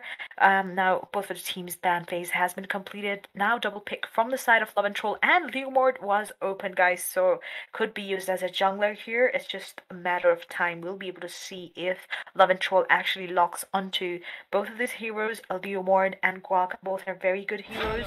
Let's see, and Ray is gonna lock into this Leomord right away, whereas Davion is gonna be on that Grok. Now this will be the last pick for this, match overall. Dawa D on the picking phase. We all know Dawa D is a roamer, so there are plenty of, potential roamers still left. Dawa D used, I think, both Grok and Matilda in the initial games and has been banned. And Carmilla used to be banned always, and this time Carmilla was open and Dawa D locked into this Carmilla right away. I'm having a very bad feeling about that Carmilla, even the whole Love and Troll side, because they got open Carmilla and Dawa didn't hesitate to pick and secure the Carmilla, and we all know Sama. After the revamp, the ultimate, basically not her revamp, that ultimate got revamped, and that's too annoying. Like with her ultimate, she can connect multiple hero in the same time and provide a high amount of CC. Even not only that, but also it makes you slow. So it's a hell of a slow. So yes, it's a definitely good pick. They got open and they didn't hesitate to pick Carmilla here. So yes, both teams picking and lineup and very good and tricky. So yes, it's a much needed win for the side of Love and Troll from the Pakistani side. The Pakistani top squad colliding against the Nepali top squad, which is Fate. So let's see which team has the last laugh. We usually used to say every time. So yes, both teams' member is in the respective position, and let's see what happened in this game. And right now, I'm just directly moving on to Sama. Yes, guys, again, to mention, this is the third match, which is Love and Troll versus Team Fate. Fate has already got, 2 wins on their side, so this will be, if Fate manages to get one more victory, this will be it for the round. They are the victorious, whereas we can see that Ray just managed to get his, orange buff, and now he's heading towards his purple buff, but we can already see some initiation coming in from Dawa D. Pretty low HP left, he might have to retreat, but the Lethal Wanderer was taken down by the side of Fate, which is pretty advantageous because they will be able to get certain vision on that area from the map. Yes, exactly. And look at the only damage of the Lilia, and there is a guardian wall from the Grok, and just trying to put the Beatrix down, but the Beatrix already made a safe position here, and that using sniper, the runner's path with his hand, and there is a damage from Leo Mortis here, and also kind of a Phantom Steed. He's just called a barbell, and there's a Phantom Steed and Phantom Stalk from Leo Mort, but he's running out of HP. Ray is running out of HP. He didn't show any interest to take a team fight here because his HP is down. if he fight with this HP, definitely with 50% HP, Karina's Shadow Assault we can strike you back with a deadly damage, and it works fine against a half HP that we all know. If you read the ultimate, Karina's ultimate, and we will get to know that it works perfectly with half HP. So there's a reason why Ray didn't show any interest to take a team, but he just called his Burble and just get out from the way. Yes, and the turtle will be initiated from the side of Fate, guys. Grok is still there, probably trying to, get the vision out here. And I don't think there will be any contest for the turtle because obviously Leomord is on his orange buff, still getting invaded. Not much HP left. Falling Star Moon will be used right away, and First Blood will be secured by Roberto on that Leomord. Still the fight is going on. The ultimate was used by Sicilian, but the damage is nil because obviously it's the early game, and Divine Judgment was used on Dawa D, but he will be able to flicker out from the situation. Whereas top lane, there's a different story here. Beatrix versus Clint. They're just going one-on-one, but still we can see Clint is a bit, he's on the level 5, whereas Beatrix is on the level 4. And yeah. Well, yes, exactly. The Beatrix is a little bit lower and then in the level against a Clint, because we all know as a golden Clint is a perfect choice because of his quick draw. Like no matter where you are, which bush you're hiding, quick draw will locate you no matter where you hide, an extra passive bullet. And there's again a contest to secure the Little Wonder, and again this time the Little Wonder once again secured by the Karina from the side of the Poly team Fade. And the Lunatic Panda seems quite conscious on his farming, and that is what he is doing from the very beginning of this game. So yes, he dominated the first game, even the second game, and also he's trying to dominate the last game. And if somehow Laventrol managed to lose this game, and that is all over for them because already they lost 2 games, and then there is another scenario is running on in the bot lane, Esmeralda versus Kaja. And in this game, Kaja is playing as an EXP laner from the side of Love and Troll. And look at the runners, they've party, but not enough aim, and he just missed his bullet. Fight is running on Shadow Energy combined with Magical Shockwave. There will be a fight in the lane, and there is a chance to see a fight. And look at the ultimate, and there's a call of Barbell Phantom Steed. Fight is running on. Look at the slow effect of Carmela, and that's the reason why people don't love to put Carmela in the ban section. But here, this Love and Troll, they didn't show any interest to take a team fight because they're out of gold, even they are out of item. Yes, indeed. 4 minutes inside the game, guys. Almost 5 minutes. And the goal lead is in the side of Fate. And they're also going in for the turtle. First turtle was also secured by Fate, whereas second turtle is also being initiated by the side of Fate. And obviously Leomord is nowhere near. Therefore, this will be easy turtle from the side of Fate. Already Blade of Despair has been made by this Beatrix. Will inflict a huge damage, especially with that sniper here. And yes, so far, I think it's quite pressurizing for the team, Love and Troll here.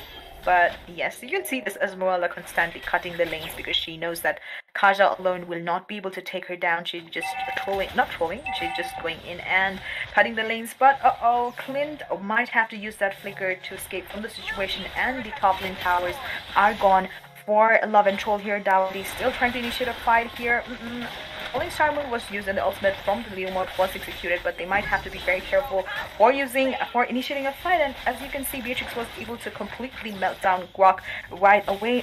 Let's see, the Divine Judgment is being used on Dawadi this time, and Leomord will be able to secure a kill on the Dawadi. Still the fight is going on. Esmeralda going in, soaking up as well as trying to initiate a fight here, but let's see, Beatrix is actually focusing on the towers. Just now she used Universe Passion. And okay, what is the damage that I just witnessed? Was it from Cecilia? Like yes. That she was. Go on. Yeah. Oh my god, and yeah, I also noticed that, and it was from the Sicilian, the bad impact, the damage was too much. And here I'd like to say one thing, the Polity, the Fate, they are objective conscious, and they just took the top lane's T1 tower. In the meantime, they also took the mid lane's T1 tower, and yes, and there's a 2 hero in a row from the side of Love and Troll. The roamer is here. Rumi is providing the tank gameplay in this game with his Grok and roaming beside the wall, because we all know Grok's passive works fine with the wall, and he gets an extra shield whenever he's nearby to the wall. And there is a perfect use of Bandit, but just wanted to clear the lane, didn't show any interest to give the damage to the Kaja. He just cleared the lane with his Baneta, the bazooka, whatever it is, and there is a fight, and there will be a fight, I guess, in the turtles lane, and there's a guardian's barrier here from the Grok, and there's a use of shadow energy combined with magical shockwave. Fight is going on. Nibiru's passion, Barbell's call from Leomord, Phantom Steed here, Karina just melting everyone. Oh my god, here just Karina seeking to kill, but Red out of HP and Skate with a low health, and double kill secured by the Windsmoke. He just secured 2 kills in a row with his Lilia combined with the magical shockwave with shadow energy, and there's the reason why Lilia is too dangerous, Sama. In early 6 or 7 minutes, Lilia is too dangerous. Like, you can't counter Lilia until you have a radiant armor in your slots. In that time, you were just literally nothing against Lilia. Indeed, and this will be the third turtle in the games, but you can see Lunatic Panda is actually going on for that Grok, and she even used her ultimate, but sadly, obviously Grok is quite tanky, therefore the kill was not secured. This is the third turtle in the game, guys, and once again Fate will be securing this objective for themselves. There might be a possible team fight here on the bottom, on the turtle lane, so let's just see. Will this Kaja be able to use his Divine Judgment? But Daladi is definitely going in, trying to initiate a fight here. But let's see, the top lane bottom lane, third tier tower will be going down for Love and Troll. They have, there are 3 towers, 2 towers that has been gone. Actually 3 from the side of Love and Troll. They don't have 3 towers, whereas Clint is trying to push, but Esmeralda is there to...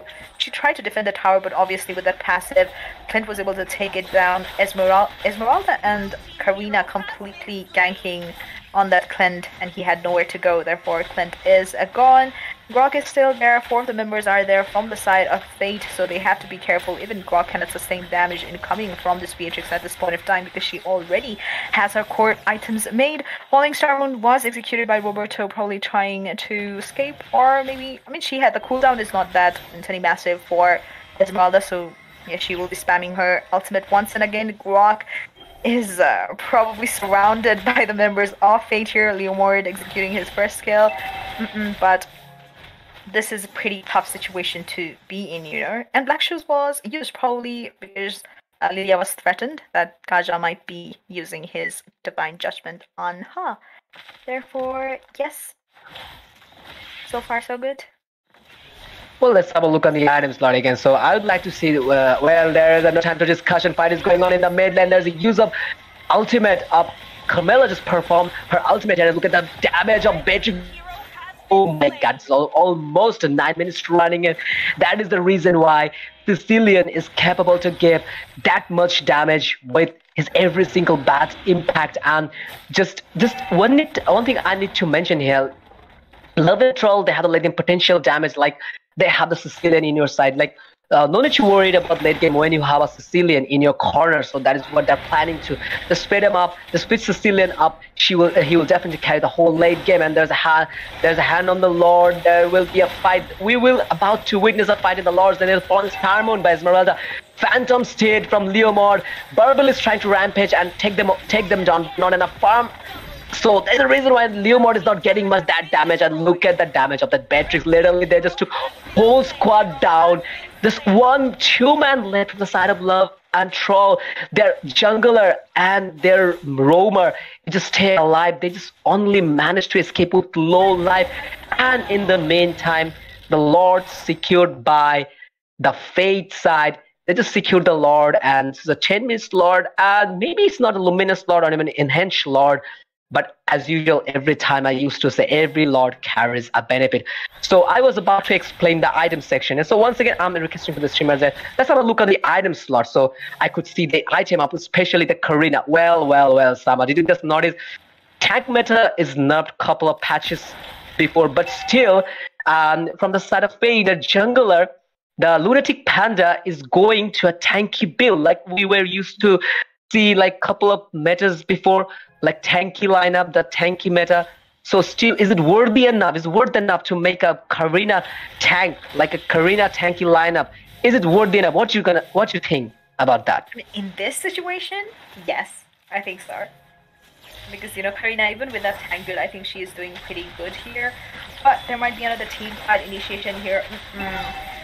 Kaja got completely caught up there. Monster kill will be secured by a Vinsmoke here. They're still going in for more. Mid lane second tier tower will be gone for Team Love and Troll here. Lord is still incoming from the top lane. Full HP Lord. The Lord has been unharmed, but they are trying to go in for this mid lane inhibitor, but I don't think they might be able to take it. Ultimate will be used by Leomord chasing. Oh no. Look at the damage from the sniper. Oh my god. And they will be going down, I guess. Wait, the numbers passion was used, but wait, what? Oh my god. That was quite unexpected. I thought that Leomord actually would be able to survive that, but the correct timing of Carmilla's ultimate was able to take Ray down. She actually even burned out her flicker to actually take down that Leomord, which I would say is a good thing because of being a hyper. That must be the top priority for the Fate to take Leomord down. And with this, mid lane inhibitors are gone. As I was saying, but it's not gone. A bit of HP left, but it's almost gone. But it's not gone, so yeah. Yeah, that kill, the Leomord kill, cost Carmilla her flicker, that cost her flicker, but who cares? You just killed a jungler from the opponents, and that's a prize, and that is a prize for them. And yes, there's option to see the map vision, and that's what they did. Love and Troll, they just saw their top lanes position of opponent's position, and there's a hash claw secured by number 2 Ulv, and now Beatrix is capable to heal down with his per basic attack. Like, he got the lifesteal item, that hash claw. It's also a core item for every Beatrix. So yes, it's a matter of time to see how early they could finish the game, because already they're just controlling the whole map. Even they're just controlling the game, and this game is on their hand. There's only 4 kills from the side of Love and Troll, and 12 killed from the side of the polytop team, that is Fate. And again, I guess the Lord will go to the side of Fate. I'm not sure, but I'm saying, because there's no competitors in the Lord's lane, and definitely they will take the Lord. Because look at the position, like the Leomord is in the top lane, so definitely this Lord will get secured by the hands of Fate. And yes, indeed. And Vinsmoke just secured the Lord, and I'm having very bad feeling about this Lord, because this Lord could be the end for Love and Troll. Exactly. It will be difficult for them to defend this Lord. It's a Luminous Lord this time, guys. And let's see how Team Love and Troll will be able to defend this. For now, they're just going in, Leomord is just going in for his purple buff, trying to get his last farm. Could be the last farm. But, yeah. Let's... Well, Sama seems quite speechless here. Well, but I'm being optimistic here, Sama. Like, whenever you have a Sicilian in your team, just be optimistic. Like, Sicilian could carry the late game. Like, you know what? No matter how tanky you are in the late game, you just all need a Divine Glaive to counter the tanky opponents. But well, if they manage to lock down the base, then it's all over. Doomed for Love and Troll. But yes, the thing I was saying, like, when you have a Sicilian in your team, in your corner, so then no need to worry. No time for discussion. There's a call of Barbell Phantom Steed from Leomord. And also Carmilla Dawadi already casted her ultimate here. The annoying ultimate, which provides a high amount of CC, and the slow effect was too annoying. And there's a runner's apathy. And look at the damage of the Beatrix. It just literally took half HP of Kaja with his only one sniper shot. That's the reason why. Just don't get farmed that Beatrix. That Beatrix will totally ruin your whole plan and your whole day. Indeed, a very insane and immense, damage coming in from this Beatrix. It's already 15 minutes inside the game. She has her items, and the damage is indeed gonna be insane. But yes, Sicilian, let's not forget, guys, Sicilian is there from the side of Love and Troll, so comeback is always possible. As I always say, there's always a possibility of comeback, and this might be one for the Team Love and Troll, but Falling Star Moon will be used right away for Clint, and I don't think he'll be able to survive because Shadow's Assault was used right away by this Karina. She's going in for more. I think Immortality just popped off for someone, but I'm not quite sure whom. Vinsmoke doesn't have much HP, but I think she still has her black shoes left. But with this, two of the members are already down from the side of Team Love and Troll. Kaja is just trying to make some move here, and Sicilian actually managed to get 2 or 3 of the members on his second skill, but that might not be enough to defend this. Sniper won't connect this time. They're trying to towel up the situation, but look at the damage coming from Sicilian. Melted that Beatrix right away. Immortality was popped up. Kaja trying to zone out the members. Ultimate will be used by this Leomord, but Sicilian is very scary at this point of time because look at the damage from that Sicilian literally melting the teams from the Fate. Now Fate have to be very careful for initiating a fight here because, you know, the backline from Love and Troll are pretty strong, and if the frontliners are able to soak up the damage, then Sicilian will be able to inflict a lot of damage, like a lot. Might actually make a comeback here. Yes, I'm hoping to see a comeback from their side. Yes, and indeed, and if the frontliners manage to soak up few damage, then literally Sicilian could do the rest of the job from their side, from the Love and Troll side. Yes, and there is a hand on the Lord, and I guess with zero competition again, the Lord will secured by the Fate side. And here Esmeralda is providing a good amount of map vision, and here Rumi is also put a guardian barrier here, and there's a fight going on. Phantom Seed call from Leoman. Look at the damage of the Sicilian, and there's a Nabirus Passion. Ludic Panda seeking the kill of their Kaja here. Kaja got slain, and they're out of number. And also in the meantime, Clean got slain by the hands of Karina one more time. Oh my god, fight is running on. Look at the Shadow Assault got reset every time whenever she managed to get a kill here. But the damage of the Sicilian, the late game damage is just too insane at this point.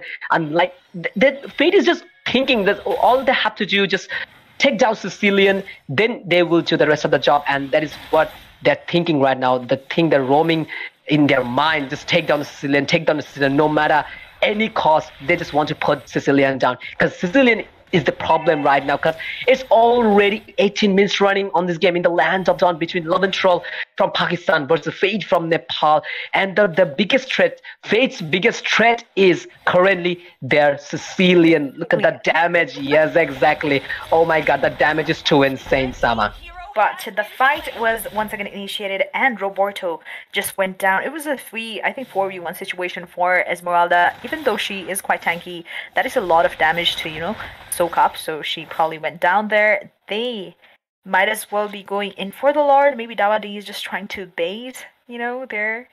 But yes, it's a 4v5 situation right now. So maybe you know, they might go in for the Lord, but still you can see the minion waves incoming from the side of Team Fate, so they have to defend. They have to take a look at the lanes, you know, because, you know, we're not witnessing any split push situation here, because in the other tournaments that I've been, there's like insane split push situation, but we can see there's some momentum on the Lord's lane. A Guardian Barrier will be used. This might as well be the fight, the final clash between Fate versus, you know, Love and Troll for this Lord. Let's see, Sicilian is there, Clint is there.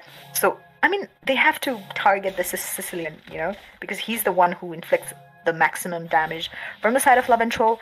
So, let's wait and witness, guys, what happens next. Ooh, yes, and one thing, oh my god, then the damage was too heavy. And yes, and Leomord is running out of HP. Oh my god, that was a complete one shot. One single sniper strike is all enough, and he just slain the jungle of the Leomord.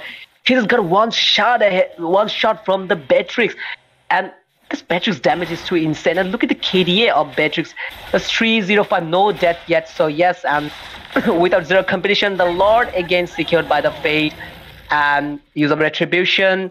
Lunatic Panda to secure the Lord, and this Lord is super Lord. So yes, this Lord could be the end for them. But don't forget, Love and Troll, they got the weapon here, and the weapon is the Sicilian. Like she could deal high amounts of damage from the back lane. And as we used to say, if there's some roamer or some tanky lineup soak up the mid lane's damage from the front line, they soak up the damage, then the rest of the job will done by the Sicilian. And let's see what happened. Will Sicilian carry the game and take the glory from the side of Love and Troll side? And let's see, we're about to witness the last resort from the side of Love and Troll, and there's a fight going on. Falling Star also call a Burble Phantom Street from Leomord, and Leomord just seeking the kilogram Bartu here. Fight is going on. Oh my god, best luck. What the heck? Very low And HP left on the tower, and oh my god, the third match will also be in the hands of Fate, the team from Nepal. And with this, they actually well, secured this round. So 3 in a row, I guess. Yes, it's three yes. in a row. 3 in a row from the side of Fate, the top squad of Nepal, just uh, get the victory against the top squad of Pakistan, Love and Troll, and that they just got a 3 win in a row. And just I'm directly moving on to the MVP section. Yes, from the winning side, a Fate side, Lunatic Panda. Again, he's the MVP here from the side with 508 KDA with 10.2 rating. With Karina, tanky build, tanky lineup. And from the losing side, the MVP was Ray, who played jungler role from the side of Love and Troll and 433 KDA with 6.8 rating. So just right now, I'm just directly moving on to the data section that will be explained by Sam. Yes, guys, moving on to the data section, we can see most of the damage. I think the highest damage is from the side of Finsmoke. That was the mage from the side of Fate, whereas second highest damage dealing hero was Beatrix. We could see, she was getting well farmed since the very early game, so we could see the damage infliction from the side of this Wolf. I mean, she was pretty good with Sniper too, So we could witness that, and Dawadi again with that amazing Dawadi and Esmeralda both were like quite good with the initiation, and Lunatic Panda with a perfect execution of Shadow Assault. Obviously, he's the MVP, and I don't need to explain more. And yes, the team fight participation is like 76 for 3 of the members. And Carmilla being the tank, obviously being the support, she has the most team fight participation. Tower damage 91. I could actually see that, Wolf was just focusing on the tower. She was with the shotgun.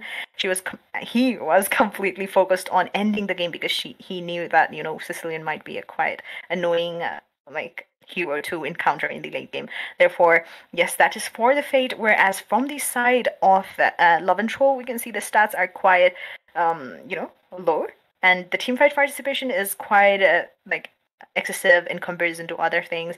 And Filthy actually has the most tower damage, it's 100%, but somehow that did not do justice. 36% damage from Sicilian, that's actually the highest damage overall. So yes, it was just, early game was not so good for the team Love and Troll. Therefore, they were not able to make a comeback in the late game. It looked like they could, but Sicilian alone cannot do anything. And also Fate were quite good with their team combination, and they were targeting the correct team from a correct player from the opponent, so that might as well be the reason for Fate to win this game. 3-0, guys. Fate were able to make a clean sweep victory on Love and Troll, therefore we'll be moving ahead to the next round of this tournament. And yes, Waqar, what do you have to say?